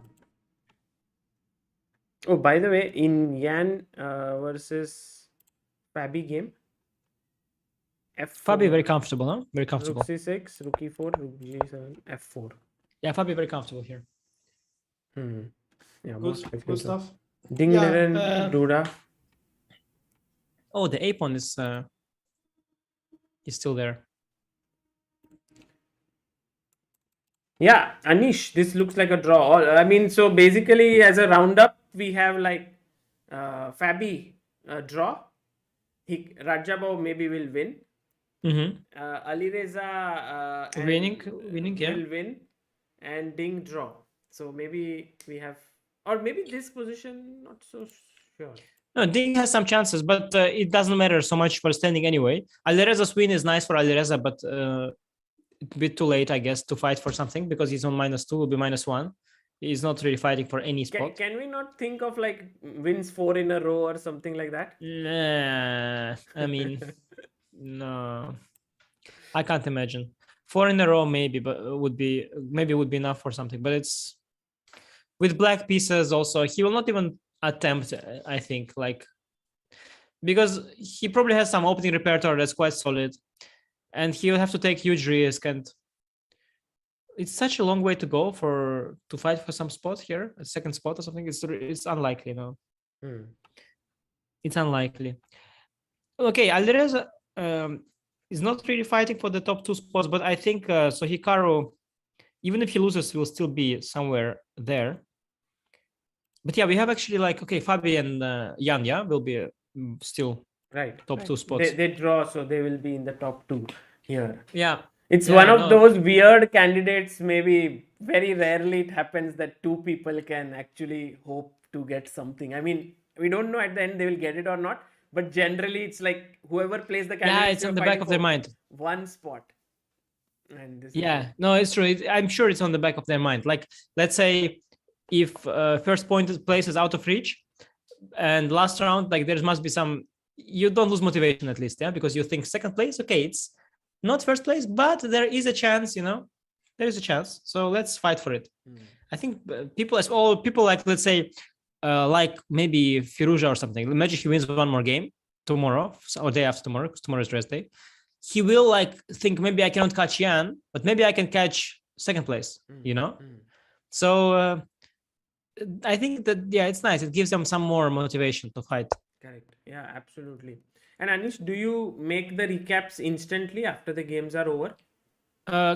Reasonably quickly, and then they are edited, I guess, by I sometimes it's very late in the evening. Then they are edited and they are putting all this nice. They're putting some. I don't actually watch my own videos, but sometimes like a little bit I see, and it's nice. I should watch my videos, but I don't even. It reminds me I had also a period. It's not easy to watch your own stuff. It's a waste of time, to be honest. I mean, this stupid recaps of mine. Why would I watch it? No, you just watched for what they have edited, to see. Yeah, exactly. Yes.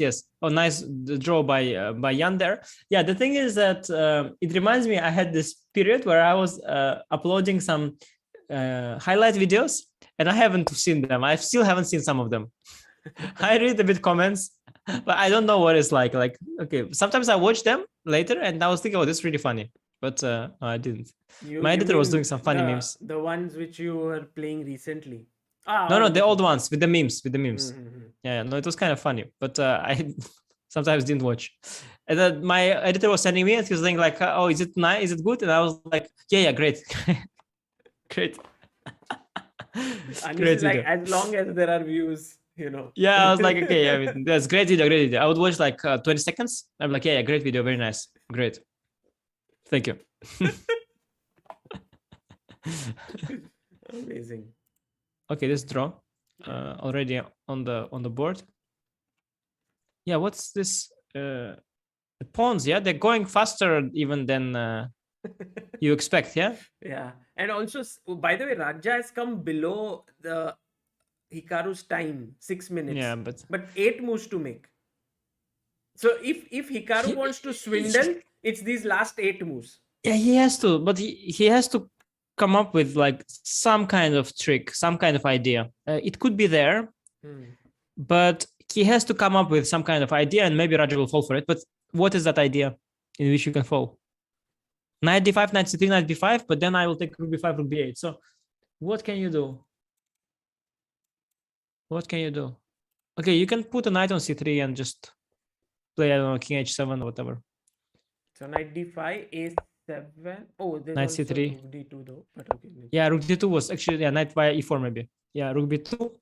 And maybe after, maybe knight e4, yeah, first. Knight e4, a7, knight c3, rook b2.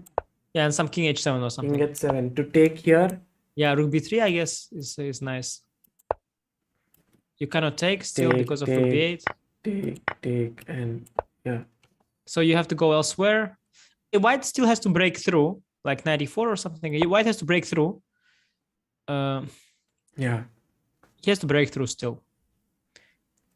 Maybe while he's trying to break through, he might make a mistake somehow, but it's very tough for Hikaru. Yeah, this might be. I mean, this would be an unexpected result considering the tournament situation. Yeah, it would be completely shocking. I would think that Hikaru is on a high, Raja is on a low. There's no way Hikaru loses. But just from the opening, yeah, he went for this weird bishop a7, bishop g4, like very risky, and just I forgot about his somehow. Yeah, bishop a7, allowing bishop b5, and now just bishop g4, and taking a lot of responsibility, not sacrificing a pawn, like a lot of responsibility upon his shoulders. And just, yeah, Raja cleanly converting it right now. And Anish, what is next for you now? I will visit, by the way, Madrid once for a weekend. Oh, really? Yeah. And you will do your recaps and stuff from there? Maybe, yeah. But it was nice. They offered me to visit, and I thought, okay, I'll visit. It's very nice. Okay. A short trip for me here from Europe. And after that, I play a Champions Tour event. And that starts from 6th or 7th? That's somewhere, somewhere in July. And then, of course, that will be not so important. Then, of course, it will be very important deathmatch against FIDE. And if after deathmatch, some people will still stay alive, they will go on to play the Olympiad. If you do the dance on the table, then who knows? Yeah. Oh, the dance on the table. Yeah, the Vidit is practicing, I'm sure, with Vedika there for real. Oh, Vedika, we should totally do this. Oh, Vidit, it's such a great idea. We can also sell my chocolate. Yes, it will be great marketing for chocolate. We can turn it into a chocolate commercial.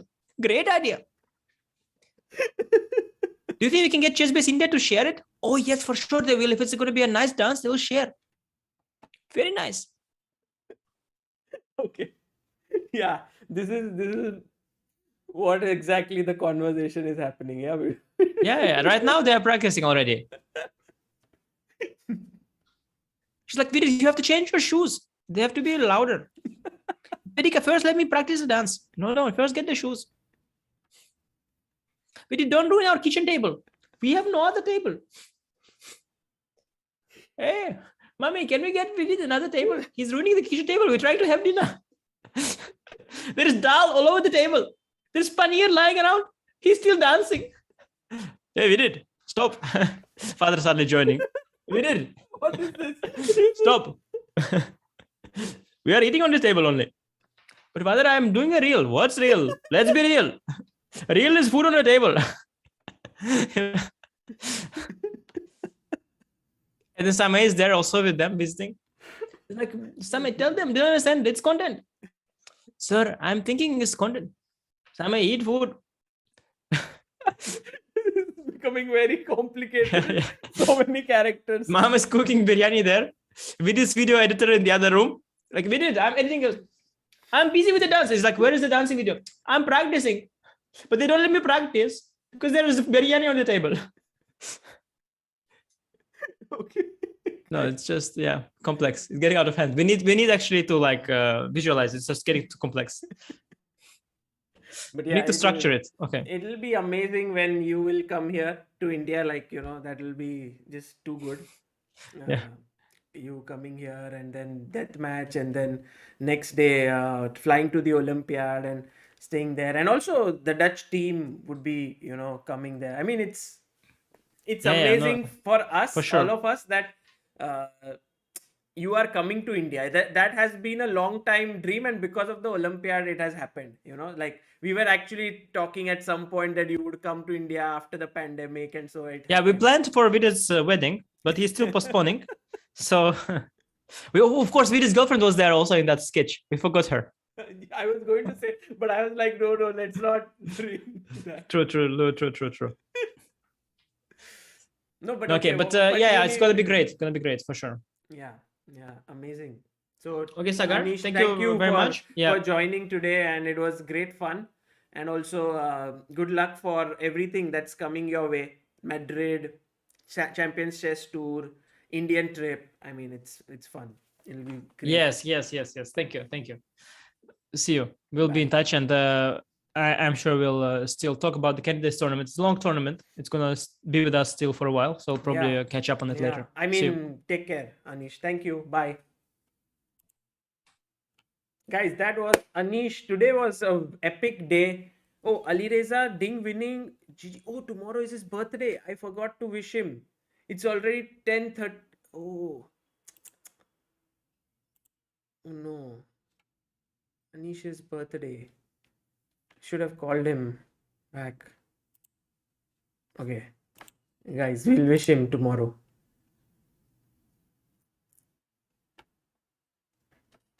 What happened? Like, whose game changed? Ding Legion, yeah? Oh, Ding is better. Ding is winning. What happened? So, knight, everything was okay till here. A5, rook b3, rook went back, check, king g1. And I mean, Anish said Ding will press here, but it's not so clear. And now he went knight c4. So, here he could have actually taken bishop a4, bishop e4. But I think he was afraid of rook a1. And then this pawn pushing ahead, but it's not so easy to push the pawn because the knight is hanging. So he played rook a3, knight c4, rook a2, knight e5. Okay, and now he had to find this only move, which was bishop h5, because if rook c7, you have g5 somehow defending this. But he went bishop e4, and now Ding, 40 moves are over, Ding has 1 hour to play, and he will play rook c7, threatening rook f7, and it seems like white will win this. Wow. That will be huge. Ding will win. I mean, it doesn't impact the scores or standings much, but still. Meanwhile, Rajapov now has a huge advantage after rook d6, a5, knight f6, a6, knight d7, a7. Oh, my voice is very low right now. Okay, I'll increase it, guys. Don't worry. Hello. Maybe now it's better. So a7, king g8, rook c2, king f7.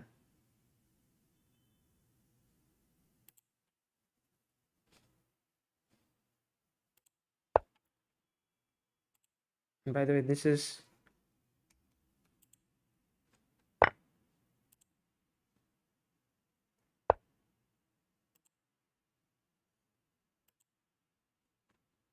oh, and he's also broken through. Yeah, look at the speed at which Raja is playing. Rook c2, king here, knight b4, c5, b takes c6, knight b6. This is over, guys. c7 is coming in. He's just winning. He's just winning.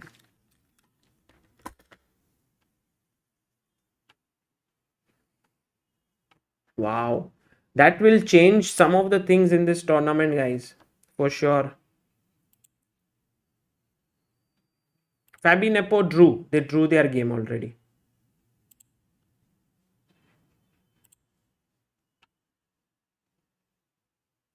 Fabi Nepo drew, and Alireza is winning.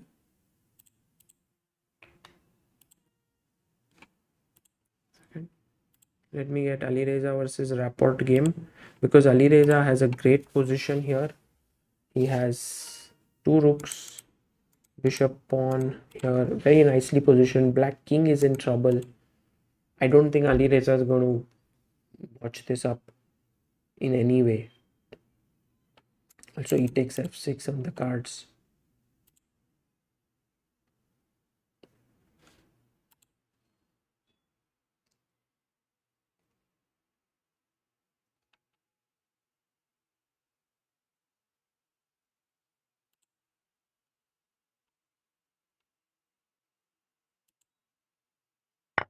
We takes on e5. Okay. What if bishop takes e5? Because you can't take with the queen. There is queen takes e5 here. Raja will win after 2 years. Oh my god. You know, guys. Okay, first of all, knight c8. I think Raja could have pushed the pawn here. Knight c8 and gone knight c6. With the idea of rook b1 and rook b8, this would have been perhaps the fastest way to win. Because let's say if you go king e6, I go rook b8, rook b1, knight a7, then you have rook b8 and it's just over. But he goes knight c8, rook c8 to king e6, and there are two more moves to make before time control. Rajabov has 36 seconds. He goes rook a6, rook d4. Hikaru plays this. Now last move, Rajabov shouldn't make a mistake. He has 30 seconds left. He needs to make his move quickly. Knight d5 looks like a good move. That seems like a great move because there is knight c7 fork. There's also c7 which looks pretty decent. Rajabov 19, 18, 17. Last move. No increment, guys. 15, 14, 13, 12, 11, 10, 9, 8. Plays knight d5, king d6 on the board. And I think 1 hour now with a huge advantage. I don't see Rajabov missing this in any way. You go c7, checking the king, king d7, and now you can just switch your rook over to this side, rook f1, with the idea of rook f7. Or, I mean, better still would be rook g1, provoking g5, and then taking this pawn here, and then taking this pawn. So let's say if rook a7, rook g5, and this knight protects here. If rook e4, there is already a mate here. So this looks done and dusted.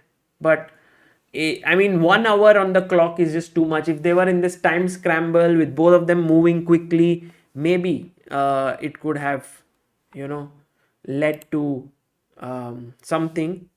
But now with this, I don't see this going any way up. Let's quickly check what is up with Ding, because Ding has played after knight e5, bishop e4, rook c7, knight to d5, and rook f7, king g8.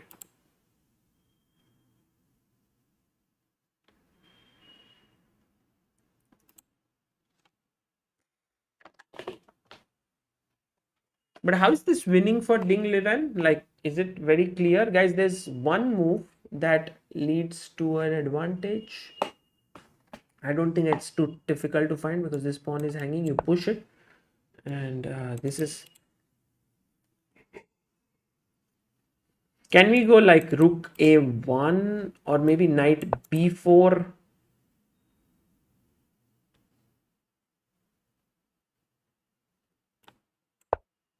f3, bishop d5.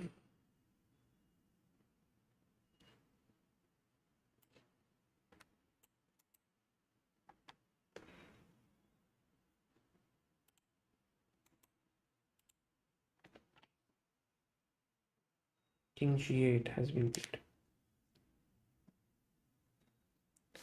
Yeah, I mean, Ding is better, but I mean, it's not like 100% clear whether he will win. This tournament has witnessed so many ups and downs. And also today I've just learned that, these engines give unnecessarily high evaluations sometime. And it's not so simple. Like for example, right now this goes like +7 for white. And maybe Rajapov is sitting there and thinking to himself, how should I win this position? Can I go rook b1? And then all of a sudden after rook a7, he's no longer winning.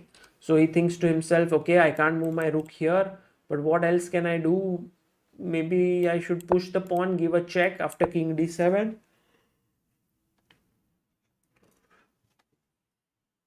Now it's again, this rook g1 provoking g5 and winning these two pawns is one way to think. The other way is rook f1 trying to infiltrate. I think that is what you think first, that you want to give a check. Then rook a7, then rook f7 check, king e8, rook takes a7. Now he can take here or he can take here. If he takes here, then we go rook g7, threatening check and planning to queen. Yeah, this looks okay. And if you play take here, then rook a8, then I win this, and let's say you go knight, but you can't even move. You can move your knight, but I won't even queen here. I'll go rook d8 and I'll chop this off and then make a queen. So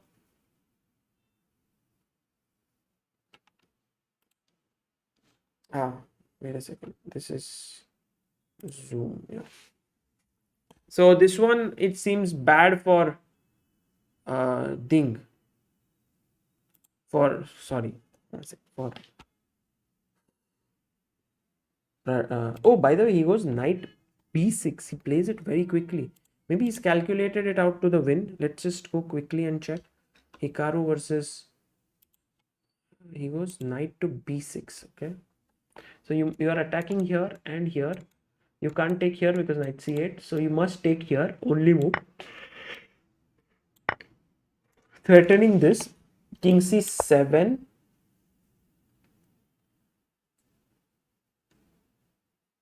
Oh, this is just over, guys. This check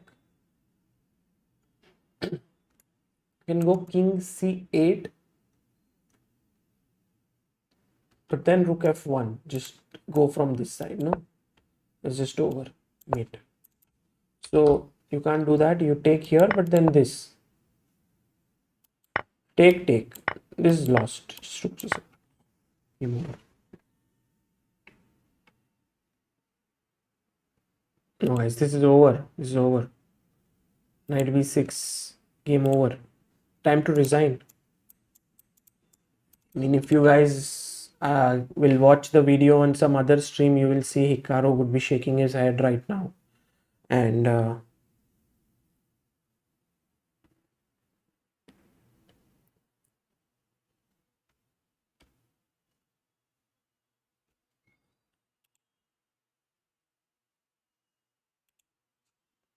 what about Alireza versus Rapport? So when he played knight e5, why didn't Alireza take here? Alireza didn't take because he thought this is a double attack here and here. Then I have this move. And then you must take. And then there is rook e5 here. Defending, check here, king g6. Yeah, it's not so simple. You are attacking here and here, but it's not trivial. So maybe that's the reason why Alireza Firouzja first attacked the queen and then he took it, so that now the rook d5 doesn't hit the bishop. Oh, nice. So piece up. Time for Rapport to resign here. He's a piece down. Alireza is 54 minutes. Guys, first win for Alireza Firouzja at the candidates. That's the big thing. That's maybe the youngest ever player to win a game at the candidates, no?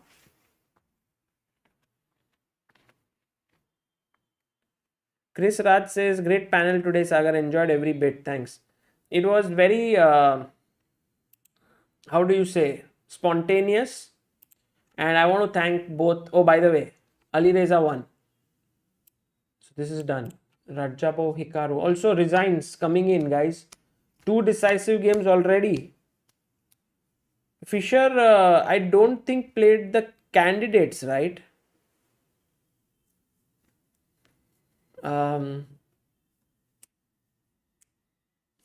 So he played at what age did he play the candidate? 16. Yeah, maybe then Fisher. Sorry.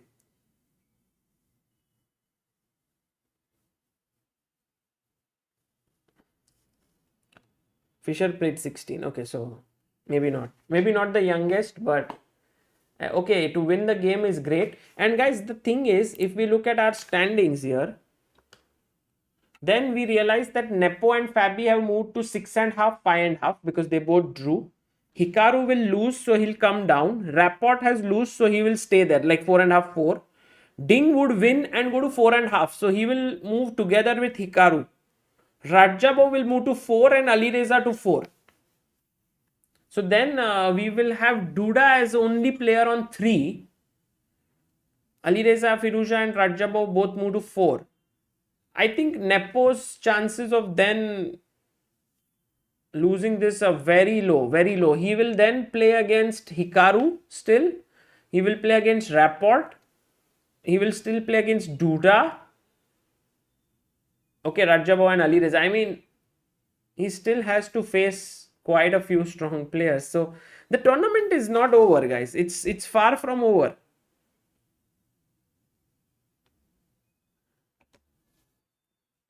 But for sure, I mean, Nepo is the favorite. Is Hikaru going to resign here? That's the major question. Because take knight c8 is there. He can't move the knight because rook hangs. So he must take. There's no other move. He must take. And now you are threatening rook b8. So again, there is no move in the position. You have to go to c7. He will play check. Now king has to take or go back because otherwise this. So if you take, you have check. So you must go back. And then rook f1 threatening a check here. When after rook d8 I will take, you will take, I'll play rook b8 and win. So what do? Rook d8 maybe, and then I will go in with my rook and finish the game off. Yes, Carlsen's comment has made this tournament like 2 spots important for sure. And also, so everyone's going to fight till the end. By the way, a6 was played and knight b4 also played. The one thing that white has to be careful about is his king here should not get mated or something, you know, with rook here and some idea, because the bishop controls this.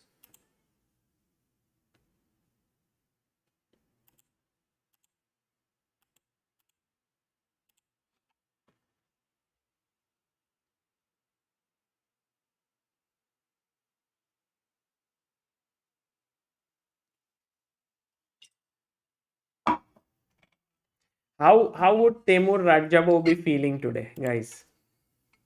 Temur Rajabo would be feeling unbelievably well today because he has won a game after so many months, so many years.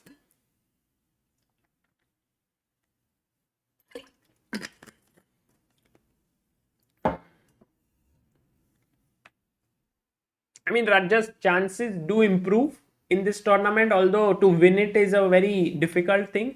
But he will surely be fighting. I think the fight for the second spot is on. Although Fabi will have a 1-point lead, it's still not over. Ding is coming up. Ding is moving to 4.5.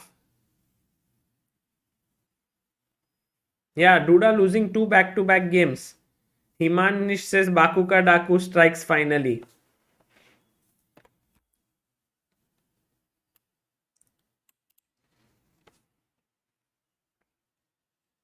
Can I go a7? Can I push? But then what's next? Because this square is very well controlled. And also knight c6, hitting the knight so that the rook will fall. That doesn't look good.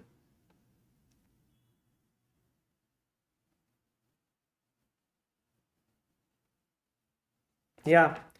For sure, today is a lot of surprises, guys.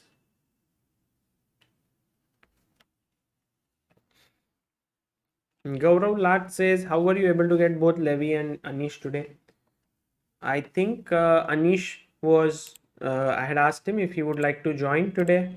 Then he made the tweet saying that whether he would go to here and or there. And then I said that, okay, Lev is also streaming. And I wrote in the chat, I spoke to the chat, and chat, I think few of you went to Levy's stream and said that, would you like to join? And Levy was very kind. And at that point, I didn't have Levy's number. I had the old one. So whatever messages I was sending him was going to the wrong number. And so he messaged me from his new number, and then I sent him the link. Then he joined. Then Anish also joined. And then we were all together, and it was great fun. I thought it was very nice because generally when I'm commentating, I do a lot of talking. And today I did a lot of listening. And as they say, listening always teaches you more than talking, because when you talk, you are always saying things that you know, but when you listen, you get to know new things. And that's what happened today. I got to know new things. That always happens when I spend time with say Anish or Vidit or any of the top players. That happened even yesterday. So yeah. So here rook a7. I thought the idea is knight g4 and knight h6 or f6. These were the two things that I wanted to play. Yeah, I think this should be the way to go. But then have to be slightly careful. Yeah, slightly careful still.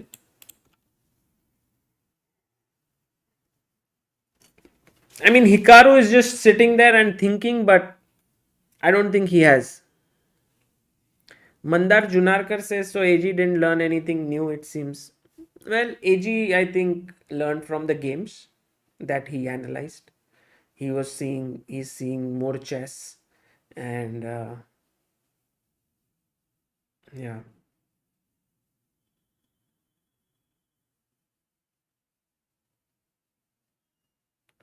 Can't he play what? Guys, what can he play? Knight doesn't move this way.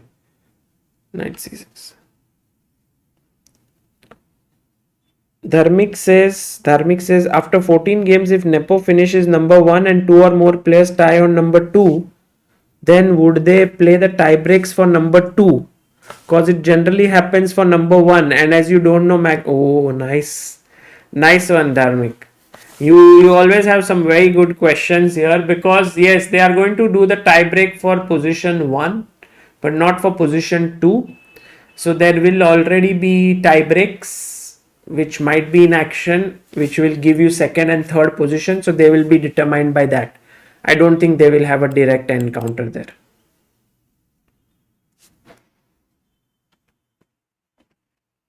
Why number 2 is important? Because if Magnus decides not to play, then maybe top 2 will play the World Championship match.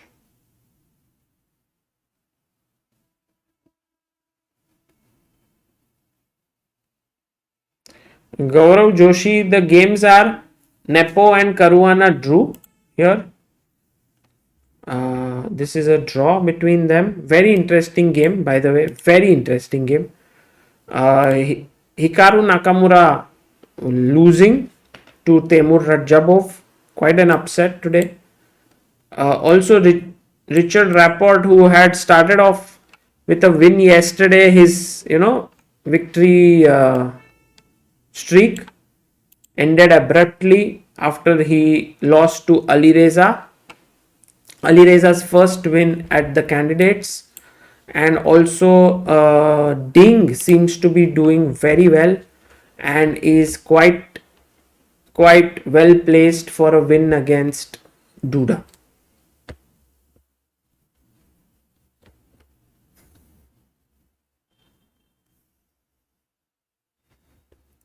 Yeah. Oh, he resigned. Hikaru resigned. After thinking for quite some time, his mood is king to d5, which means he's resigned. The white king will be put on e4.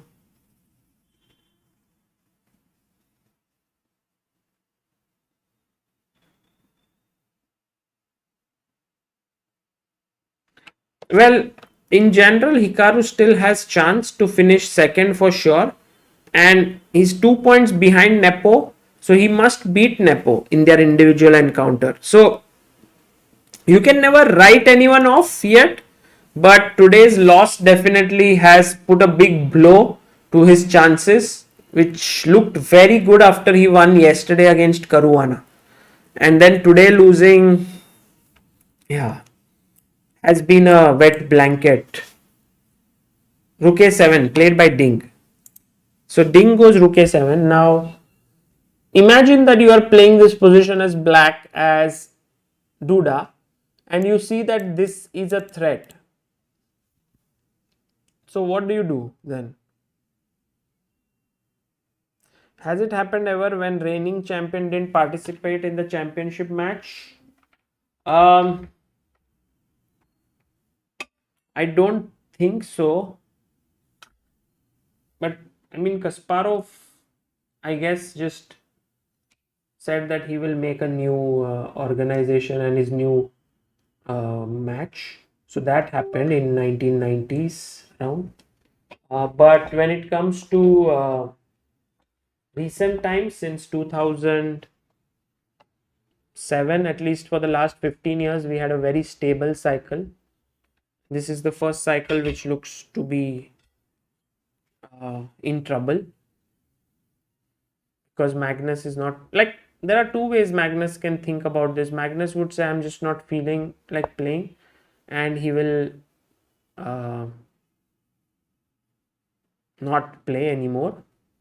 Or he might go down the route where he says that we need change in rules, and then FIDE might say, okay, but what change, and so on, and then eventually he decides he doesn't want to play. There's so many questions around it, and I'm sure that even Magnus doesn't have all the answers yet, I think, or maybe he has, but we are also confused. We would love if Magnus continues, as the world champion, because he has earned it. It is his right to defend the title, of course. So right, or how would you say,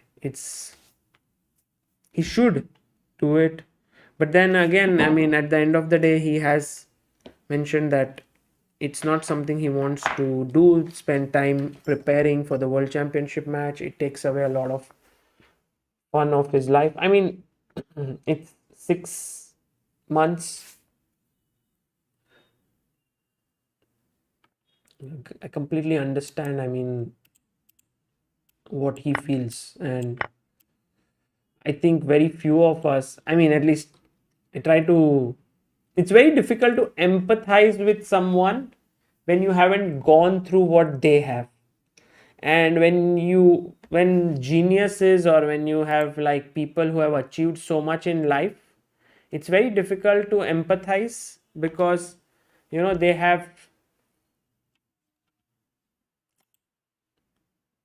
they live a life which is so different from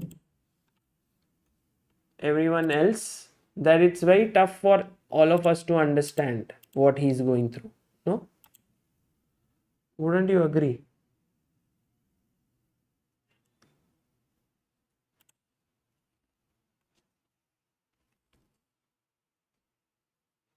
Yeah, Fisher declined to play the match. That's also true. Yes, Anand was still motivated, though he became world champion 5 times. Absolutely. I feel like every person is also made differently. Although Magnus now holds the world championship title for even more years than Anand did, because Anand won in 2007 and he held it until 2012. So something 2013 was the match, so 6 years, while Magnus has already held it for 9 years.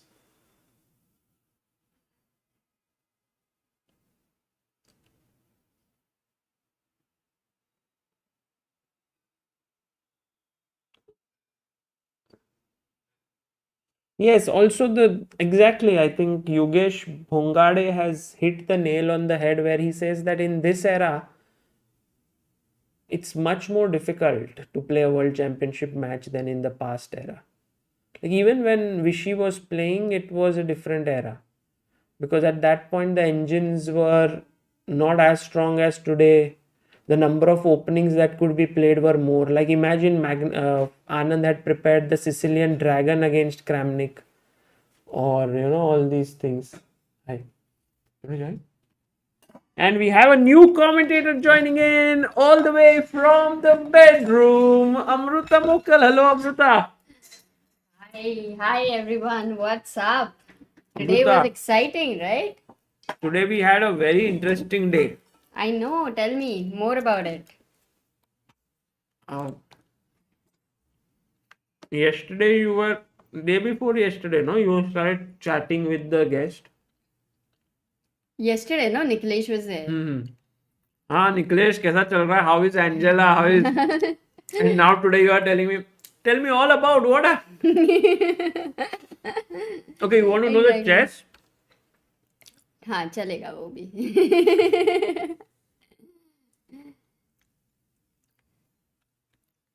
So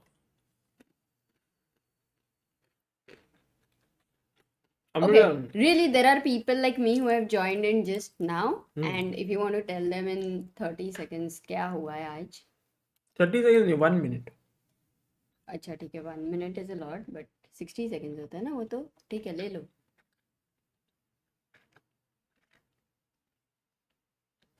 खजूर की भी अटक जाएगी. So today I think the game of the day was Fabiano Caruana versus Jan Nepomniachtchi. Fabiano went for the new idea with knight h4. Nepo was not so well prepared. Fabi got a very good position. In fact, at some point he was clearly better. But then he misplayed it at this point when it was tremendously complicated and he had to play bishop f1, but instead he took on f5 here, and then somehow everything liquidated at this point and we got a draw.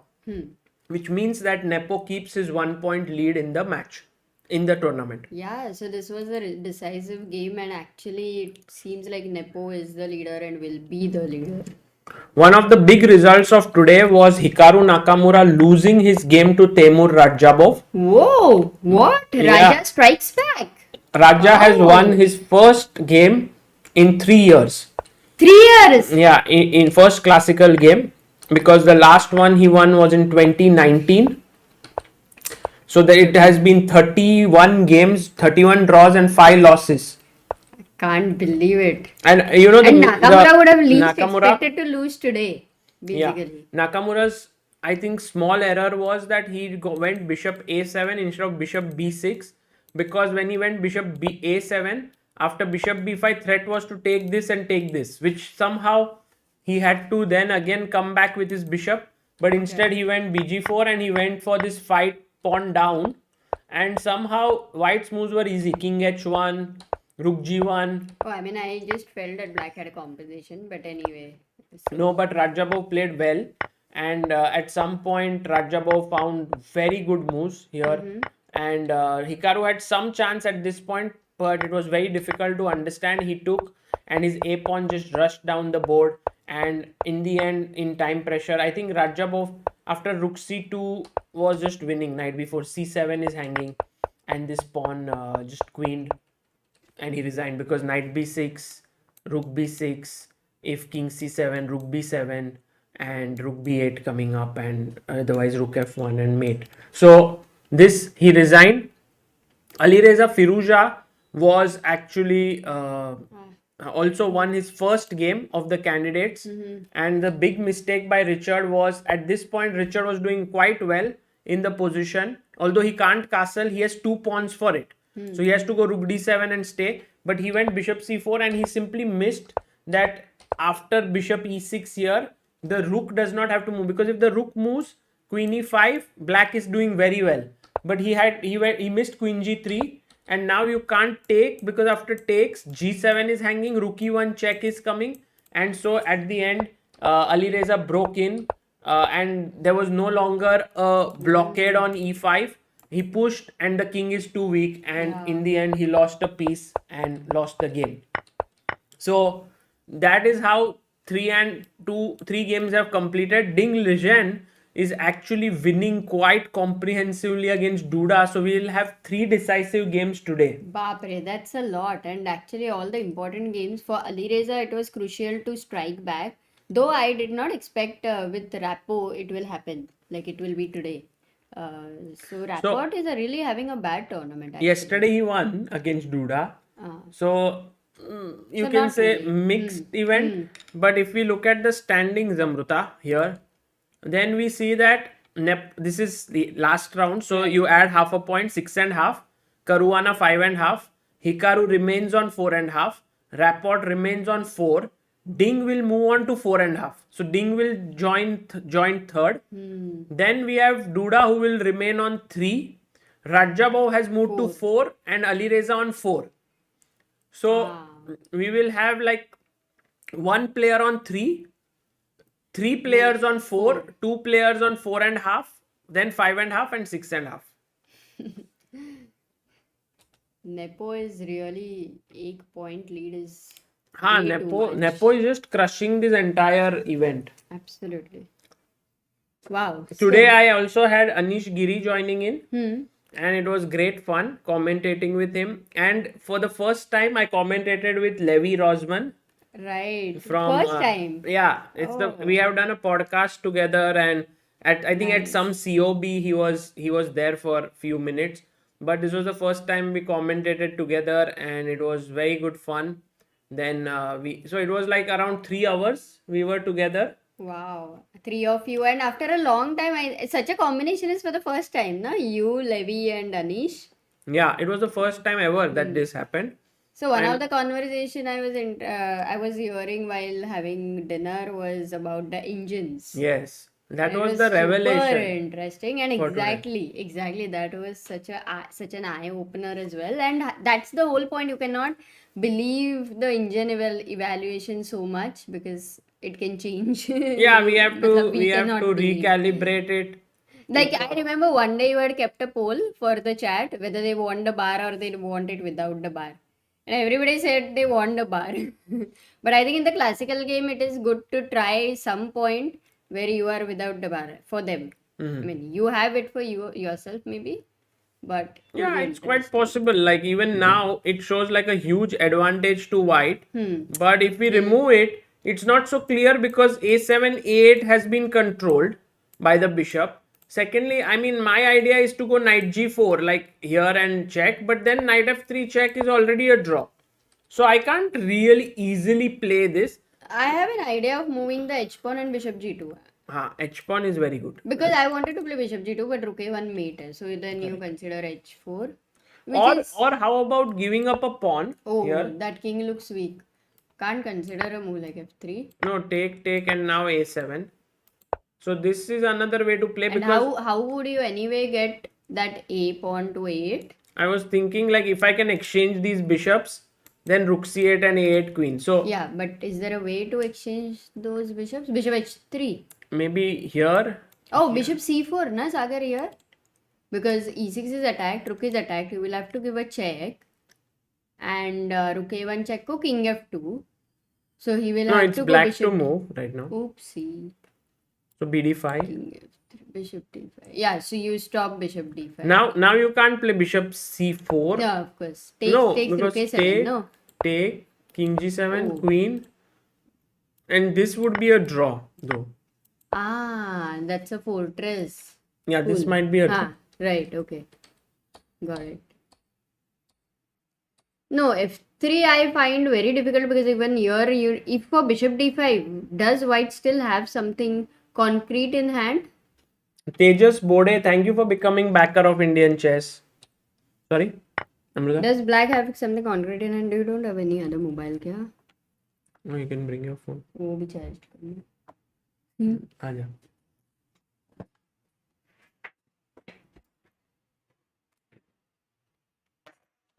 Yeah, people are saying that they are surprised by a few things. But today, I think 2 people whom I was rooting for in this tournament since the start, they both won. So that's a good thing. A happy day for Whom were you rooting for? Raja? Rajabov and Ali Reza. Ali Reza. Because they both had not won the game. So इसके लिए.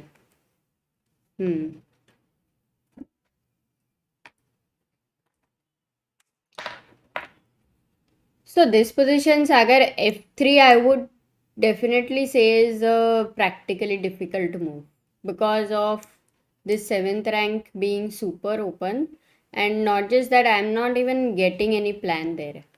So maybe after today's discussion we can say this is more like a computer move. No, Amruta. F3 No? is somehow very Like natural. look at two moves, yeah. There is F3 and there is H4, right? H4 has a simple plan because the first thing you want to do is bishop g2, eliminate the bishop, like after a7 of course, and try to queen. Rook a1 is the most natural move. So you want to create a escape square. So that's why you think of H4. Now when you think of H4 and you try to think for black here, oh rook a6 हो रहा है ना अभी तो ये bishop है ना. oops हाँ bishop है. So right now when you think of a move for black, maybe knight f3 check. No, then You want to consider? take a7 is just over, no, because then I will play Or even yeah, a7, rook no, a1. a7 bishop d5 No, rook will go. a1. Bishop d5, bg2. Rook Okay. a1, only move. With the idea of bishop b2. No, just No, not I have even no bishop way to b2. make progress. Okay, so not a7 here.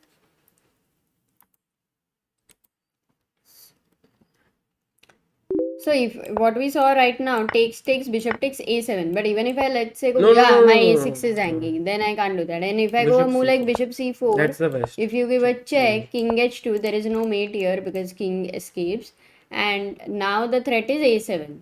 So here at least my king is not cramped. There is no pin, so this is more comfortable. This seems more natural for white to play. So you'll not consider knight f3 check. What happens, Sagar? All okay? Yeah. Om Prajapati, thank you for becoming backer of Indian chess. Yeah, sorry. इधर रखना then it's easier for you to Hmm.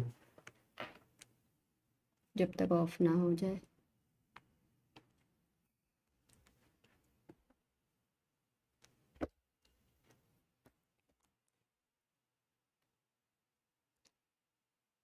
Yeah.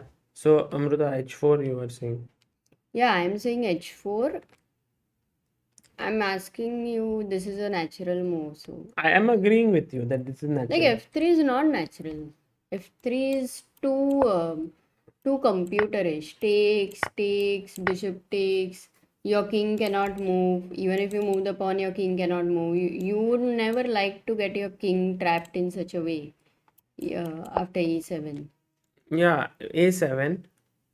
Bishop d5, yeah. This position, if I want to find a plan during the game, what are the moves I'll consider? Yeah, Rook maybe d7 is one move I thought of because there's always something, but I don't know. Bishop h3 and rook e7 is one idea, but you don't want to take the e6 pawn. Bishop b5. one way is to do this. Bishop b5. Bishop d7, bishop c8, bishop b7 भी नहीं आया. Bishop here, and then take here, and then check No, and then queen. bishop h3 खेलते थे ना फिर. Sorry? Bishop h3 खेलते थे ना इधर. Bishop h3 is also possible, yeah. 6. No, but there's no check there. Okay, let's say h6, rook d7. The idea is to take, check, and queen. But this position. But is that not a fortress? Yeah, this I'm a one. bit worried. This one I shouldn't go for. This for is sure. also a fortress. Queen, take. In fact, Sagar, I'll ask if the pawn is on g3, like if white has those connected pawns, still it's a fortress, right? He played f3. Yeah. What is he thought? It's I'm sure just, he it's cannot just win a human this. move, Amrita. He cannot win this. He has found a way. No, he is He has not. found a way. Okay, how many people in the Tejas chat Bode, thank have you. actually found a way after f3? For your super chat, says was a bit busy with work and missed renewing my subscription to Chessbase India. Happy to be back and see your stream. Thank you, Tejas. Sometimes I feel like people who have followed our streams and enjoyed them, and have gone to different things feel like if they come back and we are still there, like doing streams, it's like a constant in their life. Like if you are changing a place, you are changing a job, you are changing their city, then this thing is constant that we are still commentating. And Matlab, it's like, you know, if I'm they your have a- husband, you are my wife. It's still the same. You know. as of now. But it's like they have a two-wheeler, let's say, and किधर भी जाना है तो भी वो they can shift that vehicle which they have. Sorry. बहुत ही खराब example था. बट सपोज टू व्हीलर है ना उनके पास, हाँ. तुम्हें तो स्कूटी वूटी चलाने आती नहीं है, but suppose they have a bike, then wherever they will shift to, they will shift the bike also ना. That will be constant, वो चलती रहेगी. Correct, Amrita. Guys, he doesn't know how to ride a bike. Yeah, I have not learned it.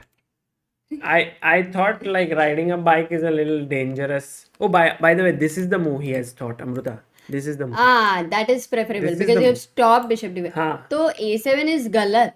Not a7 A7. is This move. Because if you play BD5, then I will take and play 7.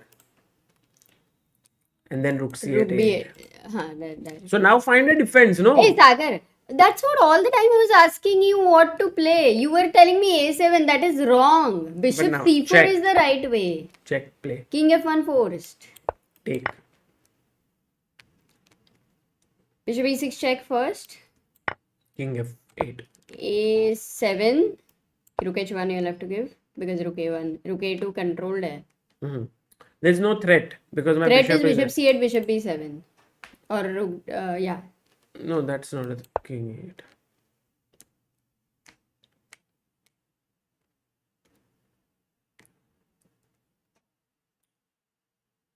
Rook c5, rook a5, rook h1, king f2, rook a1.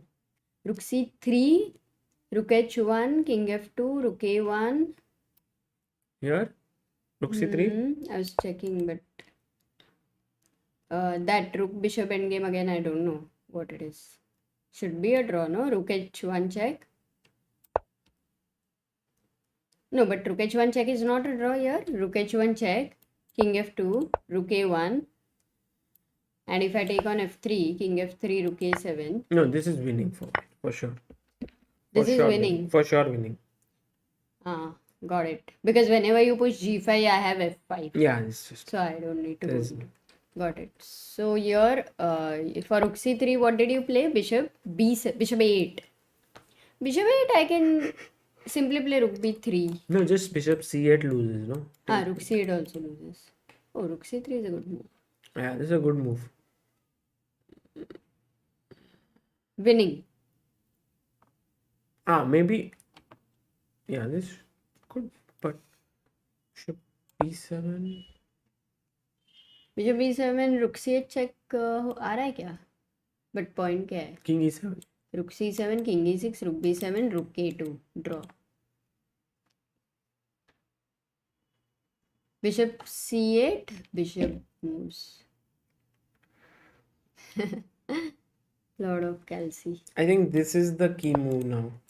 Attacking here. And if you take, then I'll take, and then I have bishop g2 and I'll queen. You are not in time. Like take, king d8, bishop g2, king c7, 8, queen, bishop 8. And once again, I think this is winning for white because there's no way to exchange this pawn. Correct. But this, then are you saying that Ding should see that rook h3 move while he plays f3? Because in a way everything is kind of c3, it is you the mean? forcing line. Not rook c3, he'll see. Rook h3 is the key move, no there.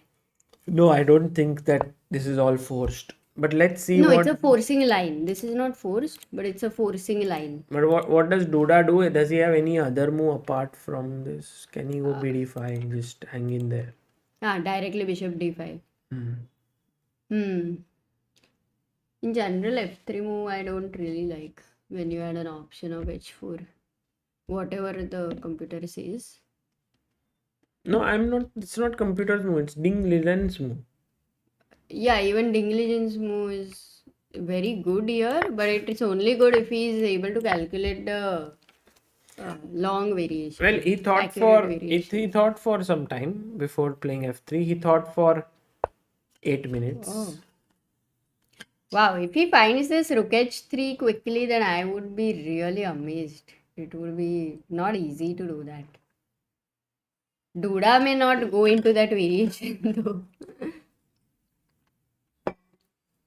Subhash KV says discuss here. Yeah, how C4, does the chat think of Rook this whole G2, Rook line H2, and Bishop E6, King F8, assessment? Bishop G4 it says. No, Bishop- A7, King E8 and Bishop G4. But Bishop G4 just Bishop E4, no? Then rook c4. He wants to go, yeah. Then rook c4 because now if you go bishop, Even Amruta, the move that you suggested, Rook C3, I'm sure there's some defense. Let me like King E7, King E7 attacking here. rook f3, Rook F3, check. king g2, King rook E2. a1, king e2, okay. Rook e3. No, bishop moves. Bishop g8. Bishop G8. Okay. Rook A. Bishop h7. King trap हो रहा है.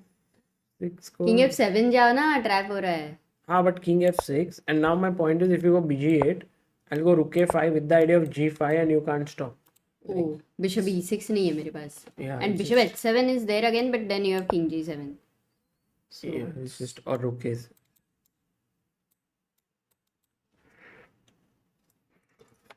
So, yeah, this is actually it's not so simple, and it might be a touch and go between a draw and a win.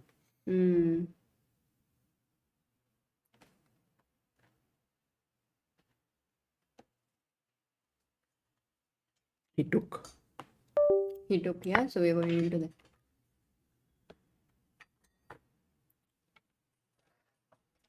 Chaitanya, around 10 minutes or something like that, when I just joined, Sagar gave a very quick recap, which was supposed to be for 60 seconds, but I think lasted for 120 seconds. So you can definitely check that out.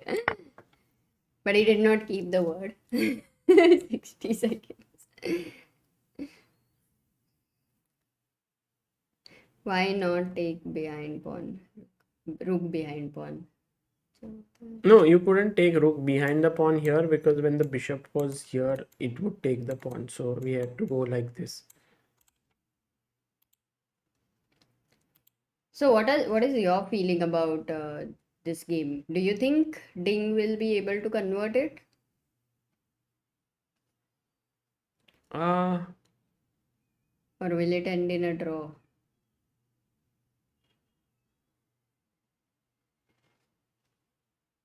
I think so. Ding has good chances, Amrita. वो तो diplomatic हो गया ना. What do you think? Like, I think he'll win because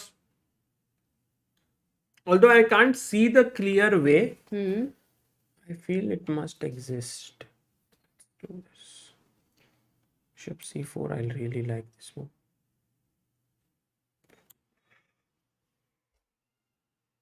Bishop c4 I think is good here. Or I'm very interested to see what Ding plays. That's the most important thing. so also, even if he, let's say, has played the best move, the finding the next best moves is such a hard thing now. No, it's not very hard. I mean, Bishop C4 is not hard. No, if you. No, that is easy. So then what you'll do? You can't go G4. I'm pushing the pawn. So you have your. By the way, you're losing the rook. So check.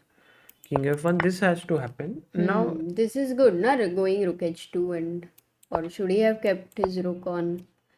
this is the Okay, position. 1 second. So we are reaching this position. Just to confirm, if black does not take on h2 here, doesn't give a check, and he says some other move, let's say rook A3. a3. Okay, bishop e6 you will take. Yeah. King f8, and now he'll go But e7. king will also count. H7 is also hanging right now. So No, this is clearly winning. If Yeah. he can't go into this because this is clearly winning. So black actually has to give a check here for bishop c4. That's the only way to defend if he wants to. Now again, guys, king h1. Should I ask them? What will you play with black? Oh, nice. Good question, Amrita. Black to Oh. play.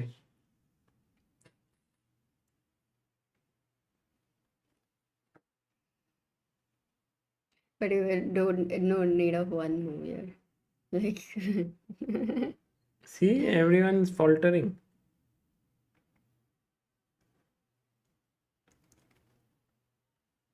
oh, oh,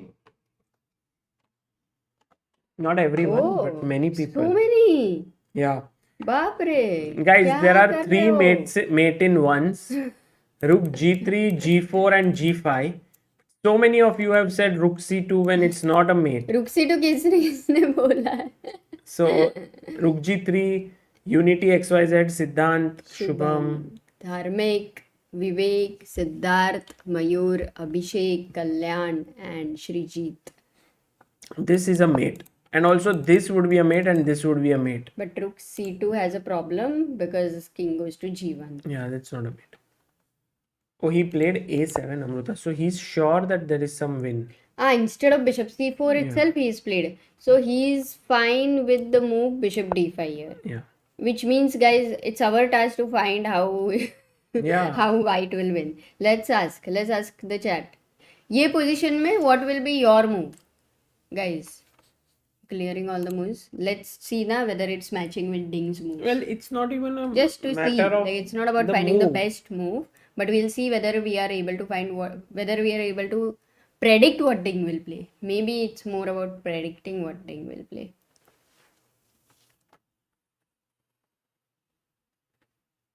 You want to take a break or? Yeah, I'll come in. You know.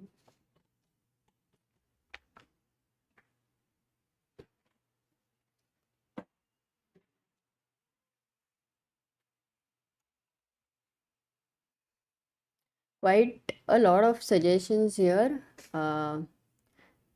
Bishop h3 and bishop b5 and bishop c4. तो ये 3 पहले moves है basically.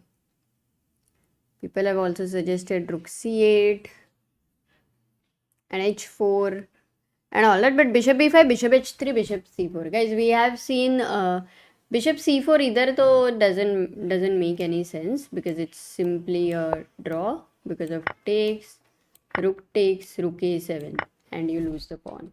And of course, if you play this, we have already discussed king f7, queens, and this is a fortress. You cannot beat this fortress. You cannot create a passed pawn. This can never be pushed. The bishop stays protected on d5, so this is a draw. So not bishop c4, bishop b5 and bishop h3 are the next two options which have been suggested. Yeah, bishop h3, I find it very natural. Also bishop b5 to some extent because there are some ideas, good ideas. Maybe Ding will play this. Anyway, if you play bishop b5, black से क्या खेलोगे guys? What do you think black will play?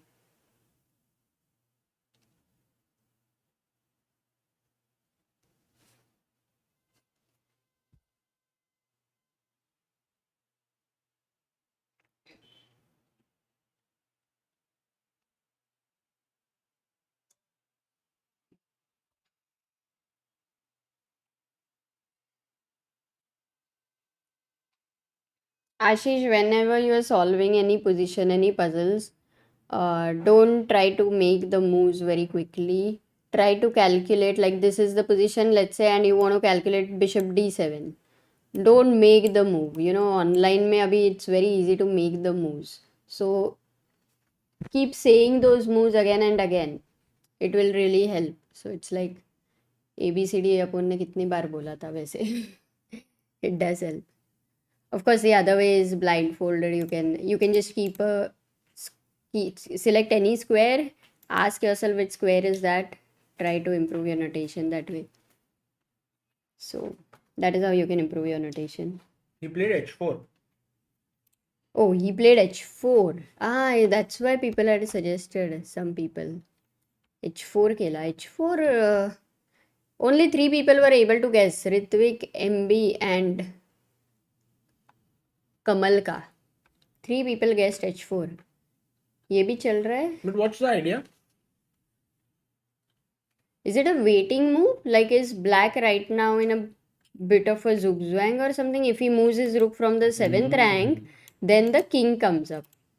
If he moves this bishop, then bishop c4 is the problem. Oh. And Can we go? Oh, if we go h5, if you go bishop king d3. f8, then rook h7. Oh my god, don't tell me it's a zugzwang. Wow. Wow, really wow. No, Okay, rook if I a4, go king rook h8. a4, rook a4.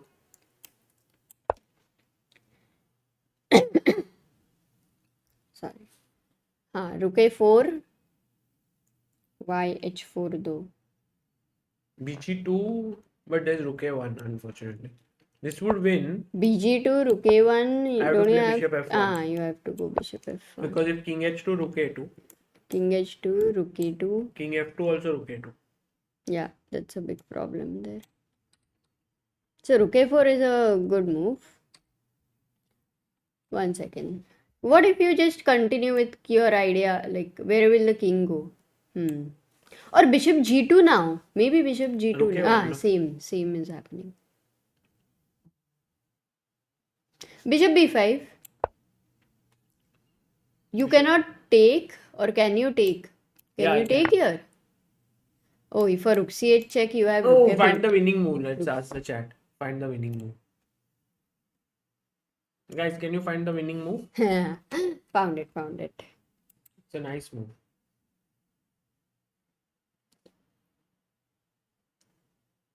Yeah. Lakshya Singh, Unity XYZ, Ishan Shah. Yeah, look, a lot of people have found. Oh, very nice. Lakshya Singh, Unity, Ishan, Kanchan, Ankit, Suyash, Chess for Fun, Srijit, Vivek, Maddie, and Shekhar. So guys, but there is a catch here. Bishop c6, and let's say you take here, rook takes c6, and now if rook f8 is played, then what do you do? Here, it should continue. White to play.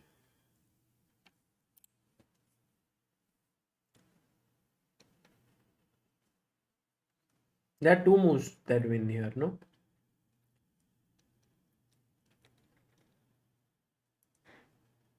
But I am missing only one. Then maybe I'm missing the other move. Yeah, there are two moves. You are right. But let's check the best one. Rook b6, chess for fun.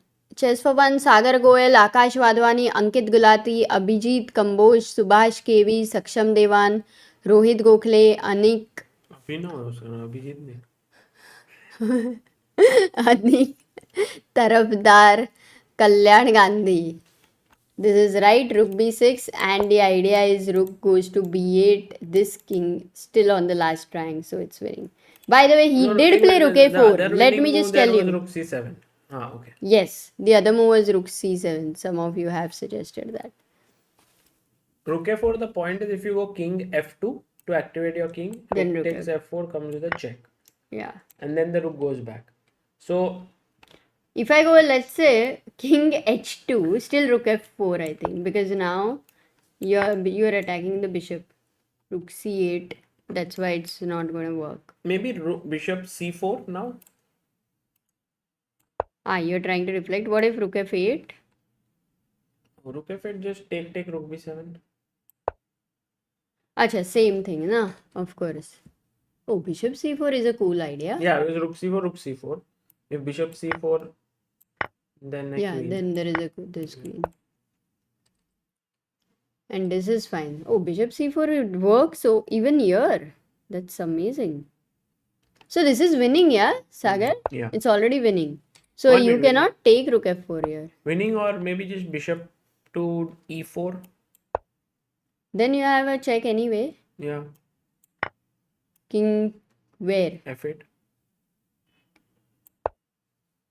Oh, by the way, is this a draw? Like, let's say you go rook c8 check, rook f8, or forget rook f8. No, rook King f8 is- g7, a8 queen. 1 second. c4 is hanging. C4 is.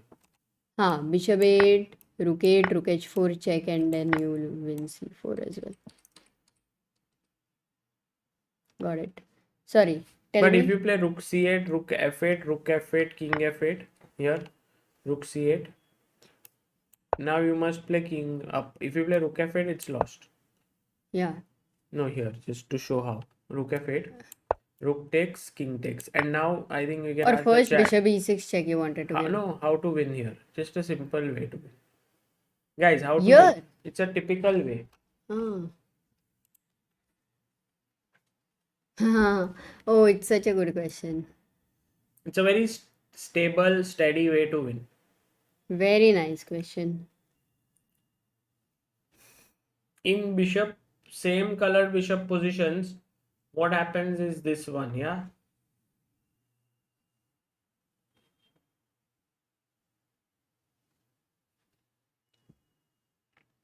By the way, he has not taken on f4 though, but So, Abhi Ruparelia, Ankit Gulati, Aman, Vivek Madi, Mudit Agarwal, Gattu Saiteja, Sugam Nema, Ankit, Kalpa, Karungo, Ajit. bishop f1. What a nice move. And the idea is that you want to queen. So this bishop on this diagonal has to get exchanged. And this king is a bit too far. So bg2. So bishop g2 And this takes, is always the case with a yeah. rook pawn only. Rook pawn on the 7th rank. Because there is no other diagonal for it. So it's only one diagonal. So whichever bishop controls the diagonal is able to either stop or queen the pawn. Correct. And this king had to be here. Only then right now it could have gone there. Anyway, what he played, this was a good analysis. King h2 happened. King h2 has... 1 second. No, it didn't happen. Because for bishop b5, he played bishop b5 here. Ding played bishop b5. And he did not take here. He Because played of bishop rook... c6. Yeah. He played rook a5. Now threat is rook takes b5. So Yeah. And now you don't have bishop c6 because this will hang. So you have to do something for this bishop. If you go bishop e8, d7 bishop d7, yeah. but there is no idea here. That's what I'm not really liking. Or maybe just go back. No, maybe bishop e2, Mamruta. Bishop e2, so that the idea is that you got king f2. I like it. Bishop e2 looks nice. What if black does? Rook a4 again. Rook a4, yeah.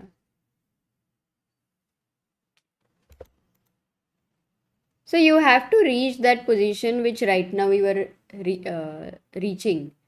I think that has the conclusion of how to win with white. What is the conclusion? So what we saw is rook f4 mara, so he was losing with lot of But ideas he's not like bishop taking c8. only, no? If he doesn't take on a4, then on a file where all it can go, na? I can also, yeah, a5, a4, a3, a2. You can keep moving. No, but my king is coming right now. I went bishop But e2. now what do you play? I d7. can't go king f8. No, here it's white to me. Oh, I he know, played I know. rook d7, by the way. Oh, interesting. Wow. Amazing, guys. What happens here? White to play. Amazing. Okay, come on. Easy. Oh, already people had written. ठीक है. चलो सब alert है. I don't need to ask this.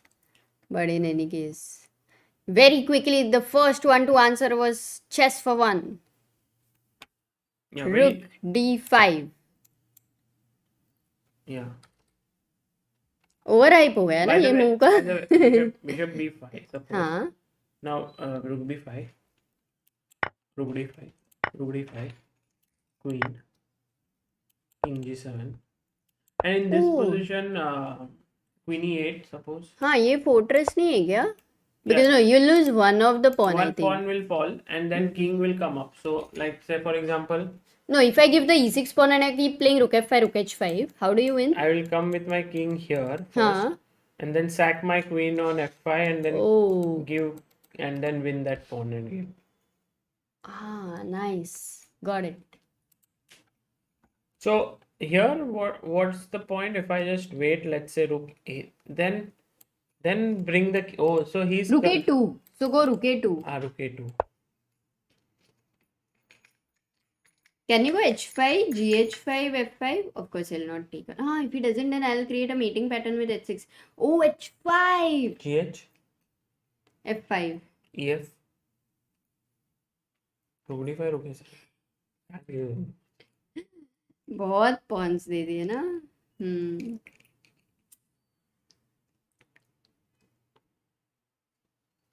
I don't know still how to progress, Amruta. King f1 लेके आ रहे हैं तो Yeah, bishop e2. just waiting move. Because if you take, rook takes. Still the same threat. And now king f2 king. Once your king comes up, I think it should be winning, right? King f2 खेल दो. नहीं bishop b5 पे जाओ ही मत. Let's rook f4 मर रहा है ना अभी. King h2 खेला तो rook a2 आ रहा है.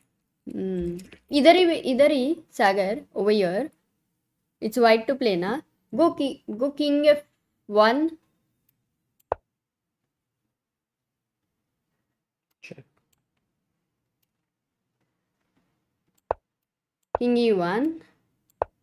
King d1. Can I bring my king there? Yeah, maybe. Are you also going to play king f8? But then rook h7. I think that should be okay.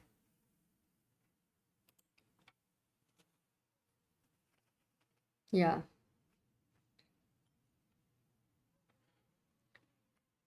Humpty Dumpty says, sir, how can I start playing my first official chess tournament? How a chess career is started in India at national level? Sir, please help.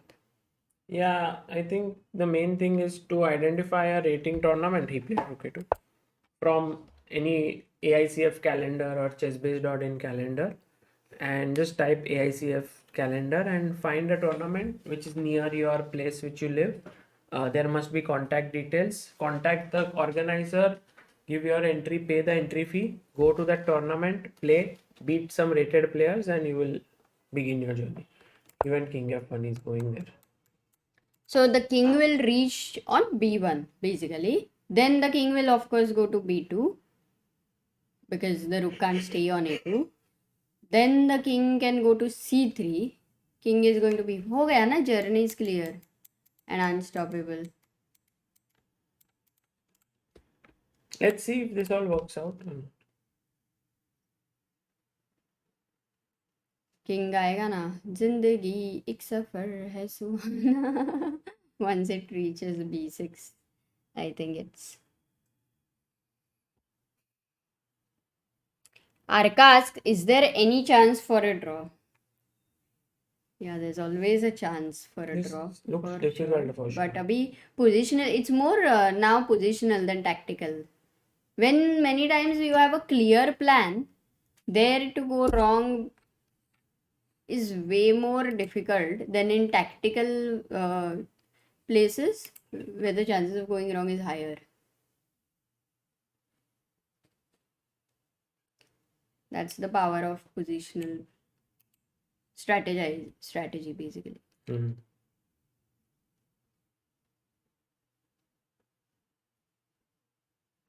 Subhash has bishop e2 instead of king f1. Now you can go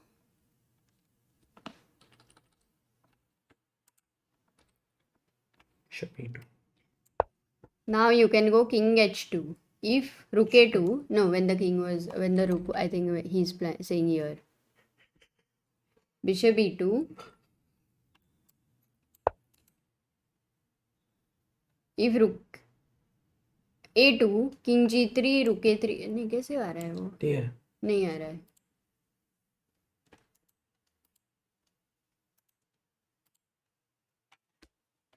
So I think Amrita, this one looks tough because the king is coming in here slowly.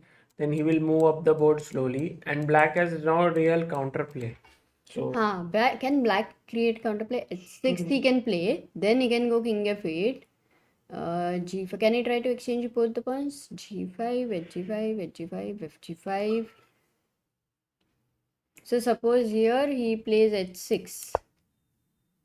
You go king E1. Now I go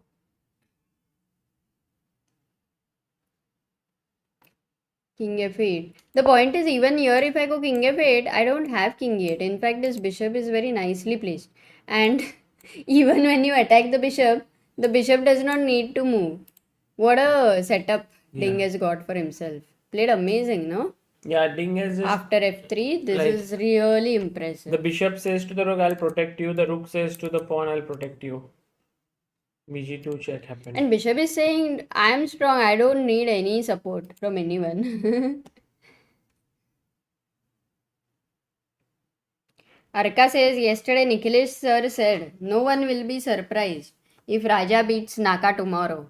And same happened. No one will be surprised. Yeah?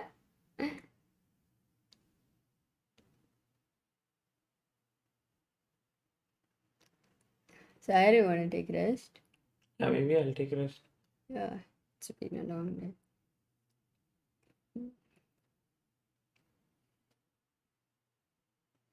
Where is the winning plan?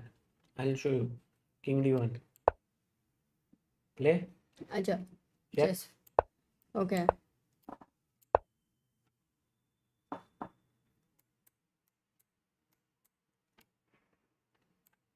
Yeah, that is the point that you cannot even keep that black bishop away from that a2 g8 diagonal, no? And this. This is winning. So he went No, it's bishop not. d5. Oh, he went back. Now King D1. Unstoppably, hai na? Yeah, that seems like the only move for sure. Mukul Arora says, suggest any opening, please. I am 1200. I just play on my own. What should I play? You're 1200. You can play Sicilian from black. No, you can play any opening which is played by some good players. I mean, Yeah. E4, D4, C4, or with black, King's Indian, Grunfeld, E4, E5. Many solid openings with black. People in the chat are also giving you suggestions, by the way. Berlin, Vienna, London, Queen's Gambit.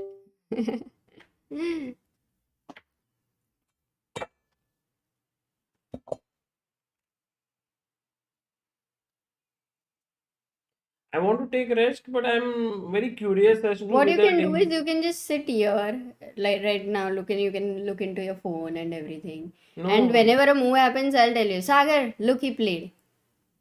Take some break, na? Take some break. You don't need to talk. Or you can take some Maun Vrat. Because you have been talking a lot. So you can take some Maun Vrat. And then you can only show me the moves. How is that idea? You've already started Maun Vrat. Now what? Oh, you didn't even hear that. King D1. King Because of D2. you, I lost my focus here and two moves have happened. I said you can take Maun Vrat and you can show the suggestions like these. Ah. And then side by side, you can look into your mobile, you can reply to messages.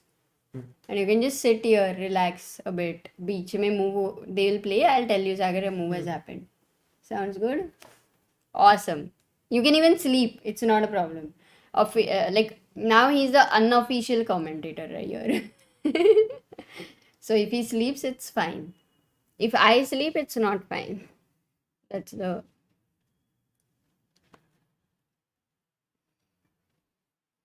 Or you can eat a mango also if you want. Chess for fun, Sagar bhai, I'm 2000 and I'm having too much problem against Benoni. What should I do? So chess for fun, whenever Sagar's Maunvrat will not be there, the same question you have to ask tomorrow maybe. So tomorrow on the stream, this question will be answered.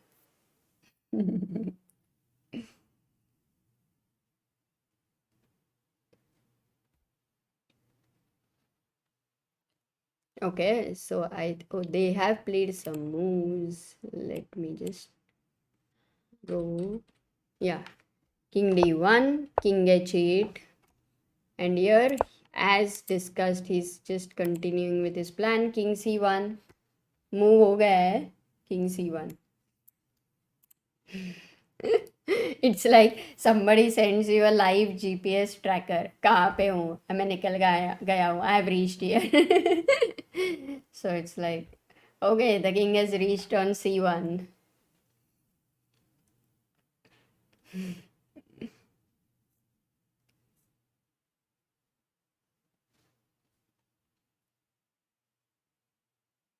Rutuja says, hi sir and ma'am, thank you for your efforts and so much dedication for chess. Thank you so much. Welcome Rutuja, welcome. Welcome on behalf of Sagar as well.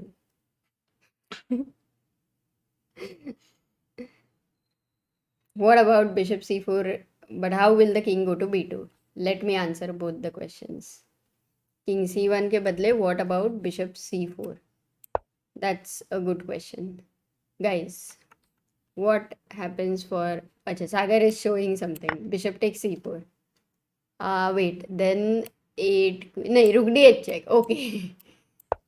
Then king g7, then 8 queen, rook takes a8, rook takes a8, and this is a draw. That's the problem. अरे हाँ, ये कितनी बार देख चुके हैं? How many times we have seen this? Who is asking this question? Jill, we have seen this concept at least 7 times now. Now you remember, okay? Well done, Sagarisha.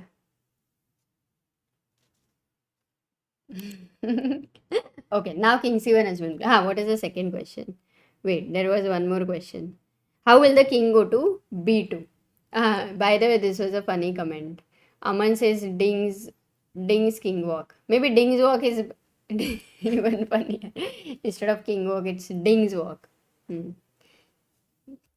Jay Solanki asks, why is he not speaking? I think there is a overload on his throat. So that's why it's resting right now. So ये संकेत जोशी से अच्छा hand and brain चल रहा है. Oh, that's cool. ठीक है. How will the king go to b2 is the question. Let me answer this question. It's important. Sagar, how will the king go to b2? King c1 है. What will black play is the question. One second. हाँ, king will go to b1. Black की तो मैं खेलूँ. Okay, king g8. Now we will go king b1.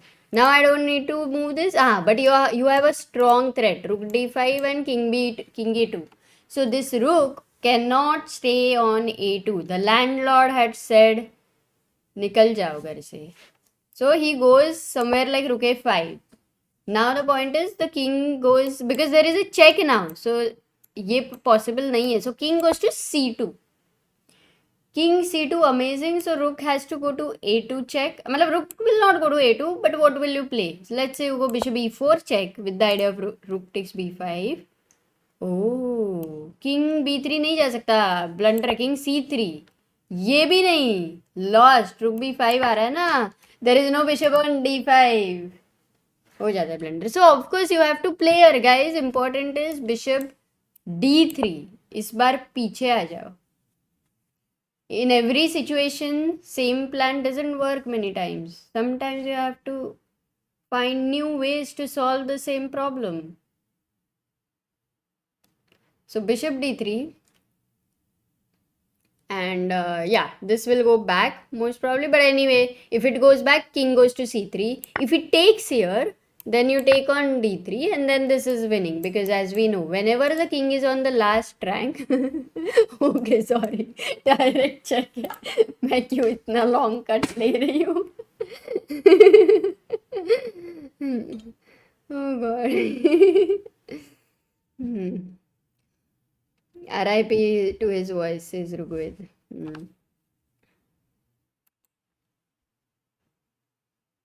Cham TV says perfect coordination, true couple goals. Cham TV, just imagine if the husband does not talk or if your partner does not talk and ये continue होते गया तो how irritating it will get. थोड़ी देर के लिए चलता है. So couple goals not sure. एरियास अमृता मैम, मैरिड लाइफ में स्पीड ब्रेकर्स आ रहे हैं क्या? You got the answer. ठीक है. So king c1. Abhi, I think one question, the question whoever had asked, how will the king go to b2 is clear now. How is the king is going to b2. So Duda is still thinking. He has 22 minutes, and I think Sagar was able to explain everything with hand movements. Let's see क्या चल रहा है बाकी in the chat.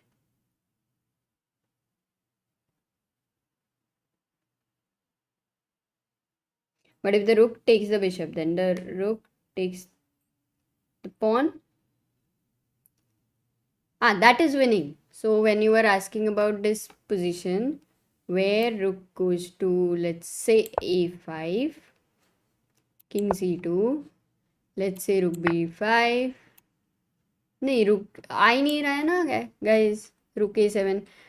Moves लिखो guys, moves लिखो in the chat. Then I understand better.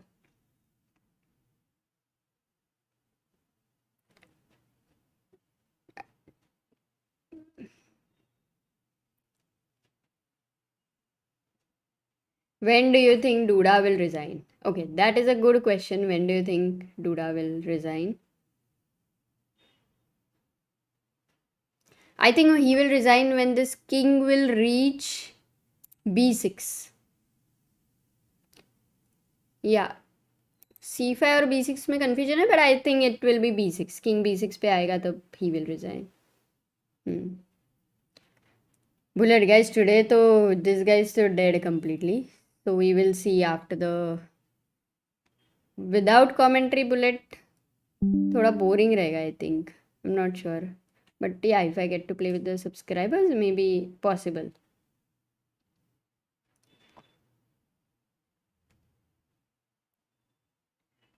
Himanshu Sharma says take care of his neck posture.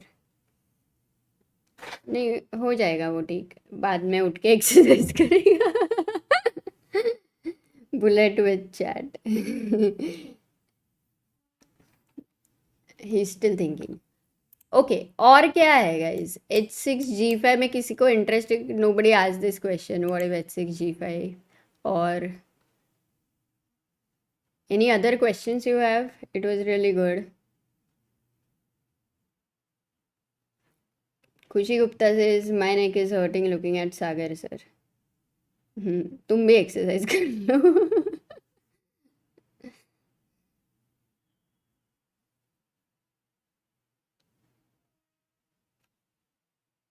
Divya Jyoti Bora says, Sagar bhai, can you please teach me how to avoid Smith Mora gambit? I always lost when my opponent plays Smith Mora. Divya Jyoti, is Mora and Smith Mora the same? Or is it different?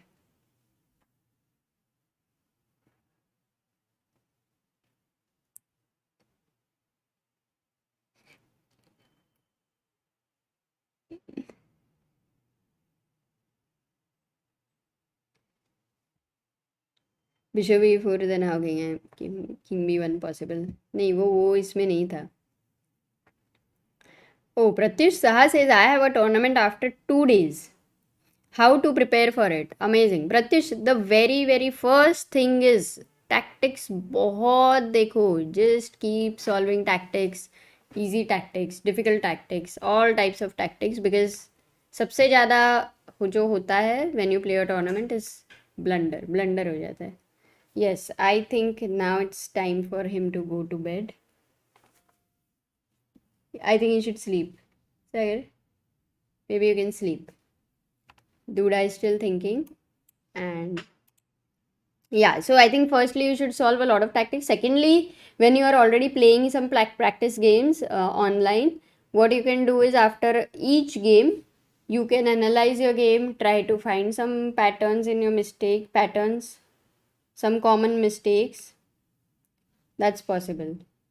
Smith मोरा gambit है. अरे वही है ना, e4 c5 d4 cd4.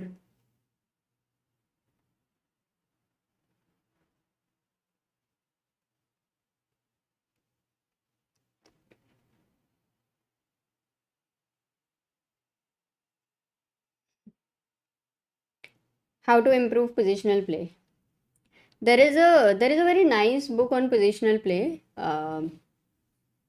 Can you be a positional chess genius? That book really helped a lot because it has some absolutely common positions which are given, and it's like a test. You have to solve them. Gelfand is also written on positional play, but that is a little tough. That would be tough for sure. Even Silman's Reassess Your Chess is a very good book for positional play. Understanding pawn structures will definitely help you way better in positional play because you many times get the plans and the ideas. For example, if in French you know the pawn structure is c3, d4, e5 and pointing in this direction, then you know you have to play on the king side basically. So such kind of pawn structure wise, if you learn, that improves your overall understanding and is a strong pillar for sure. डिंग का कुछ chance है. Black king can't get into play. The main problem is, Aman, that even if the king tries to come here to e8, it cannot because there is always a discover check. So maximum it can reach f8. 7th rank to is controlled, so it's not going to happen anything there. So there is no chance of this king. So this is a major problem. The same position with the king on f6 would have been, I'm sure, a draw. That's a good thing to check. So king c1. Let me make some moves, example move, just as you know, just to get that idea. King c1 ko king g8 khela, just to check king f7. ठीक है. Suppose the king is on f6 here. Yeah, white is better, but इधर तो h6 h7 का pawn है. Now let me even try to say कि pawns are equal. And see, this is a draw. The whole point is this king is not a piece in the endgame. As we know that the king is a piece in the endgame. And here with the rook and bishop, only,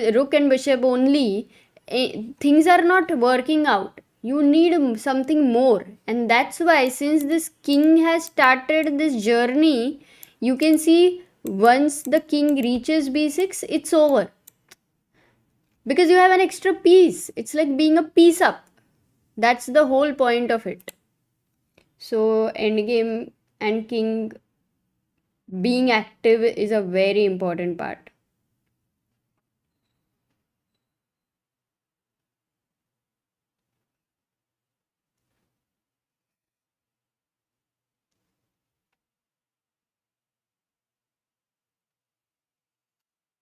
Unique. So a move has happened. Sagar Duda has played. Maybe this move will bishop e4. Bishop e4 has been played, and Ding actually, okay, now he cannot go king b1. So he continued with rook c7. What were we seeing here actually? We were seeing a move like, no, rook c7 is a good move. It's a waiting move because now black has to decide what to do. If black goes king g8 here, then as we know there is no bishop on d5. So you have bishop c4 attacking the a2. If this check is given, of course guys, king b1 would be a big blunder. Let me quickly ask the chat if all of you are awake. Why is king b1 a blunder? Black to play and win.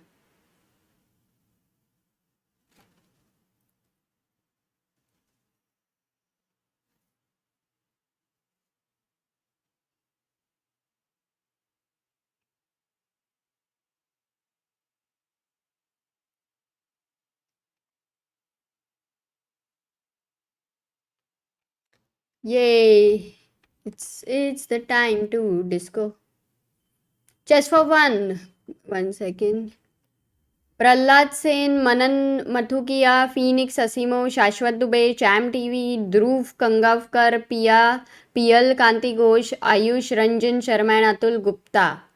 Amazing guys, that's right. Yes, That's the right move. There is a disco happening. So it would have been a big blunder because after rook c4, there's even rook c7. And if you go king d1 here, after king d1, black does not have really anything again. In fact, there is bishop e6 check. This move, rook has to move back. Maybe someplace rook h2. In any case, there comes bishop e6. The king goes to f8.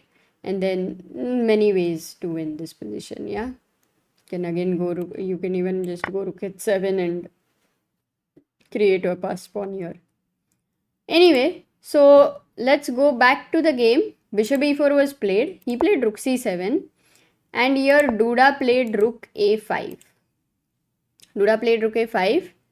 Now the threat is rook b5. As you remember, there is no rook on d7 which can take the bishop on d5. So this is a threat. So you need to move the bishop.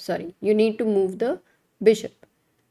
The most natural move, where will you take the bishop? I would say bishop c4 is a place which we have always loved, controlling the a2 and attacking the e6. That's nice. Bishop d7 would also be possible. But once you move the bishop, then you are reviving your threat of king going to b2. So that's why bishop c4, he cannot stop it with rook a2. He cannot move the rook anywhere else. So this threat of king b2 is revived. But can black try something like e5 here? Can black try something like this? Suppose I take here on e5, rook takes e5. Now if you give rook c8 check, then there is king g7, and if you make a queen here, bishop takes 8, rook takes 8, and rook e4, you will be losing the pawn, and this will end in a draw. So wow, there are still tricks in the position which Ding will have to be alert. Interesting. This idea is there because the bishop is not here. Bishop is on e4. These little changes are giving new ideas. So what he went was, that's why he went bishop d7. He did not go bishop c4. He went bishop d7. The difference is, if e5 now, if e5 will happen, and if rook e5 here, yeah, you don't even need to go rook c8. You can simply go bishop c6. Oops, bishop c6. And we know that this is winning.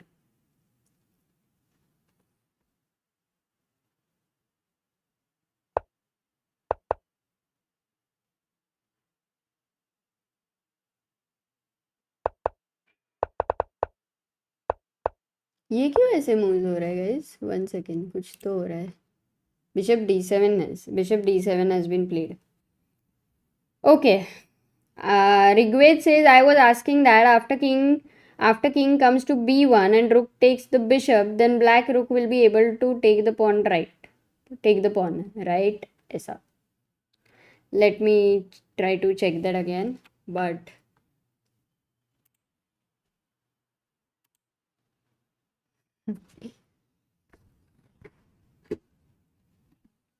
fine guys. Easier. Camera इतना ही हिल सकता है.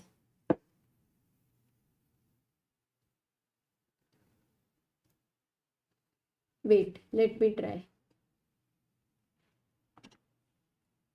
You're okay? You want to sit here?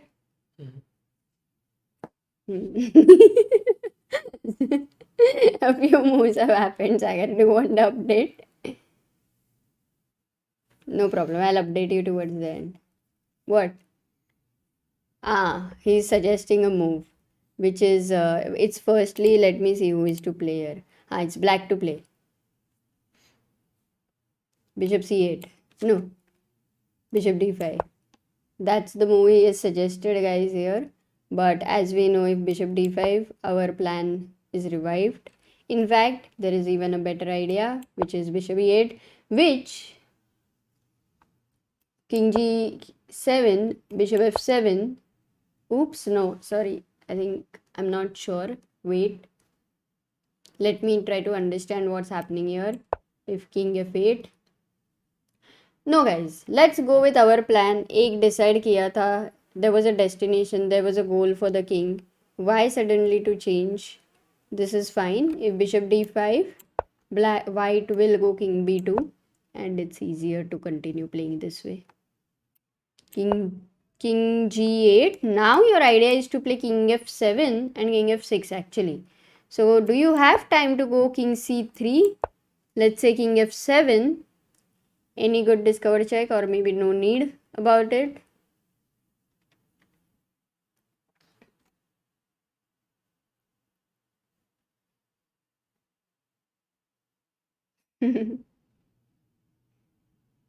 Okay guys, do not worry, he's fine, he'll be here. Game खत्म होएगा तब वो जाएगा. बीच में जाना है तो he'll go, so no worries, he's fine.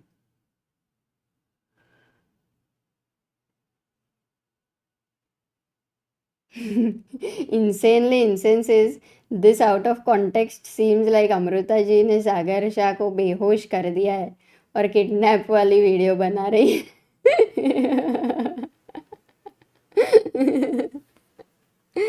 That was really funny. Rambo says Sagar is looking like Ritik in Guzarish movie. Thank you. I will definitely give him your message. But I have not seen Guzarish, so I don't know how Ritik was looking. Rohan says meme material. Meme material. Nakamura को क्यों competition दे रहा है Rishi Sarda? Nakamura I don't think sleeps, or does he?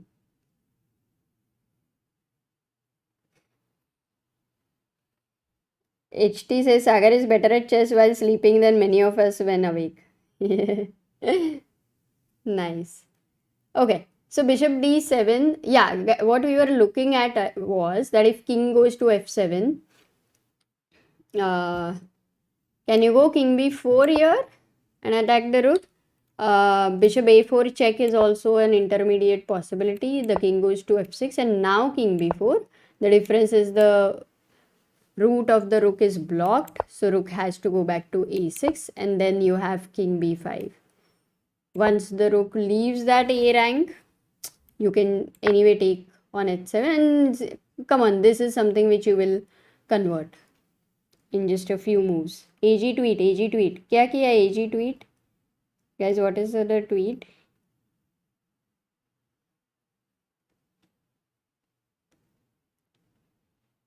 AG and his tweets. I think he's the smartest Twitter. Tweeter.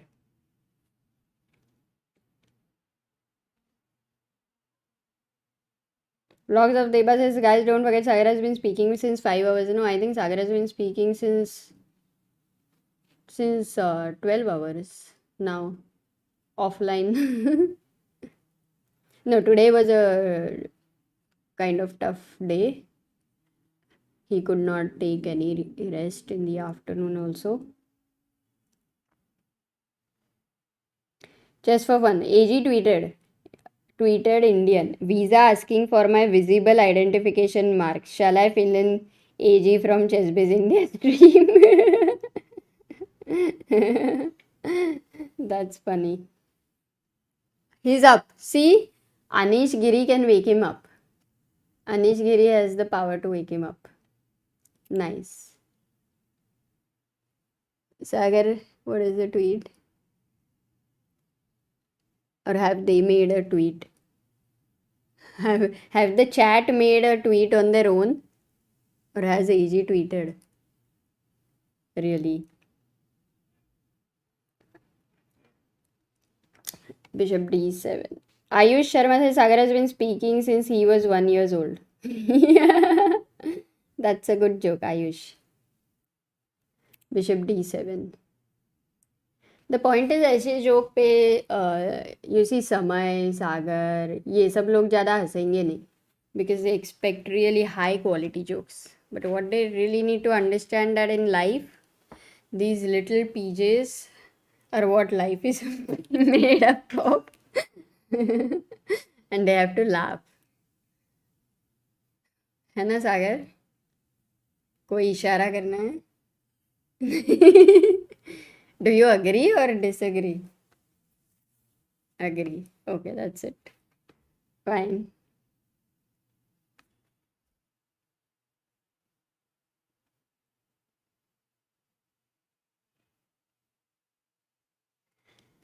Okay, bishop d7. Let's also discuss some chess, guys.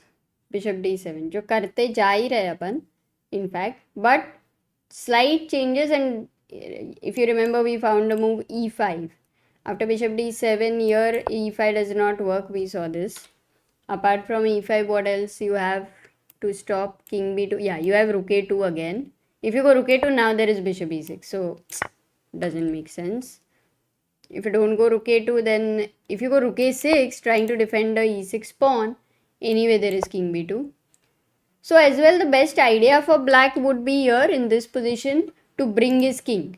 That's still the best idea. So he has to go bishop d5, and somehow he has to try to get his king to f6. Welcome back. This is the position, sorry. Let me take you a few. By the way, he has played rook a1 check here. For bishop d7, he played rook a1 check.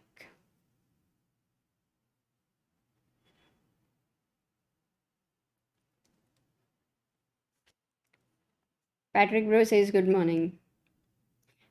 Tushar Khanna says, wow, Sagar looks fresh now. Apurva Das says, today in CBI we saw a GM. One who wants to be a GM, and another one who himself has no hope to be a GM. Jigar Pipalias, can players in this competition sleep? Actually, it's a funny thing because literally there have been incidences where players have come to the board, they've made their move, many times it's the morning round, and ऐसा table पे sir रख दिया और actually so गए. And you would also be remembering ना, मतलब ऐसा होता था. Like players would be walking around and would be think अरे इसको कोई उठा लो करके, यू नो, लाइक उठाने का है कि नहीं.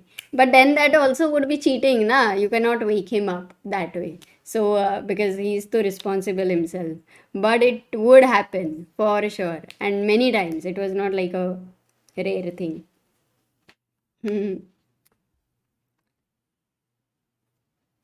किंग बी टू खेलो. अच्छा, खेला हुआ है इनफैक्ट. रुक b1 चेक हुआ और king a2. He is alert. King a2. Oh, king a2 पे गया है यार. Why not. गाइस, नहीं, इतना फालतू क्वेश्चन सागर ने बोला नहीं पूछने का because chat is strong. King a2. रुक b6. Now they playing really fast. King a3. Yeah, king a3.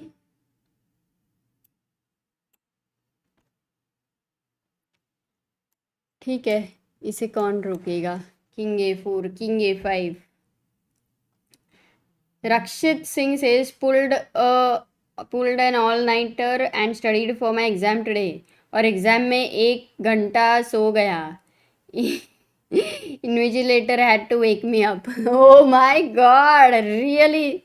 And then did they give you any extra time to write the paper? या किया क्या फिर? और ऑल नाइटर क्या किया? कल तो स्ट्रीम पे क्यों आए थे फिर? Imagine if Rakshit gets some extra time to write the paper, then that invigilator is right now watching the stream. And like, अरे यही बंदा था जो सो गया था, इसको क्यों मैंने एक्स्ट्रा टाइम दिया?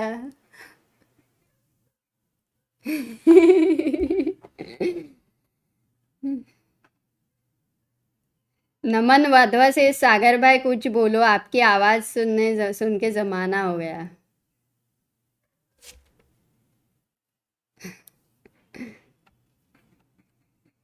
I think king a3 ko, yeah, he's still thinking. Is there any change in the position, guys? Yes, there is one important change. Can I tell you? The earlier evaluation was constant at around 3. Now it's gone above 6. So that's the one change. This was always there. This was always going to happen. Nice.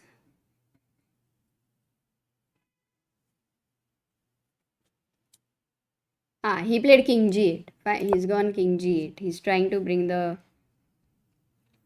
Sagar, I get it. Anmol says, thank you for always inspiring us, Sagar bhai.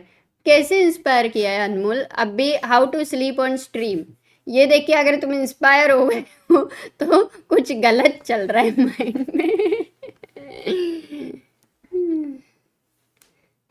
Yes. हाँ, king को आगे लेके जाओ. मैंने कहाँ रोका है? It's free, it is liberated. Ding has to do that.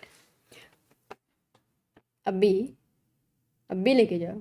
नहीं, अभी, right now. Victory. Resign is good. ए जी.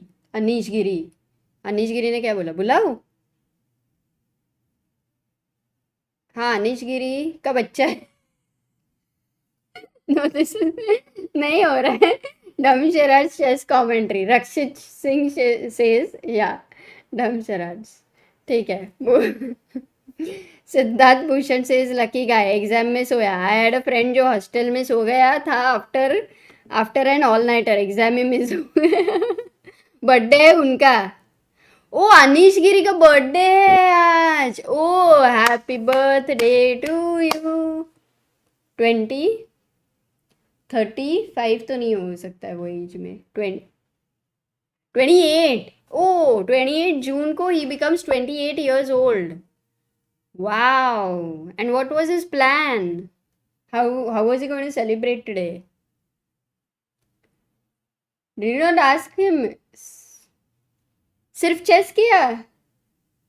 Such an important question. Danny, Michael, Sopiko. There were so many things to ask, यार.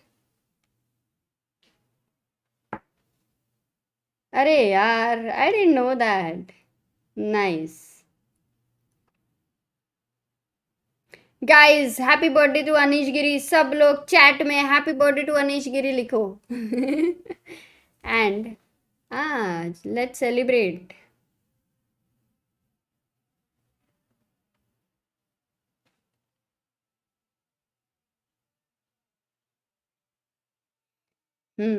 Okay, amazing. The family man. So कोई तो बोल रहा है live board is stuck. भाई ये है ना सामने लाइव बोर्ड अपने. This is good. Oh, he got extra time. अरे यार, ये 61 मूव्स हो गए. He got extra time. He got extra time. Yes.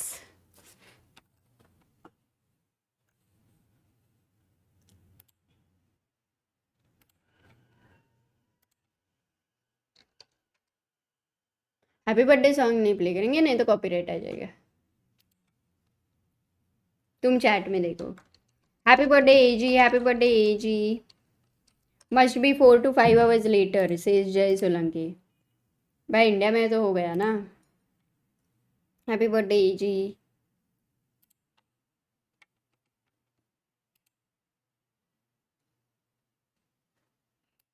Farhan Damani से सागर भाई, you know sign language ABCD. I know that to.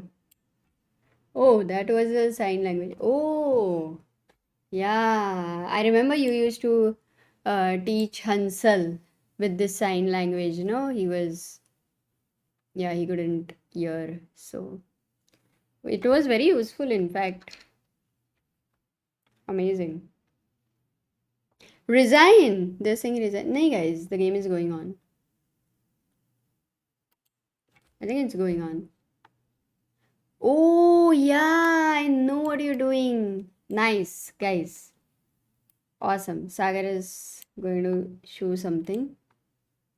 Please be there. Why Sagar is silent? Because उसका गले पे बहुत burden आया था. बहुत ही ज़्यादा, You all know that he's the only, he's not only, but he's that one of the husband who speaks 10x than his wife. O resign बोल रहे हैं, सब लोग बोल रहे हैं. Rakshit is saying happy birthday AG वाला video that was uploaded. Ah, I don't know. I'm not telling, but Rakshit, that's a good guess. Guys, wait for a bit, just slight bit. It's gonna be on in a few seconds, and then it will be fun to watch.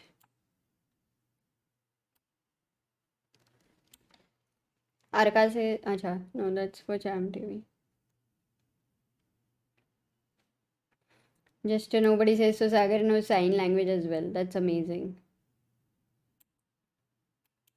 Jigar says Sagar suddenly started working for AG.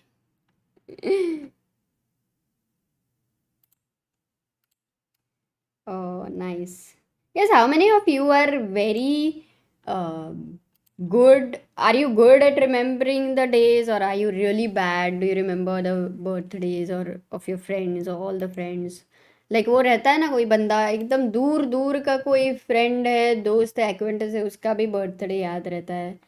But some people, even closed ones, they don't remember. So, what kind of really bad, very bad, bad really? Patrick bro, no friends कैसे Patrick bro? हो नहीं सकता ऐसा. Rakshit says today's day is so hectic. I was so sleepy that I forgot my wallet in the exam hall and then spent next 5 hours finding the wallet. अभी room आया हूँ, going to crash. Good night. अरे good night रक्षित. और exam hopefully तुम्हारा ख़त्म हुआ है so that you can sleep today and बहुत सोना, डायरेक्ट कल रात को उठना 24 hours. Okay. By the way, Sagar, the result has come. Duda has resigned and King has won. Ding has won. Once the king went to A4, तभी resign हो गया था. We were expecting at B6, but it's done. And we are going to be having this.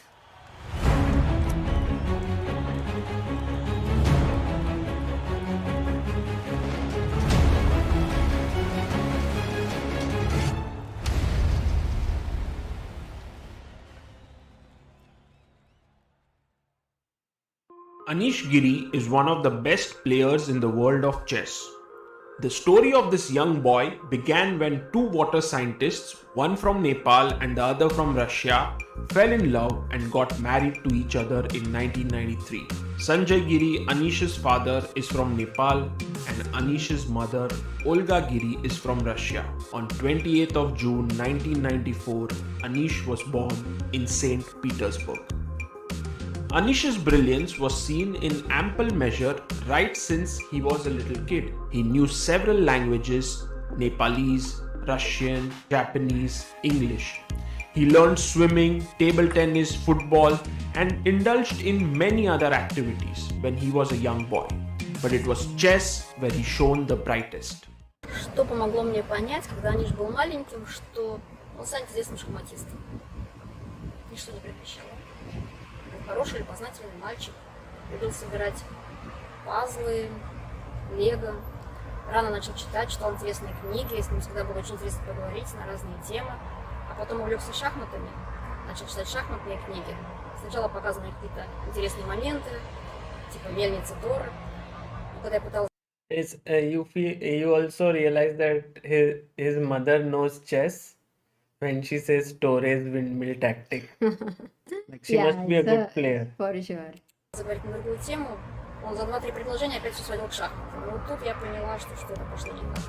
At the age of 7 years, Anish's chess tutor bullied his table tennis trainer to give up the physical sport so that the boy could spend more time with the checkered board. Аниш пришел в нашу спортивную школу. You know, who is the daughter of her? Can ask the chat. Guys, she's Anish's a first streamer. trainer. That's the hint. She's also a very strong chess player. Yes, of course.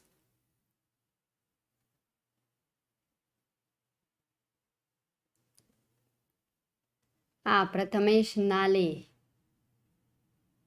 I was the first one to get it. Dina Belenkaya. Exactly. But a lot of people Know it? Awesome. в 2001 году с 7-летним мальчиком. Сначала казалось, что Аниш такой же, как и все дети его возраста. Однако очень скоро стало заметно, что Аниш отличается от других ребят серьезностью и сообразительностью. На занятиях он She actually wrote down everything and is reading. внимательно слушал. Всегда готов был ответить на поставленный вопрос. Все это говорило о невероятных способностях 7-летнего мальчика и обещало большое шахматное будущее. At the age of 8, She didn't know that Anish would be speaking at now known as 1.5x speed whenever she was questioned. Anish and his family shifted from Russia to Japan, but the romance with chess continued. The boy was attracted to the sport in an intense manner. He kept climbing up the ELO ladder, and in 2008, at the age of 14 years, 7 months and 2 days, Anish Giri became a grandmaster. At that point, he was the youngest GM in the world. Just to give you an idea of what a rapid progress was made by Anish in chess, check this out. In April 2006, he had an ELO of 2114.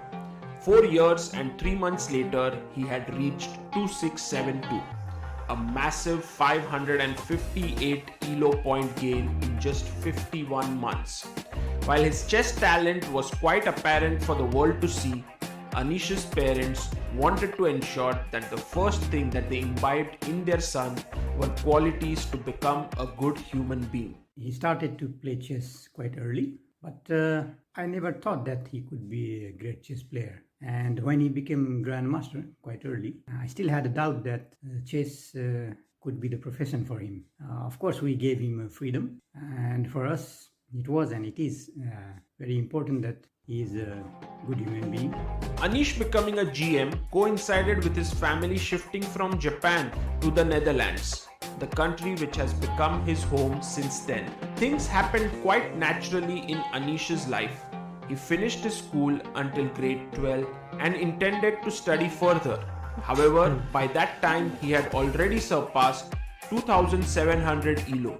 Anish decided to take a break from schooling and focus on his chess with an aim to come back to education at a later date. That never happened as chess became the topmost priority in his life. Anish with that bag and the school books looks so funny that I was wondering, do you think he would be a backbencher or a frontbencher? front bencher, and he would always give the answer first. No, I doubt. I would think that he would be a backbencher and he would know all the answers, but he's like, come on, who's gonna be giving all the answers? In 2011, Anish Giri took on Magnus Carlsen for the first time in his life at the Tata Steel A Group tournament. Carlsen was world number 1 with an ELO of 2814. Anish, who was rated 2686, managed to beat Magnus with the black pieces in just 22 moves. This was the start of a rivalry that has lasted close to a decade now and will continue for many more years to come. Anish Giri's style, I would say it's very prompt, it's very fast, witty, and he's always ready with his quick response. Oh, and it's not about Twitter. I'm supposed to talk about his chess. No, come on. Well, my deepest respect for him as a chess player, a fascinating player, great understanding of the game, and dynamism. I've become a fan, of his, particularly his recent games. It's just amazing. A great personality, great human being.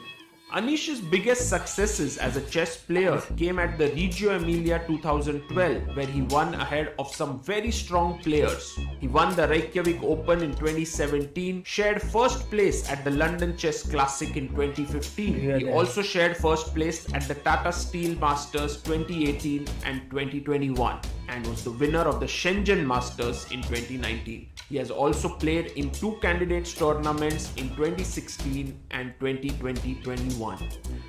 One of the best qualities of Anish is that he is always willing to learn and improve at the game. He has worked with world-class trainers like Chuchelov and Tukmakov. At the same time, he builds up his team of seconds with immense care. They include his good friends like Erwin Lamy, Vidit Gujarati, B. Adiban, Max Warmerdam, among others. Working with Anish has helped me a lot. I would actually attribute me reaching 2700 to him because after I worked with him, I really understood how the top chess India players got work, one and more it chess, helped me cross that 2700. 2700 barrier. And as a friend, I would say that he's a bully, but deep down he's a nice guy, and he's always got your back. So I'm very happy to have him as a friend as well. Humor is a firm element of his lifestyle and he makes everything look very easy. Follow him on Twitter and you will have your endless dose of entertainment. But behind those jokes and fun element lies the chess player who harbors serious aims of becoming a world champion one day. Anish married Sopiko, a strong IM from Georgia, at the age of just 21 years. At the age of 22, he was already a father. When asked about these quick decisions, Anish, in his usual humor, quips, "I saw the moves and knew they were good ones and saw no point of delaying them." In 2017, Anish and Sopiko had their first son, Daniel Giri, and in 2021, Michael Giri was born.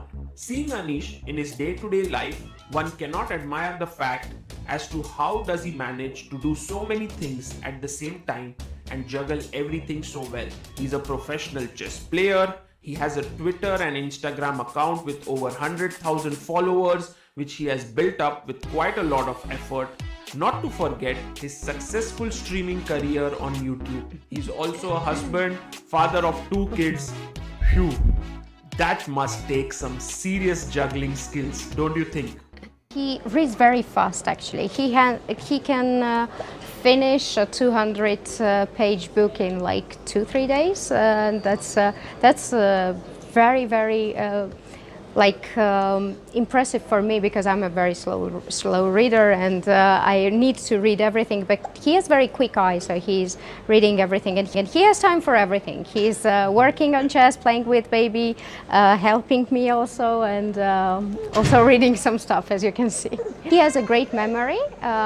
He remembers my games. He's like, "You played this 5 years ago," and I'm like, I have no idea what was the game and what is he talking about. One of Anish's favorite quotes in life is "do more of what makes you happy." It seems to me that he has surrounded himself with people, things and aims that make him happy. They include chess, family and friends. Talk to Anish and spend time with him and you will realize what a balanced personality he is. Balance is Anish's quality that makes him look one among us, but it is also his quality that makes him such a rare personality. Thank you, Anish, for being who you are and inspiring thousands of people across the globe, not just in chess, but also in life. Happy birthday to you.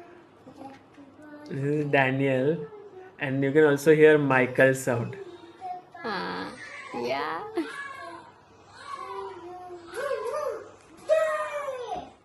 So cute.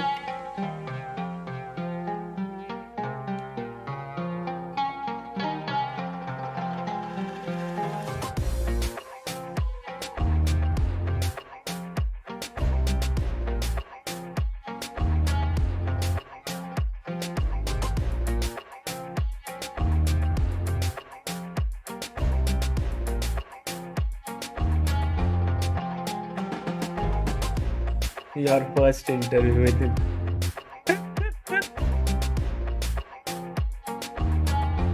Oh, deathmatch.